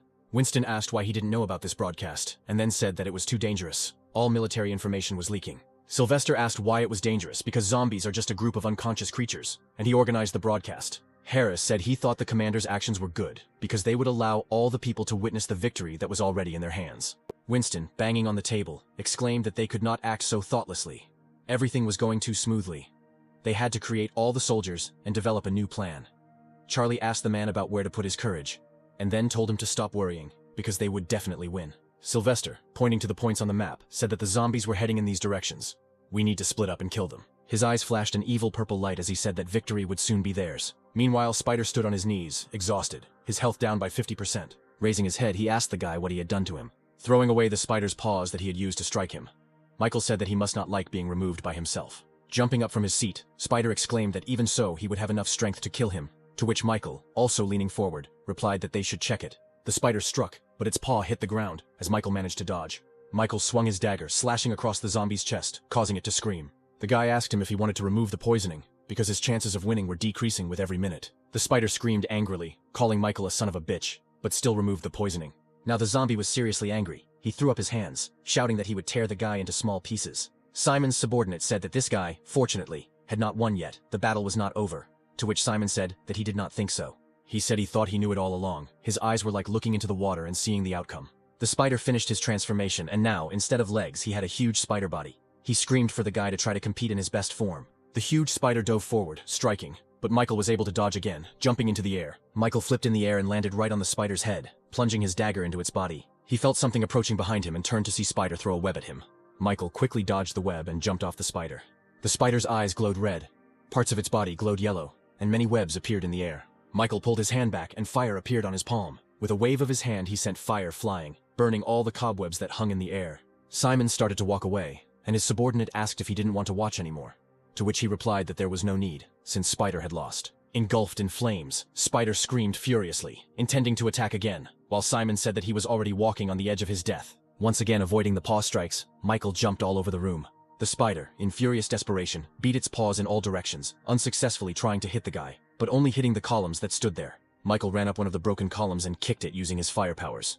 The column accelerated to incredible speed and flew straight into the spider's huge body. Sweating profusely, Spider asked the guy if he really thought he could kill him like that. Michael grinned and prepared to send another column flying, saying that it wasn't that easy for him to do so. The spider let out a confused cry when the next column, which was already decisive, flew into him. The next moment, when everything became quiet, something fell from above onto the floor, killing Spider. Michael asked the newly arrived native if he couldn't wait any longer. He replied that he was already eager to engage in battle with him. Then he apologized for taking his kill. Why waste resources in vain? Michael replied that it was okay because he could take it, to which Simon smirked, and replied that the guy was quite confident. Michael said that it should be taken into account that he found it within the allotted time. Taking off his cloak, revealing his pumped-up body, Simon said that he didn't want to fight the guy in the command room. He said that he couldn't win anyway. He would die. But he was still curious about the purpose of his coming here. Michael, looking at the notification about the enemy, who was B rank and had the abilities of agility and swiftness, asked him why he needed to know this, and mentally called the evolutionary tree. The evolution tree reported that she sensed a large amount of energy from the enemy, which had almost reached A rank. But their remaining evolution points could not allow the guy to ascend, but the remaining fragments were enough to improve his abilities. Simon, stretching his shoulders, said that first the guy found Thorn's sister. And after he thought that it was not a coincidence, did he really know about the amount of assets? Michael answered him that he had nothing to say. Tree mentally asked the guy what ability he wanted to improve and started listing the options. She said that he could improve the contact ability. It uses most fragments, but does not work on zombies. Fire and shadow rupture require less, but will not help much. The best ability is devouring. Each time a new effect is added, but the effect is unknown, which makes it risky. Tree asked the guy what to improve, to which the guy told her to activate swiftness. Simon exclaimed that since the boy was silent, he should take his secret to hell, and he rushed straight at him. Michael told the tree to activate the shadow rift and improve the ability to devour. They must absorb this native. Simon threw a punch, but Michael managed to avoid it by jumping up. But the zombie didn't stop there and again aimed his fist at the guy, and he thought that he wouldn't have time to dodge. Then Michael swung his leg to somehow meet the blow. Michael somersaulted in the air and landed far away from his opponent, who noticed that the guy was very agile. Absorbing green energy for self-healing, the guy thought that this native had both speed and strength exceeding the strength of those he had already encountered. Michael asked the tree about the result, to which she replied that the improvement was successful. The ability to devour has added a new effect. Fusion of the first level, which can use 100 fragments to randomly fuse and turn into the ability of the first level. When fusion, only one ability can be used at a time. When fusion is repeated, the previous ability will be overwritten. Increasing the level also gets this effect. Gritting his teeth, Michael replied that it all depended on chance. Simon, noticing that the guy had not started to attack him, went on the attack himself, and the guy, getting to his feet, thought that he had 390 fragments left, which meant they could be fused 3 times. While dodging the blows, he thought that if he were to fuse the ability of the lowest rank, then it would not be worth raising it. Then it would be better to raise the ability that he already had now. Continuing to fight, the boy frantically thought about what to do. Simon stood up and kicked, shouting at the boy to fight and not disappoint him. And then, in the place where they had been fighting, there was an explosion of energy. Michael jumped back, saying that the risk was enormous, but there was no escape. And then he commanded the tree to carry out the rafting. Dravo immediately began to carry out the order and the skill icon lit up in her hands. Simon pushed forward again, asking the boy if he was crazy enough to talk to himself. Michael raised his hand forward, using his mind power, and he told the tree that he was leaving the fusion to her. Under the influence of the guy's power, the stones rose from the ground and flew straight towards the enemy, and a notification appeared that a D-rank skill had been acquired. Simon smashed the rocks that were flying at him with sharp blows. Michael told the tree to continue, because the D-rank would not help them. The native sent the rocks that were flying at him back, exclaiming for the guy to use his true power. The F-rank berserk skill was obtained. Commanding the tree to continue, Michael blew up the rocks that were flying at it. A notification appeared that the D-rank skill metal body had been acquired. Michael again commanded to continue. Anya, who was still sitting in the room with the other girls, said that she was wondering how Michael was doing, to which Sylvia replied that she felt a clash of 2 strong energies. She said that they can't interfere with this battle, so all that's left is to believe in Michael. Anya exclaimed that she believes in him too. Meanwhile, something flew into the prison wall, making its way out. Going outside, Simon said that he eventually destroyed the place, but there was no choice. He could rebuild it later. The tree told the boy that they didn't have enough fragments. She couldn't take any more. They had to prioritize and come up with an escape plan. Noticing Anya and Sylvia looking at him, he said that he couldn't, because Sylvia and Anya were trapped here. It would be difficult to leave. And their goal here is to absorb the native, speed up evolution, and allow it to restore memory. Tearing off his tattered jacket, Michael told the tree that she had said she believed in him, to which she hesitantly agreed. Simon screamed that he was bored. The guy disappointed him. Michael told the tree that he remembered that when they first stopped the zombie horde, he received a fragment of the universal ability 20%. Let her use it one last time. The tree wanted to object, but did not. And she began the fusion again, using 100 fragments. Simon was ready to kill the guy, his face twisted with anger. Meanwhile, the report was still going on. The journalist said that this was a scene of a zombie attack, and ahead was a direction where they couldn't escape. It looked like this was their end. The one in charge of this zone is Yan Huangbase's A-team. They have destroyed the last zombies. Now they will head to the other 3. The soldiers shouted, congratulating the leader. And someone wondered why the zombies stopped after running here. Was there any connection with this dragon article? The other one replied that he shouldn't think about such things. They simply couldn't run anymore. It had nothing to do with anything. He said that he'd better go and report to the captain that Group A had completed the mission. Sylvester, still in the tent, took the call. Turning to the other commanders, he said that Group A had completed the pursuit mission. Groups C and D would also finish soon, and the commanders expressed their joy. However, Sylvester reported that Team B, Winston's team, had not completed their mission, and Winston asked if they were in trouble and needed reinforcements. Sylvester replied that apparently their team had not encountered any obstacles but had stopped halfway. But he had already sent people to check, so there would be no problem. Now it was their turn. They would go to the zombie nest and destroy it to claim victory. The zombies moved forward in a crowd, making growling sounds. Austin asked Megan if she thought it was weird and there was some kind of problem, to which she replied that she thought so. These zombies don't have any aspirations. When they stop too. They don't seem to have a goal. The guy asked her if she really thought they were luring them somewhere on purpose, to which she replied that it was just her assumption, because everything was going too smoothly. She had gone through the horde herself, but now she was feeling a little. And she told the guy to gather a team and return to the base for the commander, and she would be here. Suddenly, a voice came from behind them, saying that as expected of an elite team, they were keeping their ears open, but they better obey orders and do what they needed to do. After all, apart from them, all the other teams completed their task perfectly. There was only one step left for the zombies, and their king would be reborn. The zombie commander stood on the dragon's huge head, watching everything that was happening. The zombie standing behind Megan and Austin said that it wasn't their mission to begin with, but it was because that stupid deer left. But there was no choice. The girl asked her if she was a zombie, to which she only said that she needed to be made to pay him compensation for this. Michael continued to fight with Simon and punched him in the jaw. From such a blow, Simon flew back several meters. As it turns out, Michael has acquired the skill of analyzing flaws. The number of visible flaws increases, and hitting him will reduce the time it takes for them to appear. Since Michael had hit a vulnerable spot, he was given a new insight into what was in the enemy's side. Even more angry, Simon exclaimed that the guy had managed to hit him once, but now he was too crazy. He screamed that he would make him beg for mercy and cry with fear, and he moved forward again. With a bright flash, he struck the ground. Michael quickly ran out of this bright cloud of dust. The native, throwing a stone at him, asked him why he was running away, while he himself was showing off here. Michael stared in surprise at the rock flying towards him. Turning around, he swung his hand with the dagger, cutting through the stone. And Michael once again launched the rock fragments at the enemy using the fire skill. Simon met the stones flying at him with his fists and asked how he dared to dodge and use tricks to attack him. The next moment, Michael found himself behind the native. Simon waved his hand, but Michael managed to dodge. Bending down, the native asked the guy if he really wanted to attack him in a mean way. Michael exclaimed that after extreme twisting of the limbs, the retro would lose all protection. He said it was at its weakest point now and he struck there. Simon made a dull sound and began spitting out blood from the impact. He suddenly raised his hands up to hit the guy and shouted curses. Michael met his blow with his hands, causing his legs to start to punch through the ground. Michael noticed new vulnerable spots on the native's shoulder and arm. With 2 sharp blows, he struck these 2 points. Simon flashed back in a bright flash, raising a cloud of dust. Anya exclaimed joyfully that Michael had won. Sylvia noticed that the enemy's aura did not weaken, but grew even stronger. Michael frowned and turned to Simon, saying that it was time to stop. These attacks could not harm him. The native noticed that the guy saw right through him. Apparently he played poorly. Then it was time to start a real fight. The tree warned the guy, telling him to be careful. The enemy's energy had become much stronger, to which the guy agreed, saying that he had become stronger. He said that now they have the disadvantages. The gap between the weak and the strong has narrowed.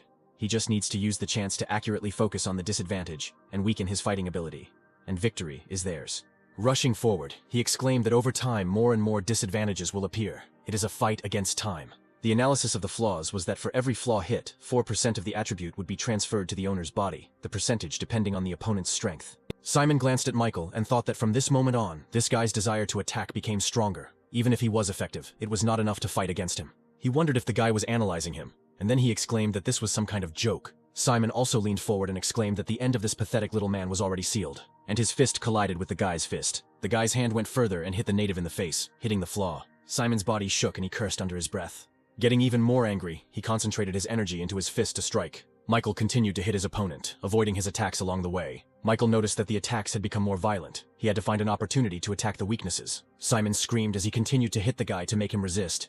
Isn't he strong? He waved his hand, pushing the guy away from him, causing another cloud of dust to rise. A bright flash of light appeared in this cloud of dust. A stream of fire began to fly towards Simon, but he still managed to dodge it. Fire began to flow around him on the ground surrounding him. Simon said that it was all just a useless struggle. Suddenly a huge column of fire rose up. Fire went on the attack again.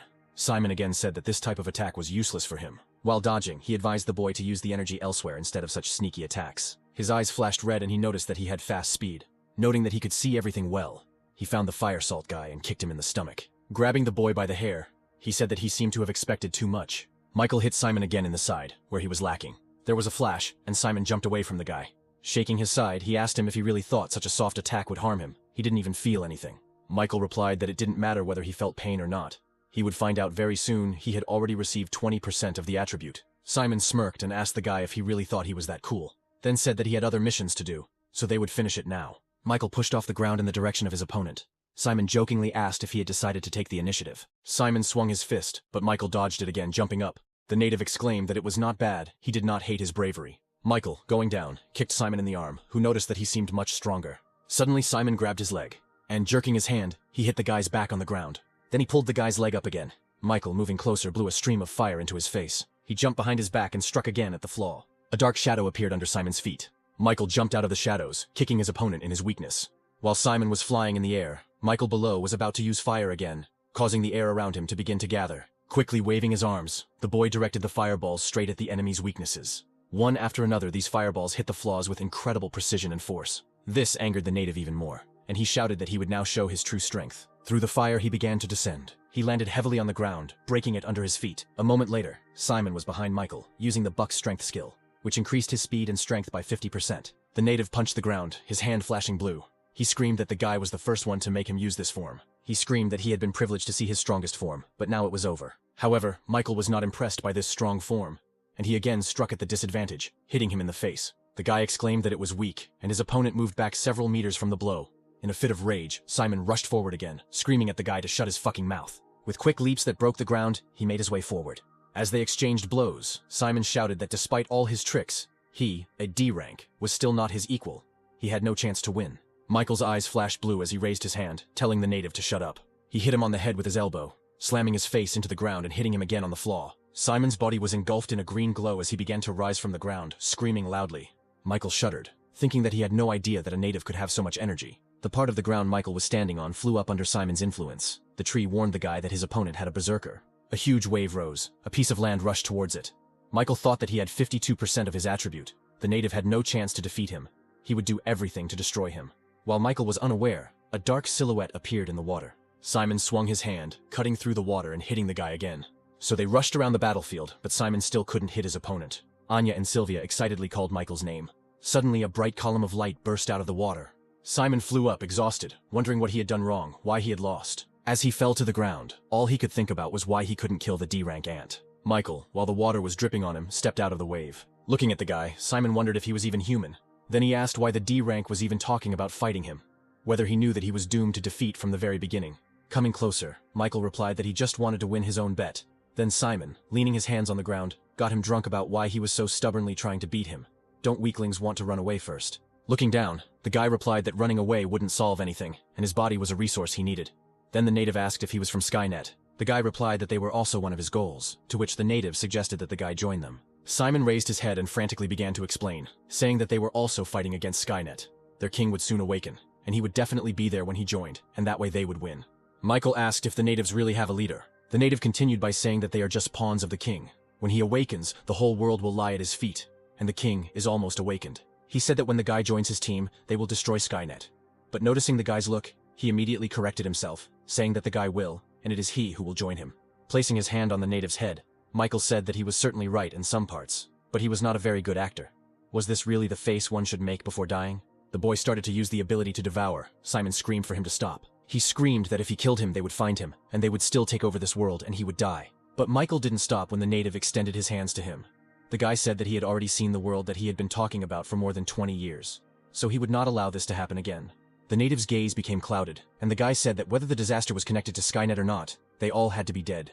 Finally, all that was left of Simon was a crystal. The guy received 20,000 points, and a crystal that has an energy source that has absorbed the native type at the moment. Now the tree of evolution has come into play. Blue sparks began to swirl around the boy's body, and the destruction of his genes began. Gene recombination began, causing Michael to scream hysterically. Sylvia asked worriedly what had happened. Anya simply replied that, based on his experience, he screams every time before he becomes stronger. After some time, the crystal was completely absorbed. The new attribute was updated. The zombie in the command room said that he didn't expect Simon to lose, and that he should quickly escape. The three men standing behind him said that he should let them go as promised, to which the zombie replied that they had been promised by someone who had already died, so it was none of his business. but then the blade of a weapon flashed before his face. It was number 21 who told the demon that she had hated him for a long time. Number 41, who was also there talking to Anya. She told number 21 to leave quickly. It looks like Miss Anya is in trouble. After some time, all the guys went outside and met Michael, Sylvia, and Anya there. Samantha asked the guy what happened, to which he replied that his friend was in danger and needed to go there, so he would send her back to meet her grandmother. The girl replied that he needed to leave quickly, and that he didn't have to worry about her. She could come back herself. One of the hostages told the guy to really go do his business. He can't believe that he managed to save them. And then he told his daughter that the zombies on the island were already killed.